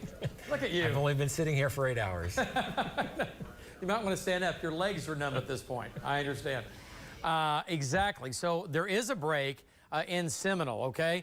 Let's go to reflectivity here. And here's that break I'm talking about, but here's why it's not going to last forever. And on links 3, we can certainly take a look at it here. And let's go back to, notice Seminole. It's quiet in Seminole. There's a lot of going like they were saying here, house to house and door to door. You know what? Trying to get in here and check everything out. We have rain to the north. We have the one big severe storm now that is tornado warned again in Okfuskee County. And we'll talk more about that coming up. We have rain in the metro, but nothing scary here right now. Lots of heavy rain. And here comes a wall of water. And I'll tell you what I like is that I'm seeing a lot of rain to the west of Oklahoma City, but I'm not seeing a bunch of warnings out here. And this is what I call good old-fashioned rain in the northwest, because this is north of the boundary, where the severe weather is going to try to continue for the evening, late evening, I know we're there, into the overnight hours, will be from I-40 south and southwest, where the air is still unstable in here, okay? That's what we're worried about here. That's going to be kind of our storm zone with a threat for more large hail, damaging winds, and even tornadoes. Okay, so line of rain, the stuff coming into Canadian County, the rain and storms in Canadian County, El Reno, Weatherford, yeah, Watonga, Enid. None of this is severe. Up Ponca City, Medford. None of this is severe up here, okay? So let's go a little farther north here, Lace, if you don't mind, just real quick up north. Ponca City, Medford, this is maybe some small hail, gusty winds, lightning and thunder, heavy rain. None of this is going to be tornadic. This is north of the front. This is going to be some wind and hail producers and heavy rain. Great rains going on for sure. Now let's come back south here down the line. Not severe in Canton, good rains there. Ames, Lahoma, Enid, heavy rain, moderate rain over Canton and Canton Lake. Let's come back south here and jump into southwestern Oklahoma. Moderate to heavy rain at Weatherford, down through all of Caddo County. One severe storm in the southwest now. That's down near Hobart. And that's a big storm. It is spinning, but it is not tornadic. But it does have some rotation with it. This is the one that came out of the Panhandle, and it's been spinning here for a number of hours, a long time. But it's coming into Roosevelt. And it's interesting, that hook, David, is, I think, right on the boundary. So you can see how the hook's starting to develop over Roosevelt. Yeah, and right, and that's what we're talking about. If it rides the boundary, we're going to have some problems in here, okay? We're going to have some problems in here. All right, so there's the hook on that. What does shear rate look like out of FDR? Just curious. Okay, yeah, that's legit. Yeah. So if that hook can get south of the boundary and tap into that warm, moist air, we've done this rodeo before, that will try to spin faster and try to do something. So if you live in Kiowa County, north and west of Cooperton, back to Roosevelt, and from there over to Carnegie, you got to keep an eye on this. We have to watch this right in here. It's broad, nothing crazy, not jumping out of windows yet on this thing, but it is certainly something we need to watch. Okay? And I think Cassie has a storm track on that. She does. Let's go back to that on Lynx 4. And yeah, it's moving east-northeast. I think, Cassie, go ahead and expand that down to Cooperton. Let's just go ahead and bring them in it. Go ahead and just take it on down there. Include Cooperton if you can. Okay. Well, not yet. We're almost there. Is it there? Oh, I'm sorry. Yeah, I forgot. It's to the right of the... Okay, boom. Rocky, 9:57. Cooperton, 10:05. We'll say Mountain View, 10:35. Carnegie, 11 o'clock. Fort Cobb, 11:23. Anadarko Airport, 11:51. Anadarko Downtown, 11:54. La Kiba, 12:01 in the morning. Lake Chickasha at 12:14. Okay, and this is going to make its way towards Oklahoma City. This is coming toward the metro. But we have the boundary, which is going to try to kind of keep Oklahoma City away from that tornado threat. As long as we keep the boundary south of the metro, and I think it will stay south, we're going to be okay in Oklahoma City, but just south of Oklahoma City, the tornado threat will still be there as we get into the next several hours and into tonight for a while. All right? Okay. So let's take a look at some of the video, and I'm just going to go down the list here. Let's take a look at the Sky News 9 video from near Maud today. This was the tornado, and there it is right there.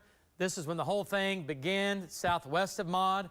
We had this live on the air. This was a News 9 tornado warning. It was a circulation of 2.5 miles in length, and there's the tornado on the ground. It was doing damage, at least off and on and intermittently. And folks, we had several tornadoes on the ground at the same time. We had twin tornadoes, big mesocyclone, and that thing was ripping through the trees, ripping through the pasture land here in the fields. There's the tornado. Look at the wind here. Look at that tree whipping, man. Just look at multiple vortex, double helix cone. Look at the debris. See the debris? Boom. There go the trees. Look at there. Look at it snaking now. There you go. There you go. That vortice breaks down and falls apart. A new one fills back in. So many physics going on here. So much physics in the way of how this works. Now look at this up here. Okay, hang on. We're thinking, we're good. Yeah, okay. And watch it again. Watch it here. Watch the next one, right? We're just going to go down the list. Look at the tornado there. Look at the condensate forming in the trees as the pressure's lower. Remember, this whole thing is an area of low pressure. Look at the helix, double helix, rotating around each other, doing the dance, doing the dance, doing the dance. 1, 2, 3, 4. 4 tornadoes. right, coming out of the main cone, but still 4 separate vortices rotating. Look at that. Look at that. Dancing around each other near Mott at 6:29. It was live right here on News 9. Wow. Jim Gardner and Rich Kriegel all over it. Nobody better in the air. I'll say that till the day I die, I promise you. Nobody better in the air than Jim Gardner. That guy's a bull. All right. Now, going through the northwest side of Maud. Yep, there you go. There's your nursery. Watch the tops of the nursery. Watch the water vapor. There's your tornado. Winds, 80, 90, 100 miles an hour, maybe a little more. Watch the trailers. Here's the problem. People live in these, right? Or these are offices. There goes debris. Watch the trailer. Watch the power. There you go. Watch the trailers flip over. Trailers have rolled over. And I think, Jen, we have video of that taken, Billings, I think we have video of that was taken when Jim was flying back. So do we have that video? Just of the aftermath of the, okay, just let me know. Okay, so that was a greenhouse. Now, this is the other multi-vortex. There's the debris in the air. Tornado on the ground, right there. And wow, tornado here. It's weak. This is stronger. But 2 tornadoes on the ground at the same time. And this one is becoming the dominant tornado. Watch it. It's ragged, right? But it doesn't matter. And look at the condensate develop out ahead of it. Pressures are lowering out ahead of it. And you start to get condensate ripping in. And what's crazy, when you're storm chasing, you're in tight, you'll be up close to this, and you'll start to get this water vapor developing around your car. And you're like, hang on a second. Yeah. That happens when you're hugging it tight, for sure. And another shot here, tornado on the ground. This is when it was becoming a little more rain-wrapped. Okay? And there's the tornado on the ground, and it became a little bit stronger. Here's the problem with Seminole. It was 2.5 miles wide, the mesocyclone was, and we had a merry-go-round of the whole thing spinning and up and down, just like a merry-go-round. We had areas of small vortices, right? Multiple vortex. Little vortices, sub-vortices around the main mother meso. That's what was going on with this tonight, right? And there's the tornado there again. Folks, this went on forever. And all of this was live right here on News 9. And it was getting dark out. But you know what? Jim's not going home. He's hanging in tough. He's hanging in tight. Tornado on the ground there. Let me show you some of the damage from Seminole. And let me show you what it looked like. And this is when JD pulled into town. This is like 2 minutes, 3 minutes after the tornado goes into town. Yeah, the tornado's right here. The tornado's right back here. It's just lifted north of town. He's looking east right here, coming into downtown Seminole. All right, there's the damage from JD. He's pulling in. Damage scattered throughout Seminole. It's so widespread. The whole town has, not the whole town is completely damaged, but there is damage scattered across the entire city of Seminole. There's one of the roofs blown off there. You can see it peeled back. It's hanging. Yeah, in Seminole County, 8,500 customers without power, and most of those are in Seminole. Yeah, 8,500 customers. So that's roughly 24,000 people right now in the dark. Now, Jim, after he left the tornado, came back to Seminole, up top, looking down. Roofs peeled back, roofs peeled off. Damage, right? Some roofs collapsed, some roofs are gone. Peeled back, and then look at all the damage back here. Yeah, everything's peeled off and facing this way. Look at that. Look at that poor guy's roof, right? And look at the house next to it. Look at that. There goes your barn. Probably a pole barn, gone, right? Damage here. The house is fine. That house is okay. Tree damage, tornado damage, roof gone off that, right? So it varied quite a bit. It varied quite a bit from Seminole. All right, so wow, look at the damage there. And it looks like this scattered across Seminole. Not every, Seminole's not lost by any means. It was not an EF4, EF5, or an EF3. This will go down probably as what I've seen so far, maybe an EF1. There might be some EF2 tornado damage. We'll find out probably as early as maybe as tomorrow. But lots of damage down there in Seminole. You missed it 2 nights ago. We were on the air. It was going to be a Seminole thing, and it died and weakened as it was coming into Seminole. Okay, let's go back to Link 3 and talk about what's going on. And here's the Cooperton storm, severe storm at Hobart. And I want to point out, it's severe with some large hail damaging winds, but this is the only severe storm in western Oklahoma now from Hobart back down to 183 that's going to Godebo, that's going to Carnegie. Yeah, and then the one crossing the Red River, which was tornadic earlier, has really fallen apart at the moment. What does shear rate look like in that? But it's so close to the radar, it's hard to hard to is. detect. But Val's right there watching it. Okay. All right, Val's looking at it here. And then this one that's now south of Hobart, up near Cooperton. Here, I'll turn on velocity. What's that look like? Okay, there it is. It's right there. It's right here. Okay, go back to velocity. Okay. Just curious. Okay, yep, okay. And go back to shear rate. Okay, it's right here. There's a weakness. Okay, there's toward and away. It's coming at you. It's going towards you. All right, right here. So the circulation's actually getting east of the warning. Yes. But damaging winds in here right now, 60 to 70, quarter-size hail.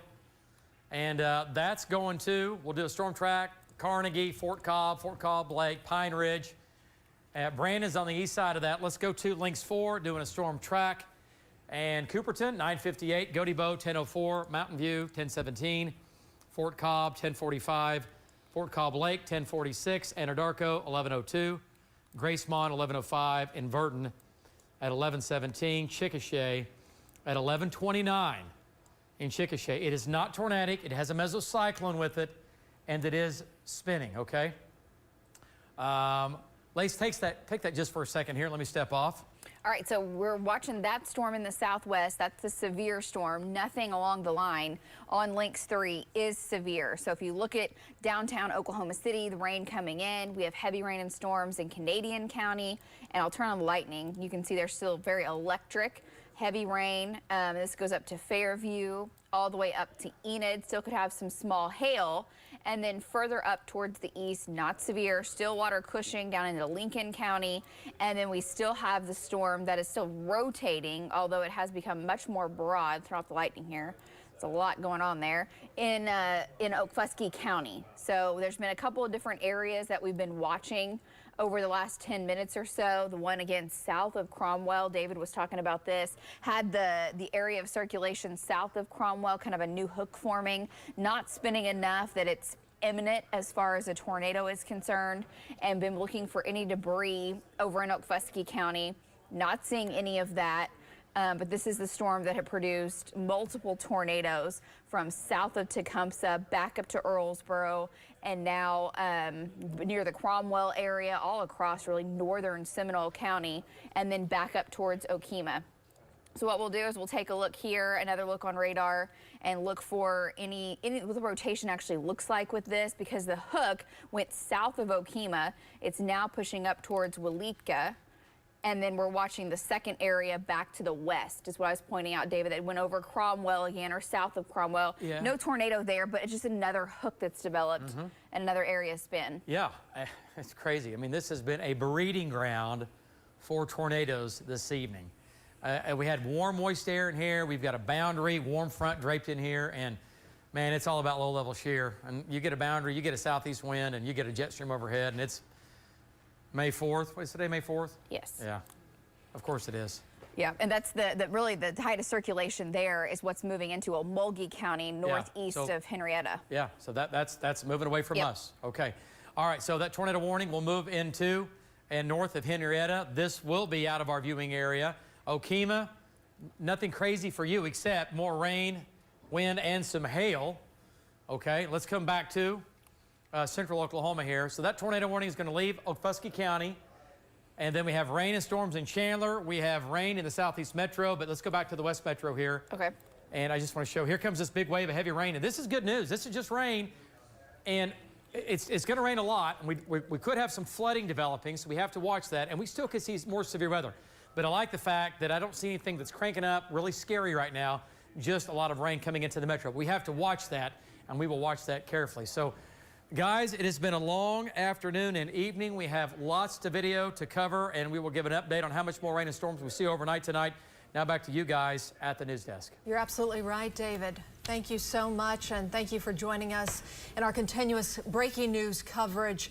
We are covering the tornadoes and also major damage in the town of Seminole. That's about an hour drive southeast of Oklahoma City, as multiple tornadoes touch down there and around that area as well. Yeah, that's right. We saw that damage from Jim Gardner. Roofs blown off, trees torn down, windows shattered there in Seminole and elsewhere. We do have team coverage with all this damage. We have crews all over Seminole with various angles. We will get to them in a few moments, but first we do check back in with David Payne in the Bob Mills Weather Center. David. All right, thank you guys. And yeah, what a day. We've had at least a dozen tornadoes today, and it all began this afternoon. We've been on the air nonstop, and the hardest hit, talking about Seminole, it looks like to me EF1 damage in Seminole might have been stronger. We've had a tornado near Earlsboro. We have had a lot going on to our southeast. Hang on, more on that coming up. No severe weather in Lincoln County. It's light to moderate to heavy rain, some small hail. Kearney, Chandler, Stroud, back down to Meeker. The one tornado warning we had is now moving into and out of our viewing area into the Henrietta area now, east of Okemah. Let's go ahead and zoom in here, and I want to take a closer look at what's going on. Seminole is in the clear right now, okay? But we have heavy rain in Okemah, a little bit of a weak hook back here developing. Bonds watching that along with JD. We'll see what that does, but that tornado threat now is east of Okemah, at least at this point, and moving away. Lace, what do you think on velocity here? Let's take a look. Yeah, looking at the latest kind of couplet area, it's still... That's earlier. Yes, that was earlier. This is still well up to the north now and moving into Okmulgee County. Nothing very tight in central or eastern Okfuskee County. Yeah, so if you live in Okmulgee, over to Morris, watch this. Tim's there, JD's there. We'll see what this does, but right now this is where the tornado warning is, that it now again is in Okmulgee County, okay? So back to the west. Sparks, Jacktown, not severe. Southeast Metro, rain there. A wall of rain coming into Canadian County. Back through El Reno. Let's just keep going west and north. Billings, moderate to heavy rain. None of this is severe up here, folks. This is all good. It's just rain. We got to watch it, though. We still have the instability in that boundary just south of Oklahoma City. But for now, for the metro, it is just all rain coming in. We might, though, start to get some flooding if this rain gets too heavy. And then we have the one severe storm coming out of and moving through Kiowa County. Now, east of Hobart, going through Godebo. It's going to Carnegie. We'll do a storm track on that. But that storm is severe. And the other storm now severe coming out of Texas. So big storm running from Godebo back down to Cooperton. It's going to Carnegie and Fort Cobb and Anadarko. And then we have the other severe storm, which is coming out of Frederick here down to the south. All right, we'll get a storm track on both of those. And we'll take a look at it here. Okay, so Lace moving east at about 30. There's your storm track. And Cass, if you get a storm track on that southern storm coming out of the red, that'd be great. Mountain View, 1016. Fort Cobb, 1049. Apache, 1052. Anadarko, 1110. Summit, 1117. Verdon, 1127. Ninnekah, 1140. And Chickasha at about 1141. That's with that storm there. It is severe. It's going to Anadarko. Winds 60 to 70. It has a mesocyclone, but right now it's not strong enough to get a tornado warning. It's on and behind the boundary. If it stays there, we won't get a tornado. We will just get wind and hail, and it'll spin. Doesn't mean you're going to get a tornado, okay? Let's stay with Lynx 3. Let's drop south. Other storms going up near Mount Scott. Big severe storm down here east of Davison. Look at the hook now coming across the red, and that's going to go towards Hollister, Loveland, and Chattanooga. That storm down here is severe. It has a hook on it. We're watching that. And let's go to shear rate and velocity data on that one. Let's see what we have. Still there as a couplet, almost too close to the radar. Shear rate right there. There it is. This is well south of the boundary. If we're going to get a tornado here in the next half hour or whatever, it's going to come out of this. All right, and it's going to Granfield, it's going to Loveland, and it's going to Chattanooga. Okay, and eventually it's going up towards Geronimo and Walters. Okay, so we're watching that. Okay, so let's do a storm track on the southern storm. And Lynx 4, let me show you what that's looking like currently. Chattanooga, 1023, Faxon, 1034, Empire City, 1124, Duncan, 1134, Central High, 1142. No severe weather, again, headed for Oklahoma City right now. Let's go back in time here, take a look at what happened with the first video of the day, Sky News 9 near Maud. This whole thing was on the ground for, we think at this point, over 20 miles. It was a long track tornado. It was a 2.5 mile wide mesocyclone putting down tornadoes at the same time. We had sister tornadoes on the ground.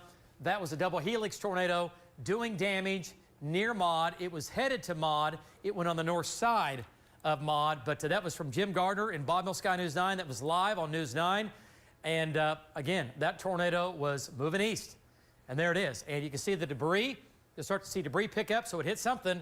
And then you'll see trees start to snap off.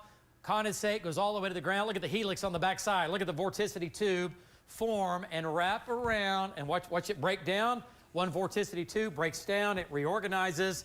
And then we do it again. The next piece of video from Jim Gardner. And once again, watch it fill in. Watch the tornado today fill in. It looks like just like it's dancing. It looks like it's just dancing with so much motion going on. Tornado all the way to the ground. Another double helix going to a triple.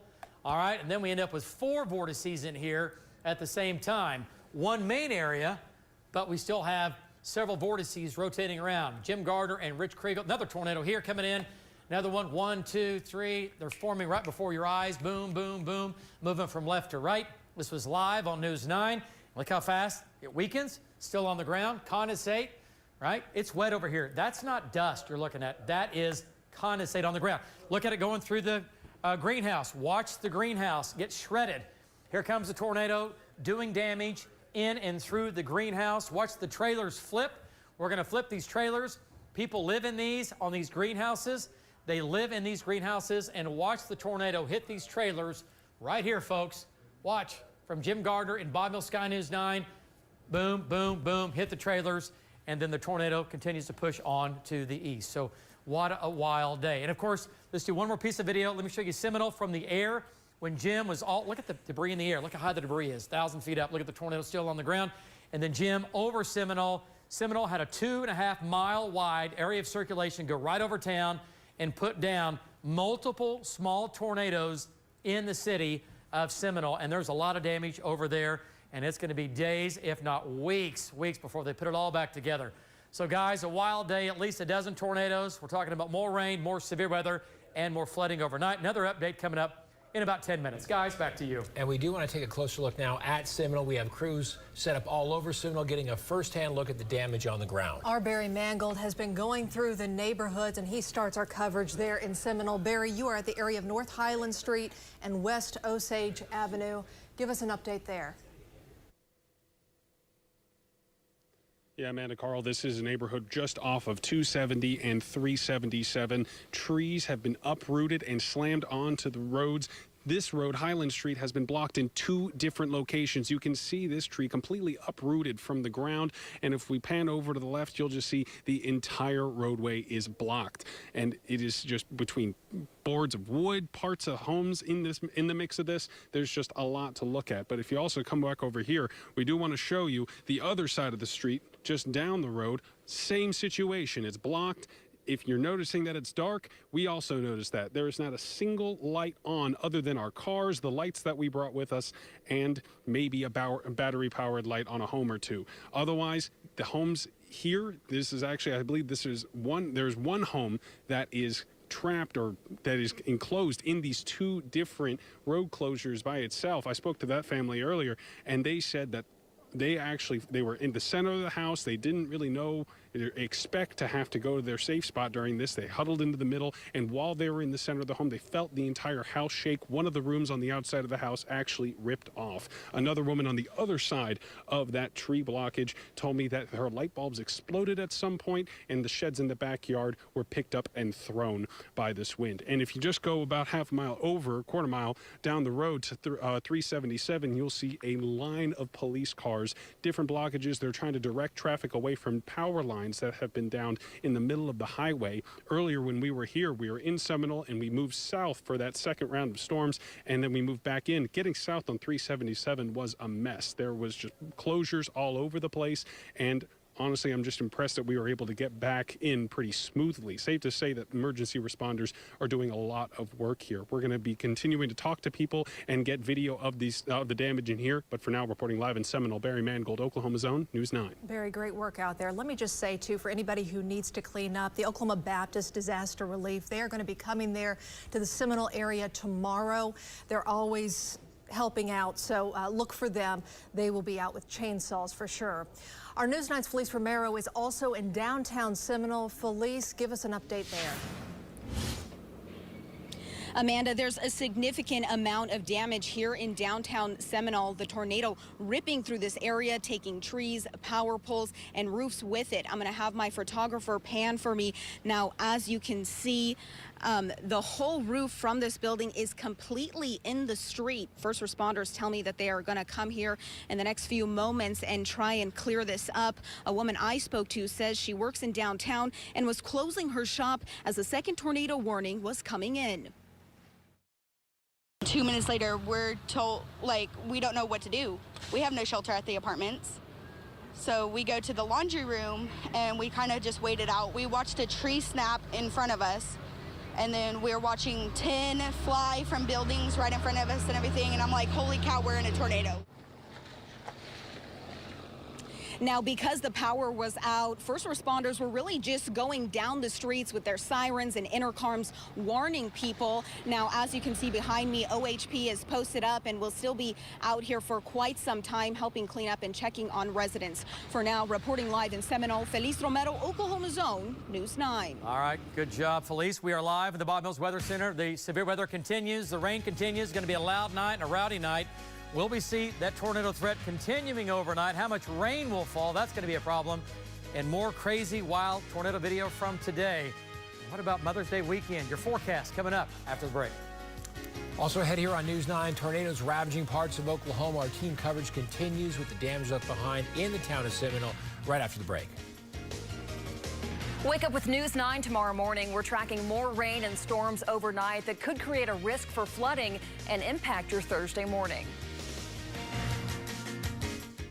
In severe weather, it's all about the warning. This is going to be a News 9 tornado warning. In storm after storm. There it goes, David. There's your tornado on the ground. David Payne and his unparalleled team bring you the earliest warning. With a News 9 tornado warning. More time for you to prepare. This is live data. Everybody else is delayed. The tornado is getting pretty close to forming here, David. Because the locally owned station takes your safety seriously. Get warned first with David Payne, the Oklahoma weather expert.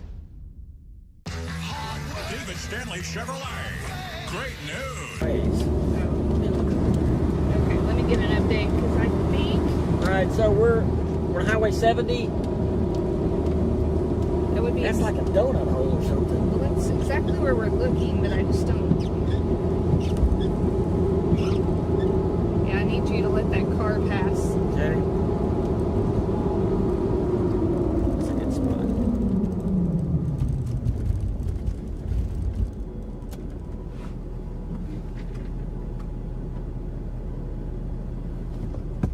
Let's hope that he doesn't pull in right behind you.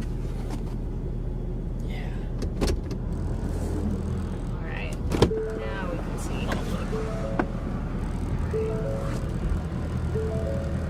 So we're 3 miles east of Highway 54 on Highway 70.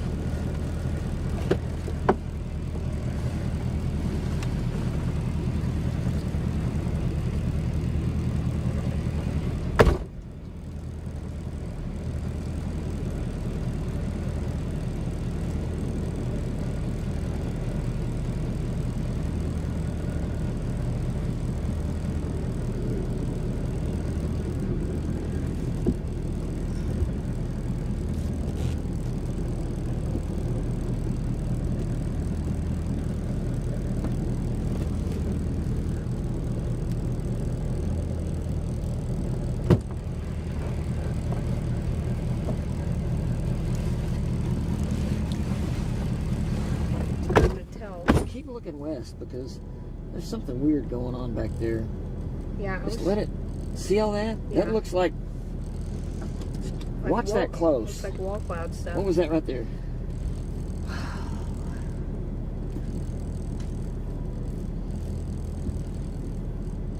Are we recording on that thing? Yes.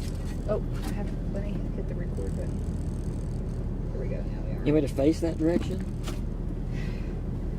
No, I think roof cam is gonna give us a better shot. Oh no, here comes another car. Okay. Yeah, let's just watch this for a second. Oh, wow, look how low that is. I know. It looks Is like that the rain core or is that something on the ground? It's... I think we need to face that way, and you can turn both around, both cameras. Man, that looks like something on the ground. All right, Could well, be a let's hail look core, but I don't know. I talked to several people in this neighborhood, and they basically hit the nail right on the head. It looks like a bomb went off here in Seminole County. This road is covered with debris. When I got here, I didn't even know where I was until I found the street sign. It says North Milt Phillips and East Oak Avenue, and there's a bunch of other debris in the road. There's down power lines behind me. There's a mattress in the road, and there's a bunch of glass on this sidewalk. This is Clausing Farm Center. A lot of their windows are busted out. I talked to a few people that work at this store, and they're assessing the damage right now. You can see straight through their store. And I ran into a Good Samaritan who was helping assess the damage, and he says it's going to be a long road to recovery, but he's going to be here for the ride. Right now, I guess it's all about just trying to do a quick assessment, see what we need, what we're going to need, and just get ready for the damage.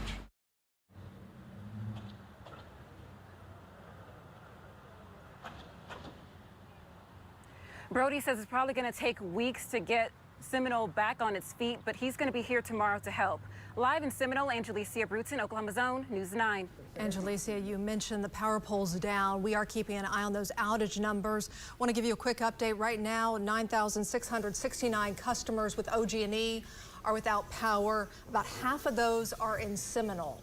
So we're keeping an eye on that. That's going to be a big cleanup for tomorrow. We do have a couple of shelters that are open in Seminole. We want to tell you about the First Baptist Church of Seminole, open now for storm victims. It's a place you can go shower, you can get some water, and you can get other needs fulfilled there as well. And it's at 420 Reed Street there in Seminole. We do have another one here, Seminole State College. Seminole State College. Yeah. And that's going to be put on also by the Red Cross. Red Cross is saying if you have damage, if you need assistance, to give them a call, 1-800 Red Cross. So 2 shelters in Seminole available for people.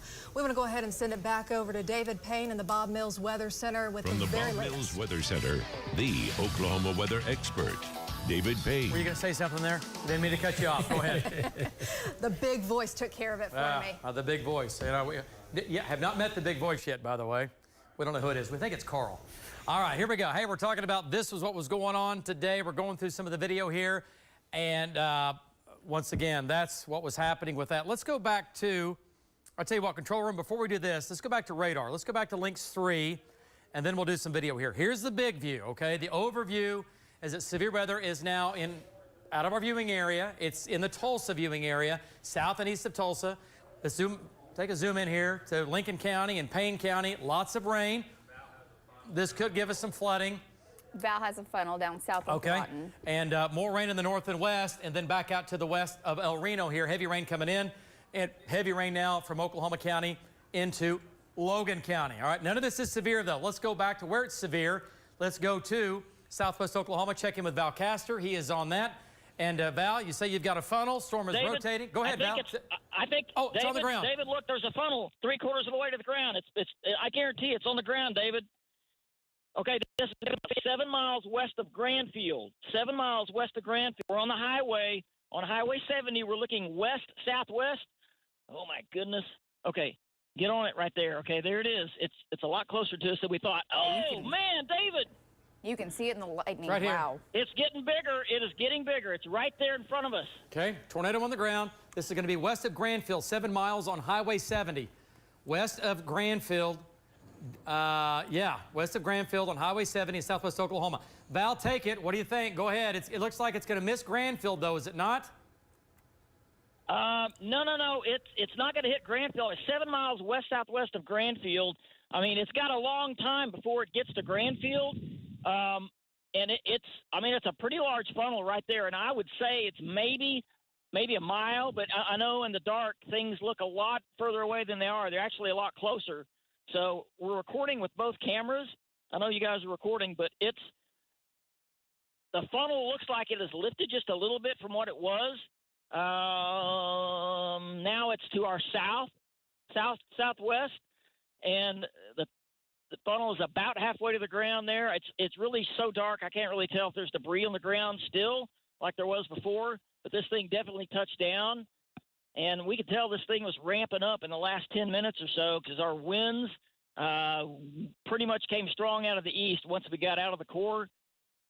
So anyway, it's we're watching it here. I think we're going to have to go down the road east. Oh, it's still there. Look right there. It's getting bigger. It's still south of highway. Val, hey, Val, shear rate is stronger along with velocity, and it looks like it's to your west-southwest, south of 70. Can you confirm that? It's south of 70, west of Granfield, 7 miles? Yes, it's south of 70. Okay. She's going to put the camera on it. It's south of 70, maybe a half a mile, maybe 3/4 of a mile south of 70.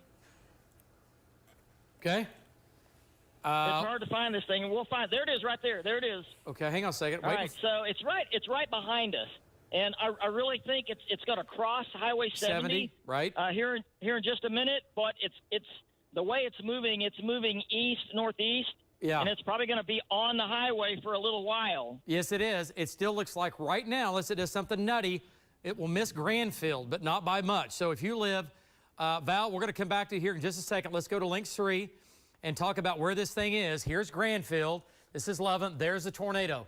Watch it show up here. Boom. Right there. There's Val. It's right on his bumper. He's looking right at it. Tornado on the ground. We had it live right here on News 9. Val Castor had it looking right back at you. And that tornado, again, is now crossing Highway 70 southeast of Frederick. This is going to be far southern and southeastern Tillman County. This is in our viewing area. And it's moving east-northeast. What's the speed, guys? 20-25? Moving east-northeast at 20-25? Yeah, about almost 30. Almost 30 now? Okay, it's moving. All right, it's moving. So tornado warning now. Southeastern Tillman County. This is going to be southeast of Frederick, southeast of Hollister. Let's go to velocity data. Let's see what we're looking at here on wind speeds. Let's see what kind of tornado strength we have. And, oh, yeah, zoom on in on that. Right here. What? Oh boy, there it is. Yeah, it's pretty tight, no doubt about it. Pretty tight. Okay, what's SRV look like?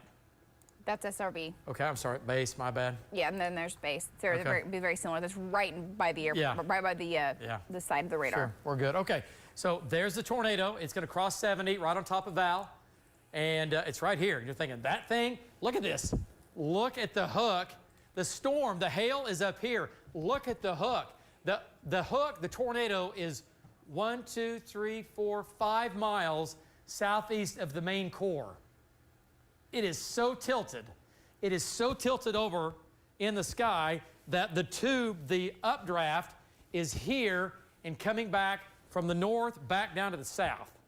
That's how tilted this storm is. All right, let's go back to Val. Val Castor, you're 5 miles away from the core. How about that? That's how far this tornado is tilted and hanging out the back of this thing. Go ahead, Val. Give us an update. Okay, so David, we have pulled off the road. Huh? Okay, we pulled off the road again, and it's that direction. It's to our southwest. It looks like to me, I mean, the funnel has lifted a little bit. I mean, it's almost like right above us, and it's not as close to the ground as it was a few minutes ago. It's pretty much right that direction, right at my window, and straight up. So it has lifted just a little bit, David. It does not look as strong as it did before. Okay. It's almost to come on top of the road here.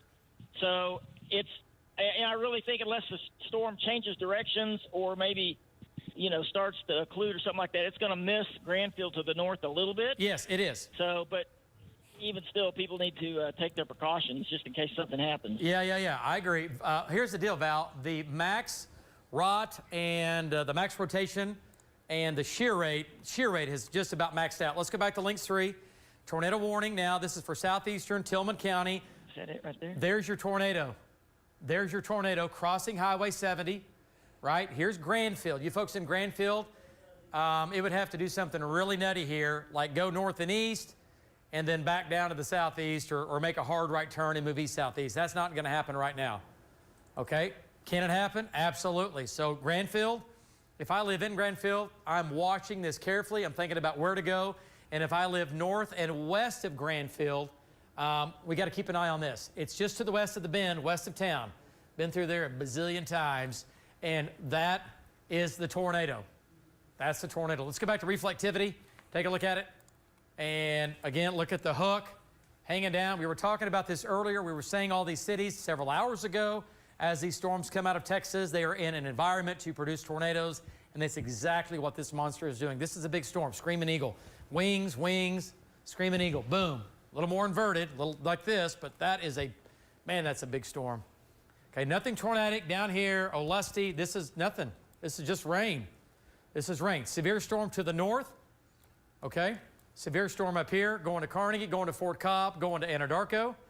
Let's go back to Links 4. We're going to do storm track on Links 4, and we're looking at Loveland at 10:31, Chattanooga 10:52, Faxon 11:02, jump down the line, Lawton 11:32, Sterling 12:03, Duncan 12:07, Marlow at 12:15. So there's your tornado, big hail, quarters and golf balls over Hollister. That's going to stay up towards Chattanooga, but the tornado is right here where Val is at Highway 70. Let's go back to Val Castor, bring you back in, get an update from Val. Tornado warning continues for southeastern Tillman County. Across the road. And Val, it looks like it either has crossed the road or it's doing it right now. Go ahead. Yes, David, it just crossed the road right behind us, and we believe it's still on the ground. I'm going to stop here. When I find a turnoff, I got to stop and turn around and look at it. But it did cross the road behind us. I'm over where where the road turns to the southeast, Highway 70. We're right where the road turns to the southeast, and we think it's still on the ground, just north of the road, maybe no more than a half a mile or so. Okay. I turned my headlights off here. Yeah. It has the lightning. There's not a whole lot of lightning here, but it has the lightning just right to be able to see it. I know you can see it in our night vision shot. Man, I tell you, the wall cloud with this thing is huge, David. Okay, right then, I saw some lightning. I did not see it on the ground in your shot. Not right there. The lightning was long enough, but don't go to Vegas on that. I'm watching it with you, just like you are. It did not look like, here's the deal. It doesn't mean there's not a suction spot. I'm not seeing it either, David, but I am seeing a big wall cloud, so I think it is lifted. Oh, wow. Look at the right side of the wall cloud, Val. Look at the right side of that thing. Look at the inflow. Look at the inflow on the right side. Oh, yeah. Oh, yeah. Yeah, exactly. Yeah, the inflow is pretty strong on the northeast and east side right there. Yep, that's the wall cloud. That's the base, and that's what it pretty much came out of.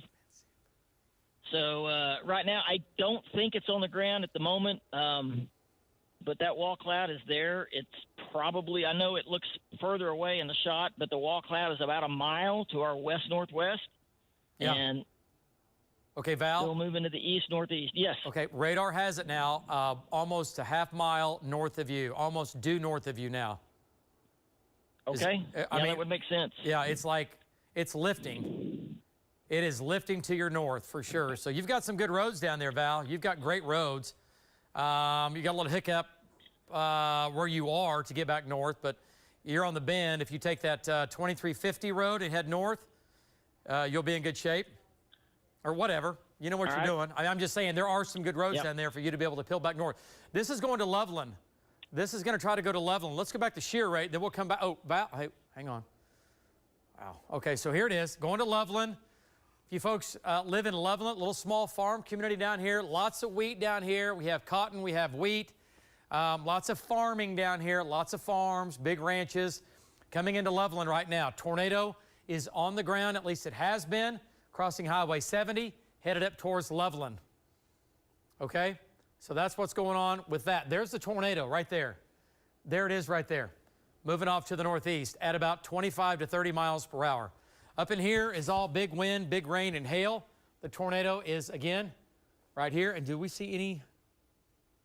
That's not, nope. It hasn't done enough damage yet. There's not enough debris in the air to see it. So, okay. All right, there it is, though. Okay, let's come back to, I'll tell you what, let's go back. Let's go back to reflectivity. I want to back out just a second. Then we'll go back to Val. So, tornado warning continues for southeastern Tillman County. Let's go ahead and back on out. And I just want to point out southwestern Oklahoma, south of Althus. This is garden variety showers and storms. This one is pretty strong down here. As we come to the north, eastern Kiowa County, moving into southeastern Washington, Ouachita County. Severe storm now coming into Carnegie. That's going to go to Anadarko and Chickasha. Good old-fashioned rain across the city, across the metro, light to moderate to heavy rain. This could give us flooding. overnight. And the rain continues to fall. We've already had 2 to 3 to 4 inches of rain the last couple of days. And flooding could begin to develop here the next couple of hours. We're going to have to watch that. And then we have other strong storms off to our east, Payne, up to Logan and Kingfisher County, and not much to worry about up north. But notice how there's more rain developing back out into western Oklahoma. No complaints, you need it in the west. Okay, let's go back to some of the video today. We'll keep moving through our show here. And we were looking at the greenhouse damage, but let's now look at the greenhouse damage from Jim Gardner after the tornado went through, when Jim was back on in here. I want to show you that one more time. And we haven't seen this video yet. This is when Jim had done all of his chasing and he went back. That, folks, look at that. Wow. That's what we had live on the air when it was ripping through there. Look at the damage. And I know it's a greenhouse, right? I get it. They're not built to withstand anything like this, right? But all these campers out in here, all these folks live in these campers, and that place is trashed. I don't care who you are. And then you look at some of the mobile homes, the trailers that were brought in. They're on their sides. There's the one that we saw live on the air. We saw that flip, and we saw that flip live in Jim's shot. Okay? So there that is. That's what was going on northwest of Maud. And that is, look at that. Yeah, I mean, if you're in that, those things are not well built. They are for traveling. Don't get me wrong. They're not well built, though, to withstand damaging winds or a tornado. They certainly did not go right today with that. Okay, let's go to the multi-vortex tornado here again. And I want to show you what that looked like. And this is what we had, again, live on the air. Jim Gardner was all over this today. We were the only ones when this started on this event. And tornado there on the ground, tornado on the right, developing here. And this just became stronger and stronger as it continues to spiral. And the pressures are lowering. Condensate begins to develop on the ground. And if you're standing in this, it's getting windy and you have water vapor all around you. That's not debris. That's not dust. That is condensate. That is cloud, which is incredible to me that cloud develops to the ground because the pressures have become so low. That is the tornado. We have debris in the air. Pretty big branch right there. You see that? That is a substantial branch. We're a good 1.5 miles away. And look at the lift coming out of the trees. So the tornado continued there. Wow. Okay, so crazy stuff going on. We have one more piece of tornado video, I think. And wow, look at that. Look at the lightning in that shot too. Wow, just incredible to watch it. It's so fluid, so incredible to watch how it spiraling over and new condensate just continues to redevelop down here on the ground. And it cycles and then does it again, tornado again, as it was coming in on Seminole. This was southwest of Seminole. This is what moved into Seminole. Seminole's right here to my right. And this was about a 2.5 mile wide area of a mesocyclone. And underneath it, we had a tornado there. We had another tornado back in the rain. And the rain is now wrapping around the mesocyclone from left to right. It's a cylinder in the sky that's going all the way to the ground. Okay? That's what you have going on with that. Tornado, tornado, tornado. They're lined up in there. And that's what ate Seminole. That's went right over Seminole. Okay, so let's go back to Links 1. Lacey, let's talk about some of the graphics here. Tornado reports today. This will change, but we think about a dozen started in Pottawatomie County, into Seminole County, and then Ofuskie County, and the one down here southeast of Frederick. Right now, these numbers will change. The strongest, possibly an EF1, maybe an EF2, an EF1. I think I've seen EF2 damage. So the count now, we'll take it to 13. That'll change. That'll change. Power outages, 6,000 customers without power in Seminole County. A lot of those are in Seminole. 2,500 in Hughes County, 900 in Pottawatomie County. Right here where the bullseye is, where the tornadoes were. All right, let's keep moving through our graphics here. Severe, yes, weather still ongoing. Southwestern Oklahoma, tornado watch continues south of Oklahoma City until 4 a.m. Tornado watch until 4 a.m. Thank you. And that's going to go on till 4 a.m. We will be here watching all of this. Okay, let's still move to the graphics here. Again, this was our storm zone the last 2 days. I think we did okay. We had numerous severe storms labeled with a moderate risk. And again, that's pretty much the way it worked out. This was our tornado zone today. And you know what? Not bad. We kept saying that south of I-40, the biggest hail would be down here.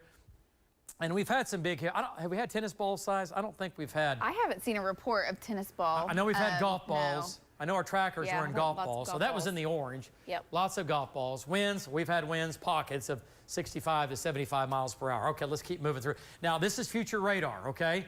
And take you through 10 o'clock tonight. The models did a pretty good job. But look at the rain just continuing overnight tonight. Central, western Oklahoma.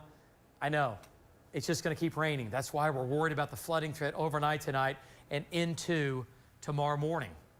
Okay, that's why we're really, really worried about this. So we'll have to keep an eye on this. And then by noon tomorrow, it gets lighter. Some rotation will continue tonight, but gradually things will weaken as far as the spin. That's a good thing. So the tornado threat the next couple of hours will certainly be there. And this is future radar, looking at model data, looking at how much rain will potentially fall. 3 to 4 to 5 inches of rain. So flash flooding across central Oklahoma into southwestern Oklahoma, certainly a real possibility. And let me show you the big view of this. Yes. All right, watch the rain amounts here stack up. Tulsa, central, southwestern Oklahoma. Not as much in the northwest tonight. In the west, no flooding there. And then no flooding down south, okay?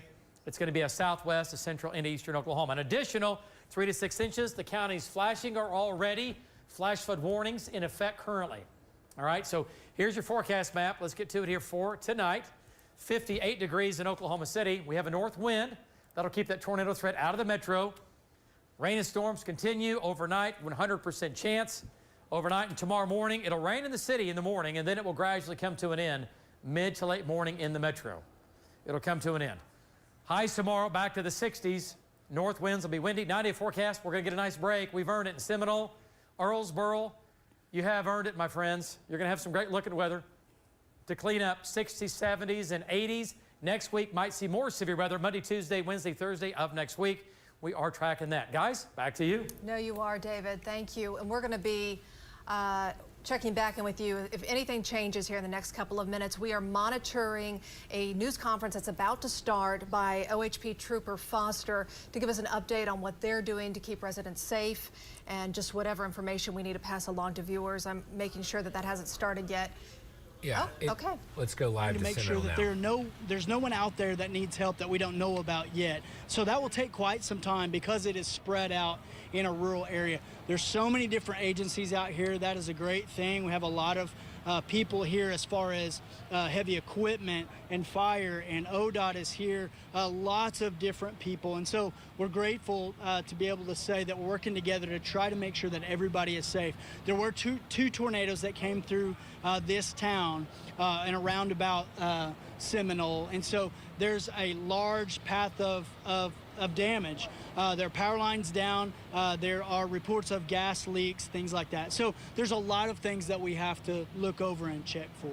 Have there been any reported injuries? Gratefully, we can say that there have not been any reports of injuries right now that have come into us. There were a couple of walk-in to the hospital, minor injuries, but we had numerous ambulances waiting to be able to transport people, and none of them were having to be used. And so that's a great thing. Is everyone still out of power in Seminole? Power is out in Seminole for the most part, and then communications are down. We're working to establish that right now. And really our main thing right now in priority is to make sure that everybody has cover, because tonight it will continue to rain and be, weather. And so we will try to, the American Red Cross will be out here trying to get everybody shelter and make sure everybody's safe as we continue to search all of the areas, not just in the town of Seminole, but around and in the Cromwell area as well. And how many troopers are in the area, if you know? I don't have that number, but there are a lot of troopers there here, but there are a lot of other agencies too. And as you can see behind me, the command post is here with volunteer firefighters, with police departments from all over the area. So it's a great thing. And we heard of people trapped for about 45 minutes in a storm shelter. Were there any other people that were trapped that you know of? I heard reports of maybe one lady that may have been trapped in a home, but that may have been just because the door wasn't able to open. No injuries there. We were able to get them out. And it's really important, the people that were trapped in the storm shelter, they reached out via social media because they couldn't use their phone. That's a great lesson for us. Go ahead and reach out that way as well if you can. And if there's anybody that needs help, there's plenty of people here to come help.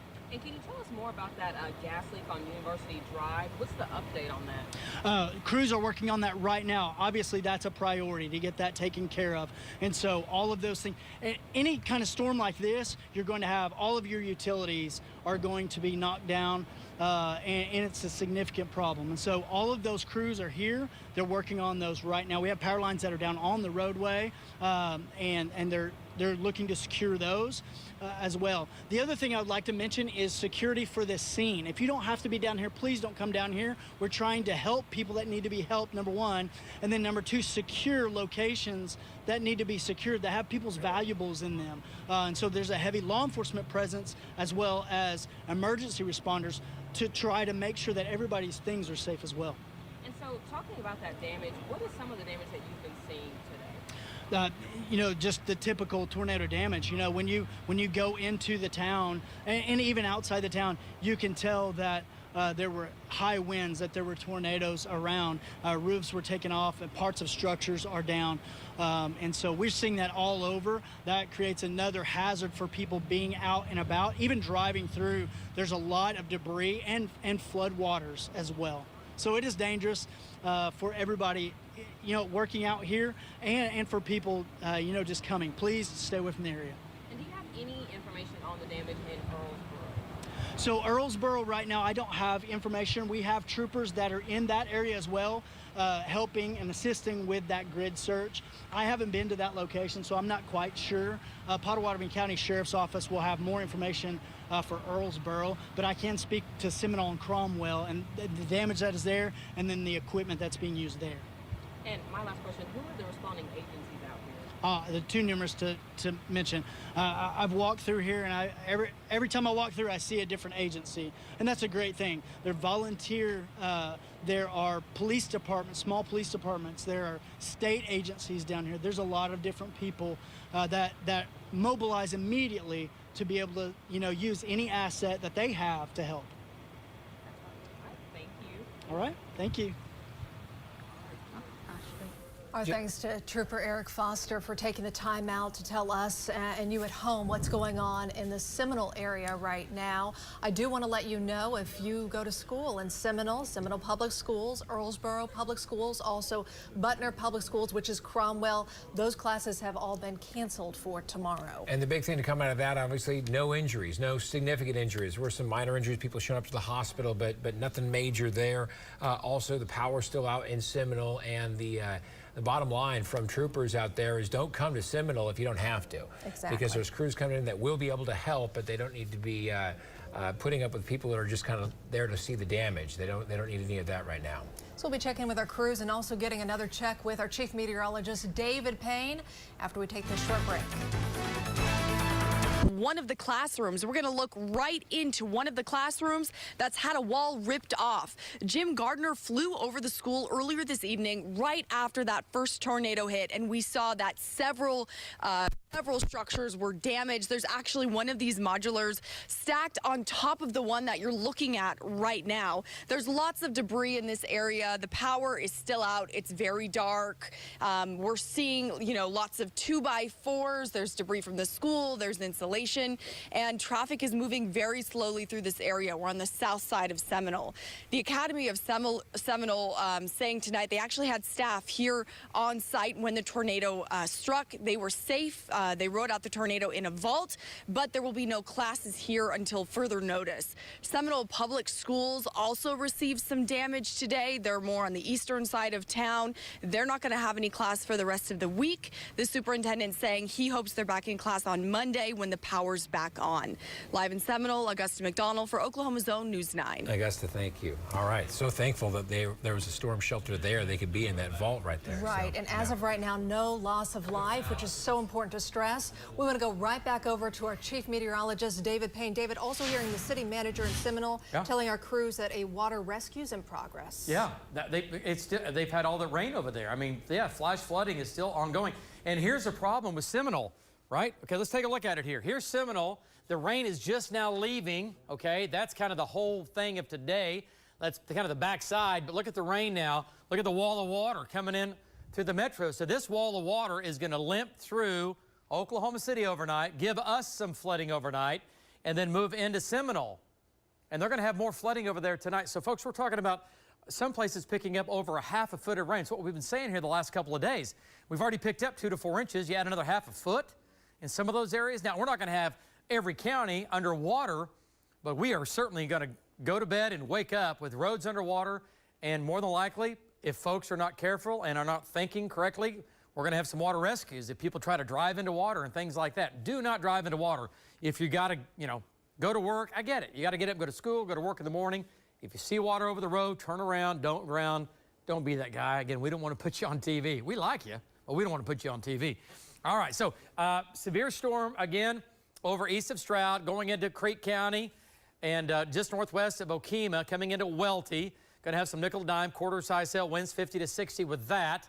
And then look at all the rain now coming through the metro. This is light to moderate rain from Mulhall to Guthrie down through Oklahoma City. But none of this is severe. The boundary is south of us. Now, this storm is severe at Anadarko, mid-level rotation with that. That storm is severe coming into Anadarko right now. Winds 50 miles per hour, maybe some gusts of 60, and some nickel and dime, maybe some quarter-size hail. Elsewhere, a lot of this is light to moderate to heavy rain across the city with some hail mixed in, but very, very small hail. We got to watch these storms down here, though, coming in on Winnett. Okay, let's go to southwestern Oklahoma here on radar. Talk about the tornado warning, which Val and Amy are on. Other severe storms now beginning to ramp up southeast of Hollis. These have the potential to produce more tornadoes. We have to watch these carefully. We have Marty and Brandon on that storm there, and we'll see if they're in anything. And then we have Val down here, which Val had the tornado on the ground about 10 minutes ago, 15 minutes ago. Let's go back to Val and bring him back in it. Then we'll do a storm track. That tornado is going to be south of Chattanooga, and it lifted to the almost due north now. And at shear rate, it has weakened. No doubt about it. It's come down quite a bit here in the last 10 minutes, looks like to me.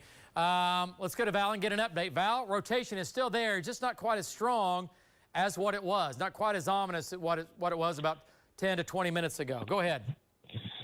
Yeah, David, after the tornado lifted, the whole meso did indeed occlude and move north. It moved northeast and then north-northeast and then north and even a little bit maybe back to the north-northwest. Visually, I can tell that it looks like it has weakened. I know that they did extend the warning to the north because it was moving north again. The rotation, like you said, it's still there. It's not nearly as strong as it was, and if it lightnings just right in our shot, you could kind of see the lowering. The lowering is still kind of there, pretty much due west of us, maybe a little west-northwest of us. So right now we're just southwest of Chattanooga, and we are going to just keep following this thing, David. Back to you. Okay, great job there, Val. So, Val, this is pretty close to the boundary. The actual cool front, or warm front, if you will, is draped down there. So if this thing goes any farther north, it's gonna certainly lose that tornado threat for sure. But, man, it was a big, bad storm coming out of the Red River. It produced a lot of tornadoes in Texas. This storm went crazy down in Texas today. But Val and Amy are still there. They're still on it, folks. Okay, back to Lynx 3. And there's Val, and the circulation went right there, and it's gone. It's pretty much gone. There it is. Let's go to shear rate. And again, it's close to the radar, and there it is right there. And notice how we start to lose the greens, going to the bright greens and the reds. It's gone. It's gone, lifting north. So we're about ready to lose the tornado warning on that. And even look at it here. It doesn't look near as impressive as it did. So it's coming down. Right now, it's coming down. Now, this storm is not. This storm, I'm not worried about it right now, but we're watching this carefully, and then also the storm back here. A little bit of a weak meso with that. There's definitely meso in that, and there's definitely meso in this. Yeah, we got to keep an eye on that storm. That's still south of the boundary, correct? Yes. Okay, I'm worried about that a little bit. That's south of the boundary. You folks in Altus, up with me tonight, up with us tonight. Keep an eye on this. This storm is south of the cool front. This is in warm air. We've had storms that have been spinning through this area. This is another one spinning through that area that's going to head towards Altus.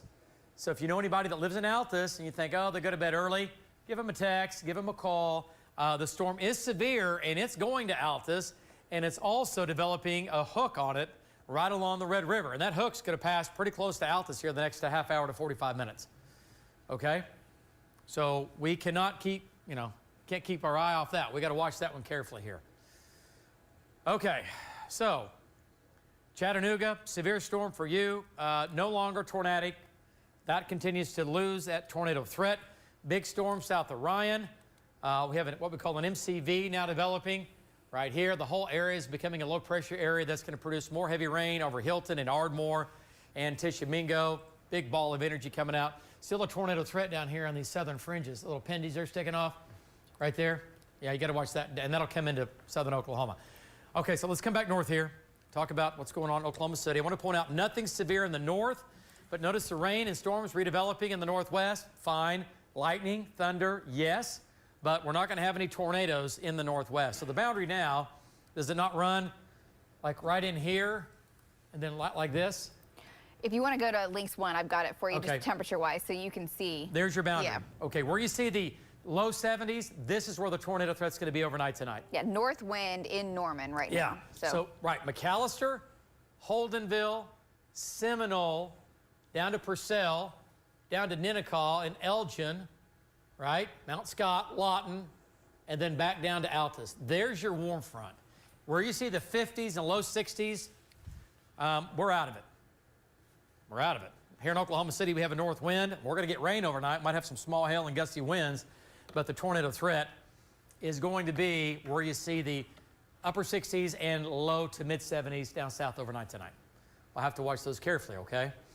All right, so go back to links 3 on the big view, the wide view.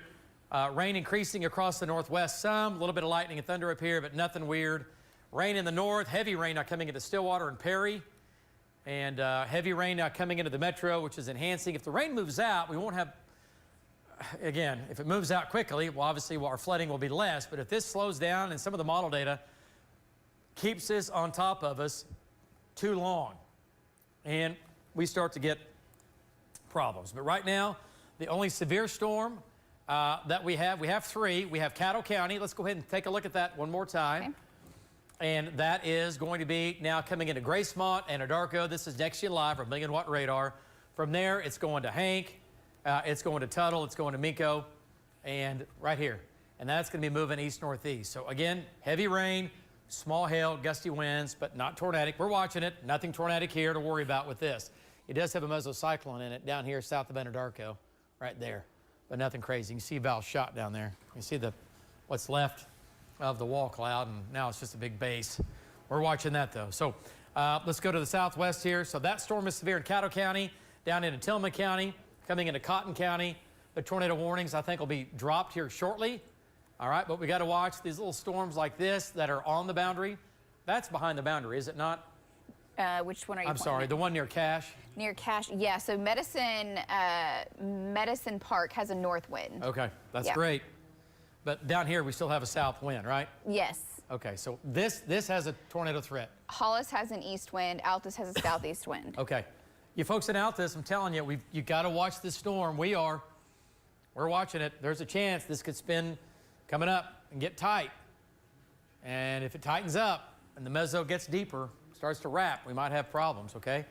We're not seeing it quite yet. What does shear rate look like on that? Anything? It shows it. I mean, it shows the hook. It's there, right there. Okay. So Altus, Altus, Altus. Not a tornado warning, not yet, but you need to watch that storm, okay? All right, so that's what's happening there. So a wet night ahead, everybody gets rain. The flooding threat is certainly real. Let's take a look at the flash flood watch that's in effect, and it's pretty much where it's raining from there to the east. And let me show you the watch.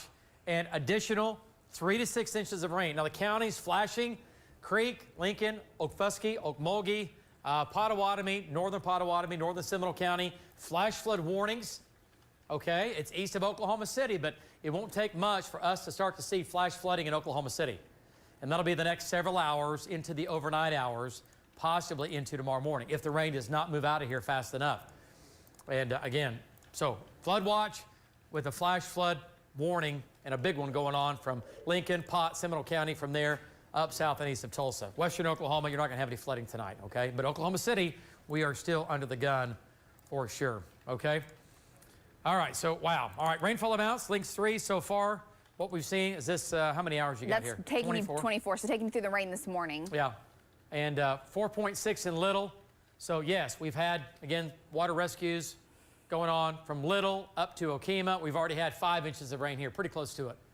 Almost 5 inches of rain. And the wall of water that's coming in tonight is going to give you another 1 to 2. So you're going to get 7 inches of rain north of Seminole and north of Cromwell. You're going to get 7 inches, maybe more.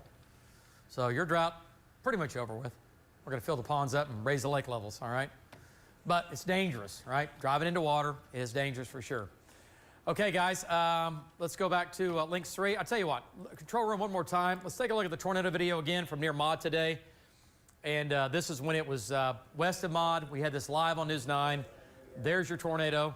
And, man, this storm took off. I'll tell you what, we had Jim down south. We had him 20 miles from here, parked, waiting. And this is where we thought it was going to be. And I'm telling you, we launched him, and he got right on this thing. And he was on it hot and heavy. And I'm telling you, this thing was spinning. It was about a 2.5-mile wide area that was rotating, and we had 2 tornadoes on the ground at the same time. There's one of those there, double helix tornado. Look at this shot here. Watch this fill in. Look how fast that happens. Now, was that a strong tornado? No. No, EF0, maybe an EF1. It does get stronger, though. And look how the cone here, look how everything is rotating around. So that's what we've been dealing with throughout the day. So what a day it has been. So, guys, I tell you what, it's been a wild day. At least a dozen tornadoes. The Seminole tornado, probably an EF1, might have been stronger. This was the Seminole tornado before it got to Seminole, wrapped up in rain, and gobbled up the entire town. So crazy stuff going on there. Guys, back to you. All right, and tomorrow morning, the governor will be there in Seminole to take a tour of the damage. Yeah, and we'll have crews out there as well. We'll have the latest right here on News 9 starting at 4 a.m. Keep it right here on News 9 throughout the evening.